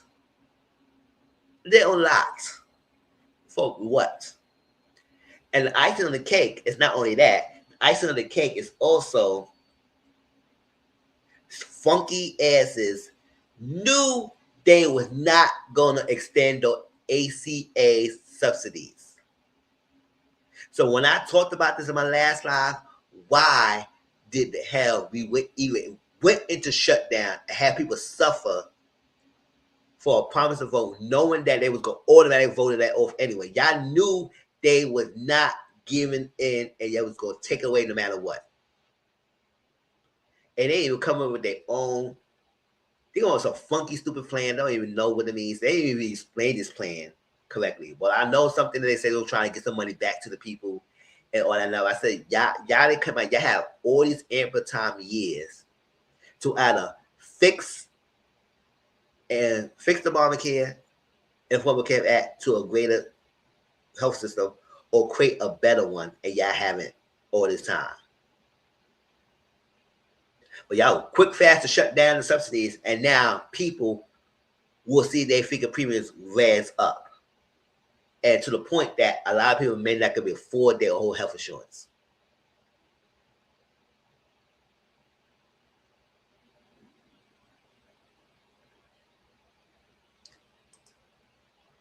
Yeah. Yeah, they did show that the Republicans, because we all know that's what a lot of people seeing, that the Republicans is the majority control for all three seats, all three branches, and y'all wanted to F us up over.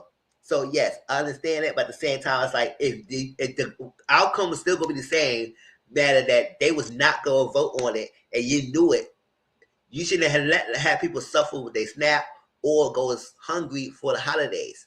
That's what people had issue with. A lot of people say that you could have hold out so they could go on. Y'all always falter when it comes to Republicans. But at the same time, I say people know, we already know they was not going to vote on it. So they was like, why it had to suffer like that? Just let it happen. Y'all already passed the big, beautiful bill when they cut a lot of shit off, cut a lot of programs. And I said, why the hell y'all vote for this dusty bill? But whatever. Put that Republican right up. Yes, I have access to healthcare, especially the plan they come up with. And their plan was even on that. So what the kind of plan y'all doing? You have all these ample years.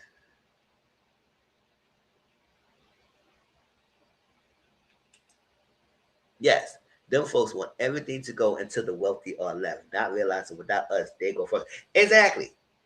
We help build this economy up.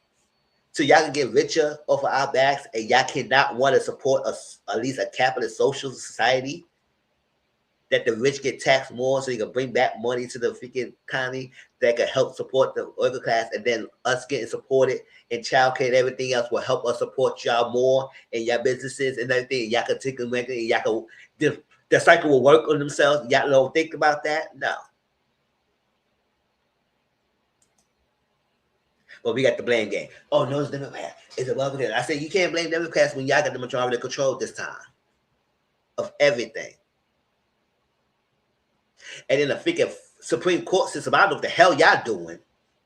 But we know, because that's why that freaking election that time was so important, when a bunch of retirees left the Supreme Court seats.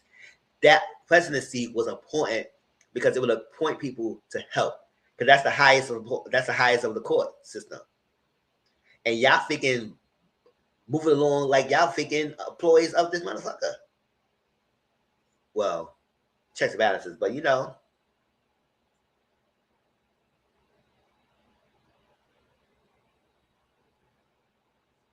They came up with this version of ACA. They gave it to the Obamacare name.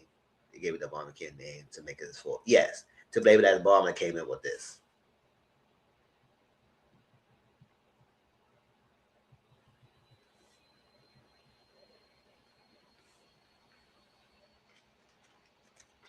Instead of fixing it and pound on it because it wasn't horrible, but it wasn't perfect. But they could have did something with that.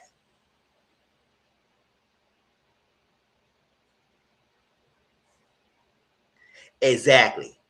It seemed like y'all working under their freaking beneath the feet. It's like, come on now, y'all better check his.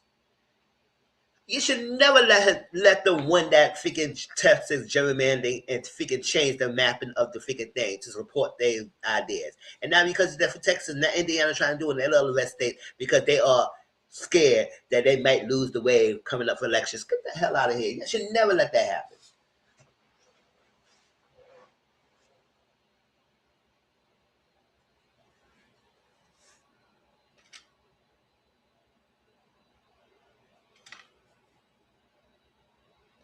Then we would never had the Roe vs. Wade to overturn and all the other stuff that's happening.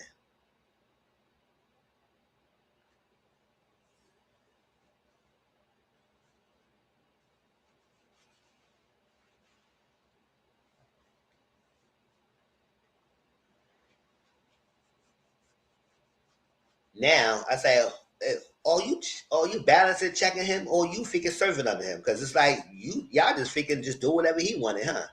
I know some things y'all reject, but most of the stuff y'all trying to support it. I'm saying, oh my god, but we know he points some people that do. But I was like, whack, all whack.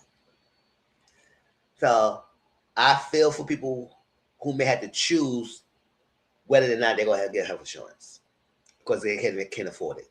And then our wages not going up as much to support the rising cost of things. They swear things going down, which it's not. So it's show. Back and forth, back and forth. They force them to vote and to vote the same way. Oh, we is trying to honor the freaking 100% of Americans, not the 20. I said that 20 and 24 million is part of the 100% Americans that you trying to get rid of because it doesn't serve only them. That's what it is. It's important.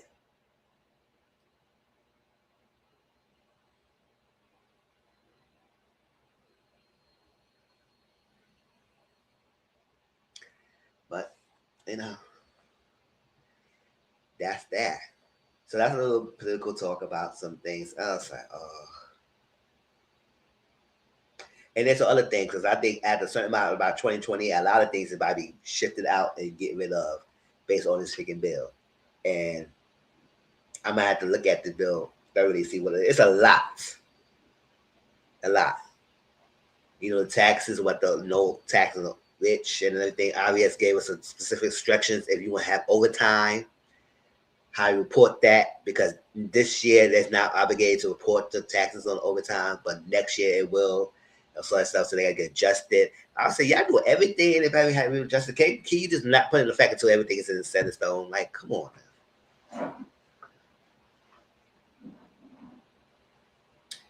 All right, the last topic we'll talk about is the Diddy documentary real quick, and we get out of here because I know everybody said, "Oh my God, you been talking."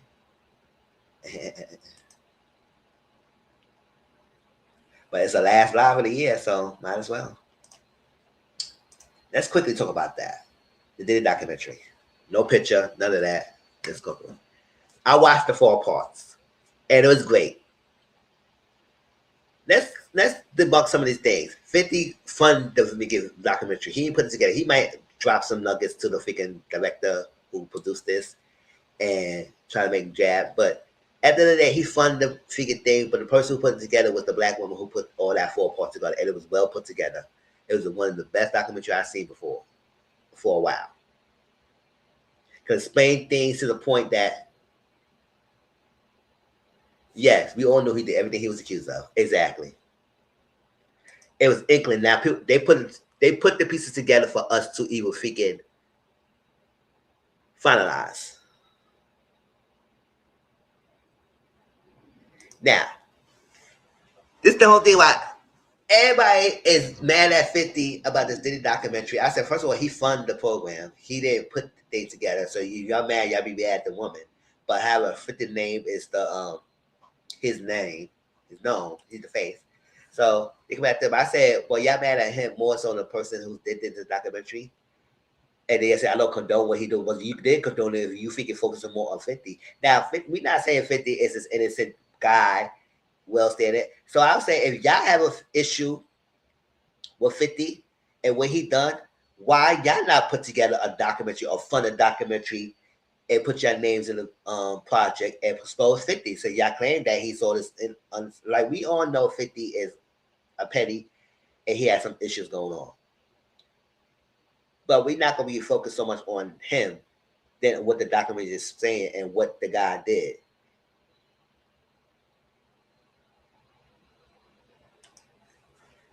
Gets rid of it. Yes. So if y'all feel that 50 is this person, he's kind of similar, so documentary on him. Documentary on him. Ja Rule, Marlon, all the other people who had an issue with him releasing the documentary. Y'all put your fund together, find the director, find people who can celebrate the stories, tell their story about their issues with 50 Cent, and coming together and do a documentary. And that series is a good quality if we watch it. Because to say that, oh, it's a street code, street dude. I said, first of all, Diddy is not a street dude. Get y'all funky asses out of there. He's never a street dude. He was a cornball who had no play growing up. He probably was not attractive. He wasn't. Got no play. And then he got rise of fame through tragedy and using people. I even never knew about that City College incident that went down. That he put together, people died, and then he sent in and avoid all responsibility for it. He had his partner, co-founder, co-partner of Bad Boys, whatever, and his mother name or the paperwork, so he won't found reliable, and Bad Boys won't be found liable of their event.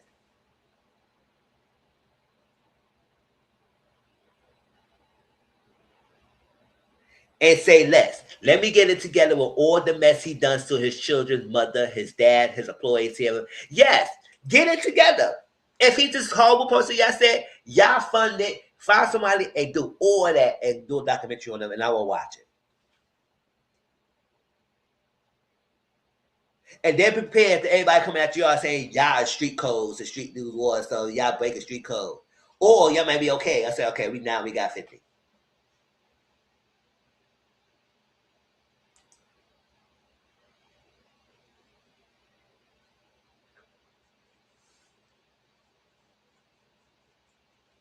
The tragedy. So avoid responsibility. He took his name, so Bad Boys won't be affiliated, or if they come after him, be part of paying for the victims of the city. I was like, wow.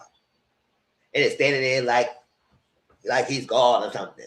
Because though I don't think he act like he is. He's second to it.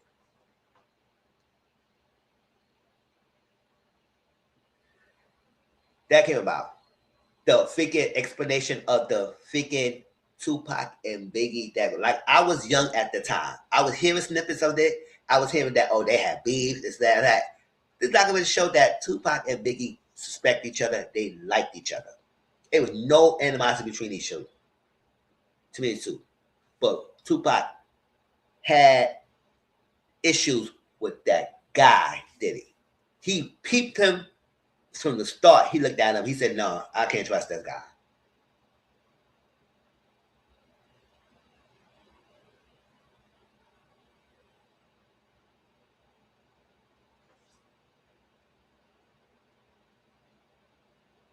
Exactly. They lied. Say Sean that that's what he took to bed. And he didn't do it. Because people paid off the freaking lawyer to defend Diddy's honor and left Sean broke. That's what Sean don't even F with Diddy anymore. Got out and then he become a politician. Still finance, man. But still.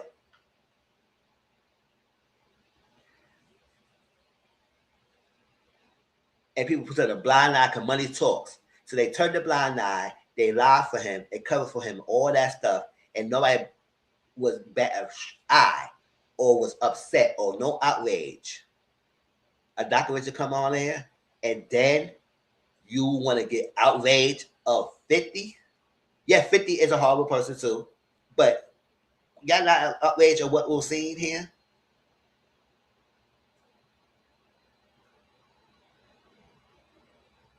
Yes, he hated that Tupac clock. Tupac clocked him right off the back, and he didn't like that since.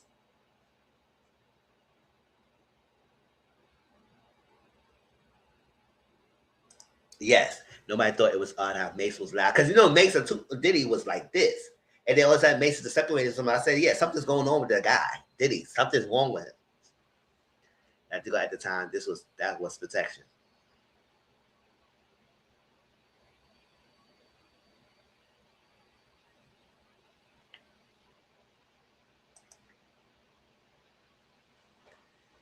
It was crazy. It was like that. And then he had his partner that he betrayed. He had a partner that had 25% of the shares in the company and everything, and he forced the partner to give it back to him. A lot basically threatened him to get him a share, and it said, "I will give it back to you," and never gave back the share. So now he had the majority control, and the partner was doing all the paperwork for him. He know the big skeleton buried. He had the document, and I like that he had the proof. They showed the proof of some of the documents he showed. They showed the proof of what he was saying, the numbers. He had evidence. And he did speak up to try to take him down. And know what happened? Money talks. And now his case got thrown out.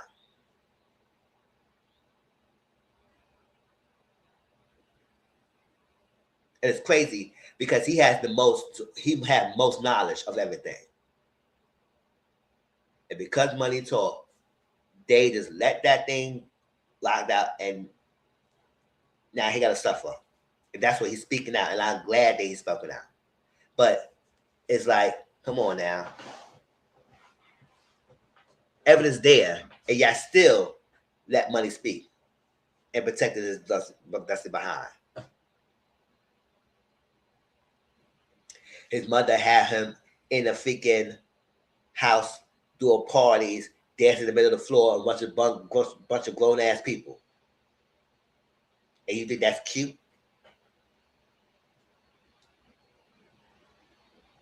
And when they talked about how he slapped his mama, I said, I don't give a fuck that he slapped her or not. It probably happens.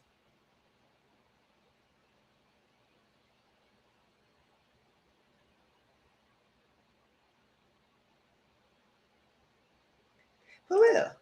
I just look at how folks never caught Uncle Puffy. It was don't go to a room with Bill and don't sign or be around Puffy. Exactly. And nobody calling on to him because I don't know what. Because he records everything and he got people on camera. That's what everybody was shutting the blind eye, turning the blind eye, do different things, act like they Ray Charles or something. When he have a habit of threatening people, get what he want, don't want to pay people, have people sign for freaking dusty ass deals and contracts. Exactly. His eyes been dead. Eyes just like empty. His is like empty inside. Got people doing crazy things for years for him. He messed up a lot of artists, their royalties. Got them putting himself in their videos and having them owe him to the point he stacked so many charges to the point that they had to owe him more than they get in fame. Even one of the girl, Babs, whatever her name is, for the band, said that her lawyer told her straight up what kind of contract it is. And because she wants the fame so bad, she still signed the dusty contract. The lawyer told her, no, you're not going to get the money and the fortune. You just only get the fame. And she said, since she want to be near Diddy, she still signed it. I was like, if I was a lawyer, I was like, oh, girl, I would have.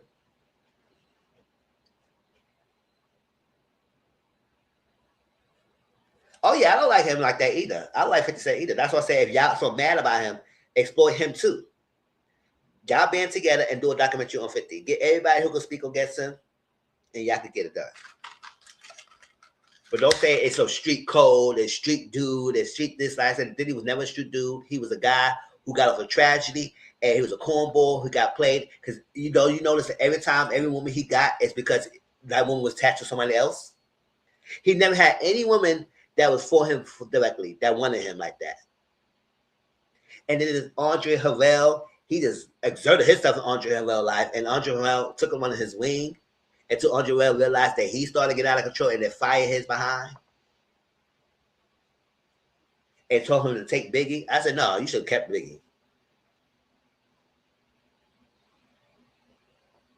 Because I don't know, something probably was going on between them. Like the fact that he just took upon himself and just moved into Andre Harrell's house, which I said, if you and Andre Harrell was doing something, maybe believe something like that. We don't know, but we could say maybe something happened because you don't get to the way you are, but only doing stuff to women. F out of here.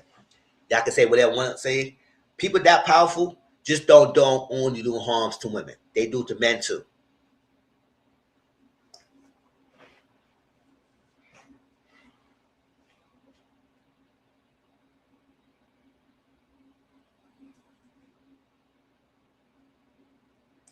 I said, the only person to escape Puffy is Mace and the Locks, and I maintain the Locks had strong fan base. That's how they survived.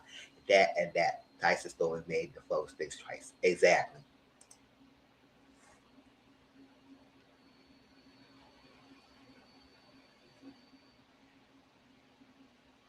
And Aubrey, she didn't know what's happened. So I said, that's a problem. He probably drugging y'all, so y'all won't even know what happened.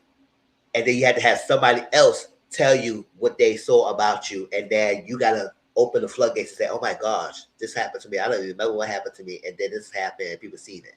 Just like that girl, that lady saying that she didn't even know this was happening, so they even show a video of her getting things done. This is how twisty this guy was. Or we had somebody write a letter telling her that she saw her getting essay about Diddy and somebody else. And the fact that she didn't move forward and process it because she said she don't know because she don't recollection that. So she can't, and she said if it does happen, if she does forward, it was the truth, that it will bring to reality her to face the disrespect that was given to her, that was done to her. Even though I believe that did happen to her, she just don't remember. That's when she never pursued him legally. She's speaking about it. She always thought him a threat. But all she gave us receipts that he reached out to her like in 2018 or something like that and said, "Oh, I know you type of woman that would have men tell men what to do. I'm a man who want woman to do what I want, and I'm gonna think about you and masturbate you and all that stuff like that." I was like, "Oh my gosh!" And I say, yes, he did that to Aubrey because he wanted her, and Aubrey was not giving him to play like he wanted. And I said Aubrey was clocking it. And was like, I'm not doing with you. And that's where he broke the group up. And that was a devastating time because we all watched Danny Kane. We loved that group. We loved that show. And you just fucked it up over by breaking the group up like that.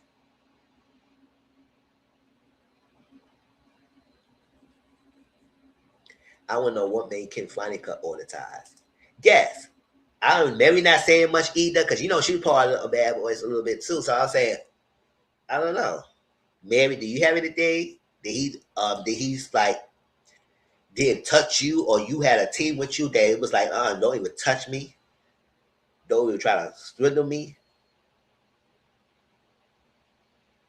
or she just did the project and she's not really part of it like that. So I don't know. Janae Monáe signed up. I don't know what happened to her.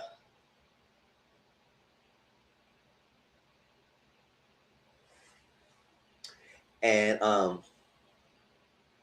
oh yeah, the boys was definitely part of it. I don't like why, but everybody make it seem like these boys was some freaking baby toddlers in Pampers still. When he had those boys around a lot, especially that Justin and his what's his other son name, who just looked like a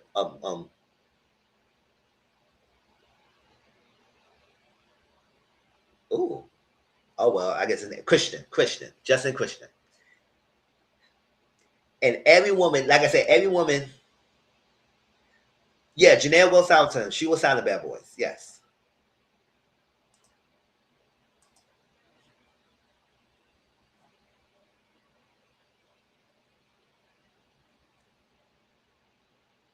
What happened? That every woman he got with, it was tied to someone else. I still try to figure out how that Diddy took claim of Al B. Short's son. I'm still trying to figure that out. I can't to the life of me. I said, how? So all this time you just took your son and you still alive, and now his son is claiming Diddy as his father, just like that.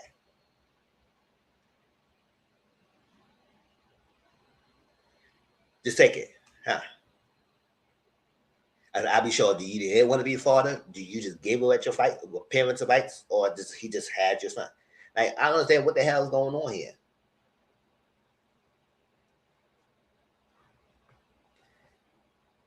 He had Justice and Christian in his parties, doing things and all that stuff like that. It was shown, and it's crazy that this documentary that he was filming, he was trying to film it for his own benefit, and showing that he was with the tempering people.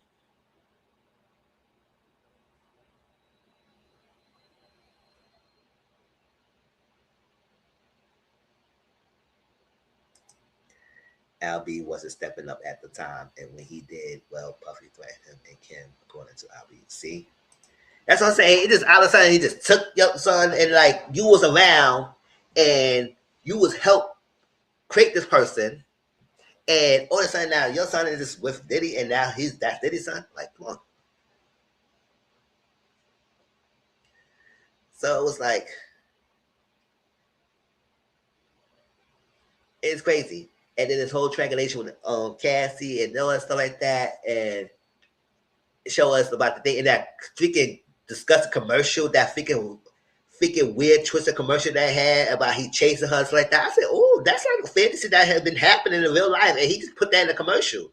Y'all realize that? Like she run, he chased after her, he choked her up, even on the day that is a sexual weird kind of freaking commercial going on. I said, I've never seen that commercial, and that's my first time seeing it. And I said that's weird kind of play out of how it happening of their life.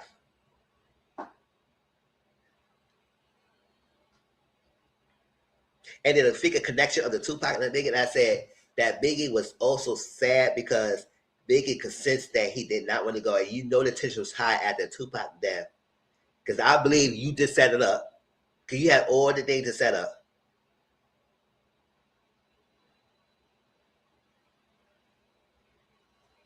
Winter said what he did to her. It was ignored. That confused me. Yes.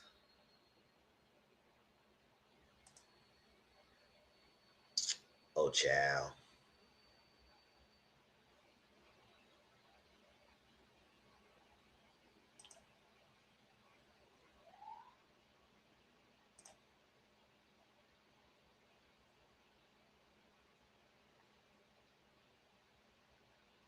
Don't come my live accident on free nobody.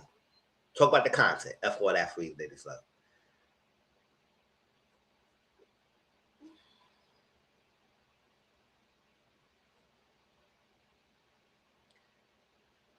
And well,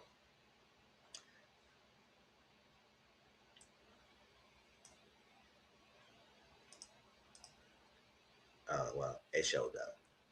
But I think the comment, so it might delete it.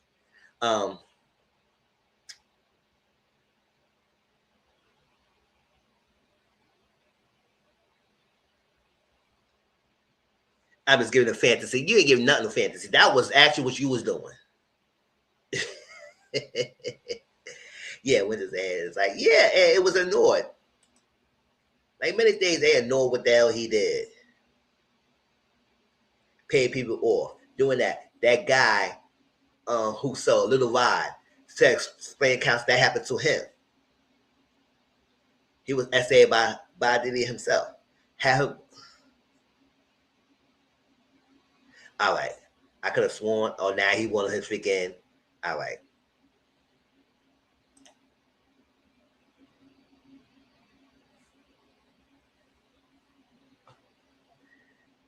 So you got bad block for your computer. Then you will call your phone and text me the right in my same channel now. Get out of here. Blocked.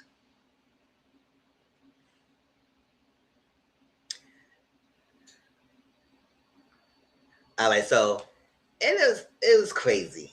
It had them, and then that freaking or that the freaking sex worker who's suing Cassie and Diddy when he coming out and defending and in the behalf of saying how Cassie was had to comply for Diddy because she was getting abused and being directed by Diddy, and you go come around and saying that she coercing you and sex trafficking you and all that stuff like that. I said, oh my gosh, that same guy who spoke in this documentary.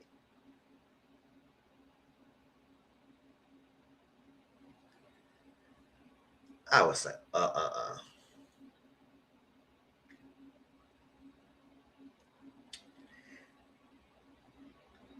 So, and then that clean up Cooper, whatever her name, clean the car.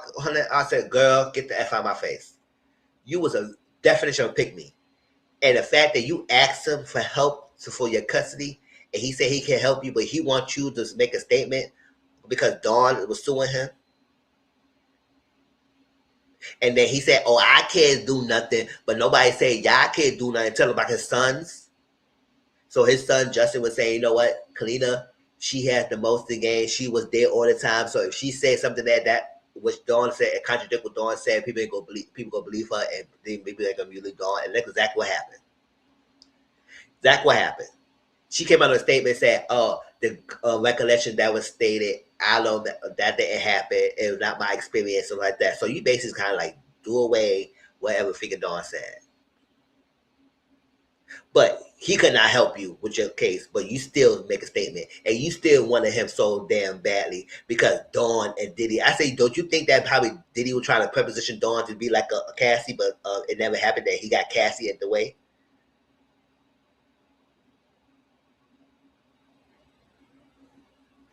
Yes, Chocolate made what she done look smart, but how she done went after her in love with hip hop. Yeah, exactly. Exactly.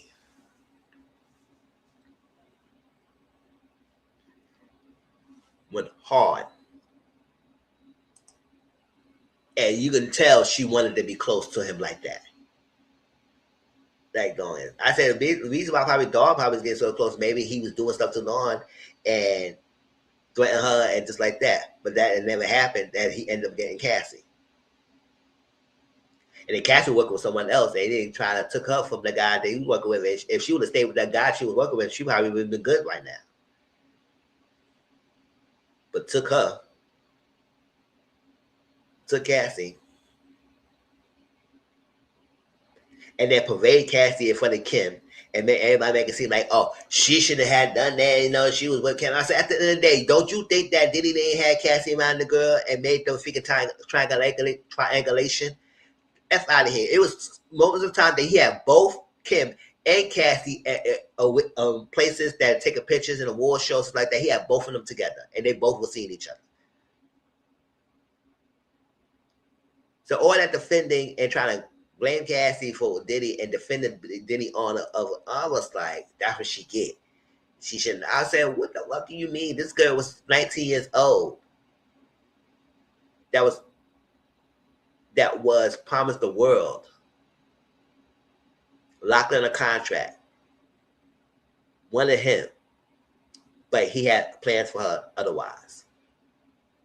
Made her do these things, and it was the complexity of abuse that people don't understand. And then the thinking, we're gonna end this here because we're gonna be getting close. With that thinking, funky jewels. Oh my gosh, because I never understand how they got prostitution of the men that are prostituting, but they never defined them as sex trafficking, or because domestic violence was not on the table, they never considered it as abuse. You can define a person. You can at least do the sex trafficking. If you want to get rid of the RICO, fine. But the sex trafficking that could have been there, because I think that was completely definition of sex trafficking. And the reason why they got off, those two juries explains enough that I needed to know why he got off of the sex trafficking. Because one was the pick me trick. You can't convince me otherwise. Who claimed that she wasn't a fan at first, and then noticed that how his facial expression and gestures wasn't making the band. I said, "Go use a fan." How the fuck you went back there and know how his same first impression that he did in court was the same one it was in that show? And he would look at me, and I was looking at him, and we were like, and you was like, yes, and it makes sense. I said, first of all, that's the reason why they wanted him not to look at y'all, because he could mind control y'all and mind fuck y'all, and that's what exactly he did. And for you to say, and then all the time she was like this. I don't know how you did that, because it was like that. It was like him making the bed when he was doing like this, and I was doing like this, and I was like, and she was just smiling and smiling. I said, well, bitch, what's so fucking funny? Yes, I said it. Yes, I'm getting heated. Because I would say, y'all the reason that he getting this life sentence. What is so freaking funny? Oh, he didn't get charged with mesmerizing. You could still get trafficking. It was coerced and threats, coercion, threats, abuse, force. Like, come on, all of that was components of sex trafficking. He wasn't promoting her album. She wasn't doing music. So what the hell she was forcing him to do? So she said, and then she said, clean up, Capricorn Clark was not believable because she was too emotional. See, that's why I hate when pick me chicks use a woman emotion against them and say that they cannot believe because they was emotional. You have to be emotional when you get kidnapped. Oh, we didn't find out kidnapped. How you a secretary and being kidnapped? I said because he had a gun to her and told her you better come here about blowing your blaze out or what? Like, come on, that makes perfect sense. But they wouldn't believe that because she was too emotional.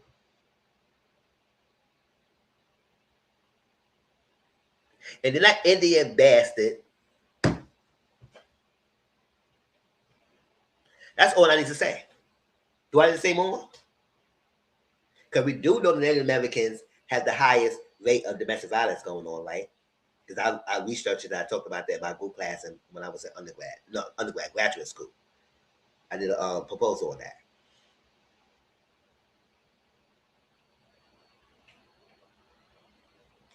You tell us she can't have the wellness lifestyle and complain about abuse. Why the fuck not? She could want the glitz and glamour, but also didn't want the abuse that's happening towards her.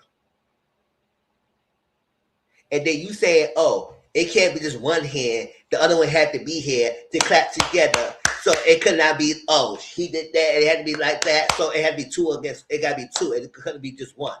Oh, so it means she could not just be abused. So she had to be a part of that.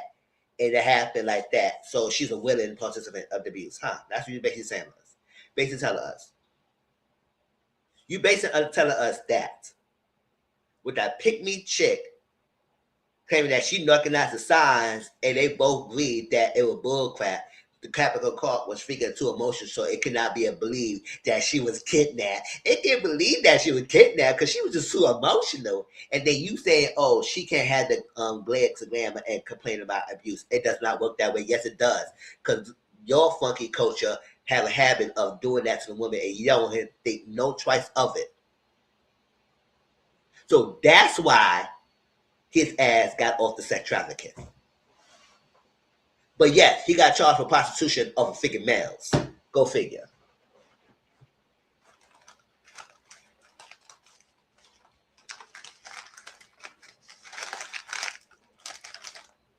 Not knowing that they're complying because Duma's account said that after she wanted to leave, he would chase after her and violently harm her or threaten her to comply. So what she had to do to survive is comply to what he wants.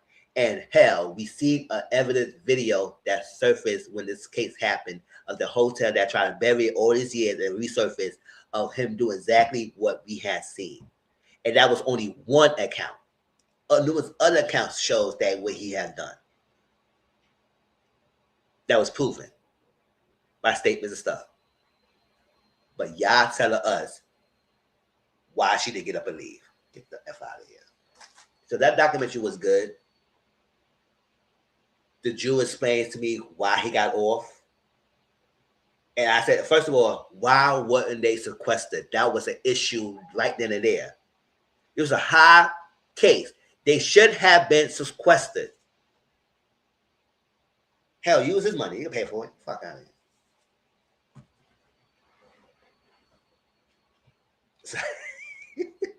Because they was tainted. And how the hell she made it past that freaking jury? She was a definitional fan. Maybe the state, no, they was freaking rejecting so many people. I guess they ran out of rejections, I guess. But any last minute thoughts of everything I said, anything before we get out of here? I know I've been talking for like 4 hours. I know, they said Mizzle'S, you was talking. Besides that one guy who trying to come in here is the truth boy, like trying to shun me and I had to block him. Everything else went smoothly. But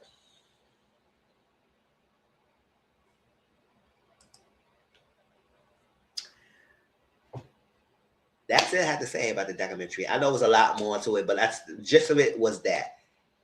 The fact that Biggie knew what's up. And he was supposed to go to Europe. They had every day planned to go to Europe. I feel like if he went to Europe, he would probably still be at least live longer than that happened. But they said, no, cancel the Europe. He got to stay here. I said, even if he didn't pull it himself, you set him up to die. And Biggie felt it. Tupac was mad when he did that diss track. Fuck it, you claim all that stuff like that because he felt like he was played. He was mad. So I was like, that put the piece together was great. And they had the sons there, evidence, and then that freaking child 2025 has been something. It has been something. Exactly. And it'll get worse a little bit. And then that figure how they got the video. So that's a whole big debate. Let me tell you something, that figure videographer. You said there was no money disputes or contract disputes. First of all, he barely don't pay nobody. So I don't know how the hell you were working for him 2 years and there was no money dispute. Did you get any money from this? Because at the end of the day, I feel like he has the type of person, if it's not complete and it's not out, he's not paying you. You're going to continue to work in. And he never pay anybody anyway. So what make you think you ain't no money dispute? Get the F out of here. You can try to lie all you want to. Oh, that 3 days when I didn't film, that freelancer, he was able to get through the freelancer. I said, did the freelancer have a SoundCloud contract that you had with Diddy when you working for 2 years? A video of his client. I said, by the way, he's so freaking dusty to film his stuff in a hotel room, criminal himself, and thinking he was going to use that for his own benefit for his own documentary. That's what he was trying to go out. And that's what he was like, people say, oh, he had engagements. Yeah, speaking of engagement, he was going to try to make his own documentary.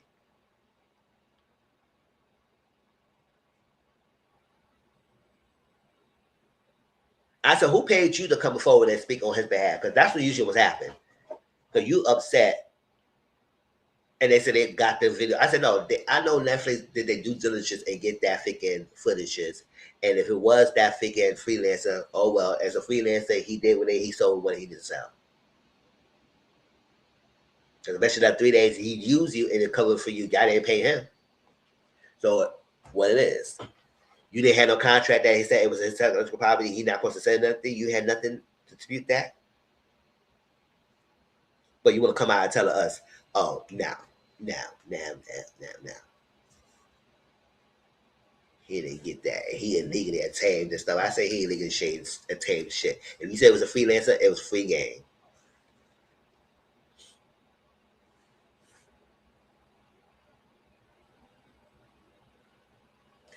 So that's that. So you're on the fighter, you better go after the person who sold it. Because they want it.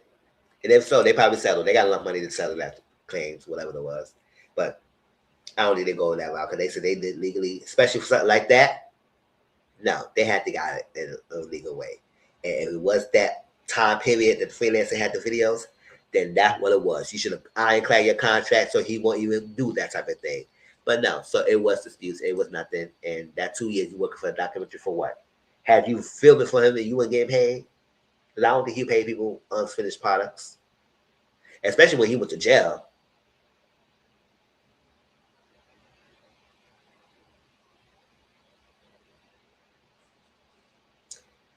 So, okay. But yes, y'all, that was our live. That was the last live of the year.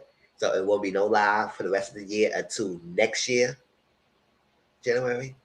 And then that's when we had the recordings, started recording, and then we continue watching the Mary the Medicine thing, and then we do some more social topics. And then we start the next year for Fresh of the Bang. But yeah, this year was something else. Shout out for y'all who stick with me through that the whole time, keep me company, and talk about everything. We talk about goals, our personal goals, channel goals, shows, topics, and whatnot. And I appreciate y'all. Thank you, boo. Thank you. Thank you so much.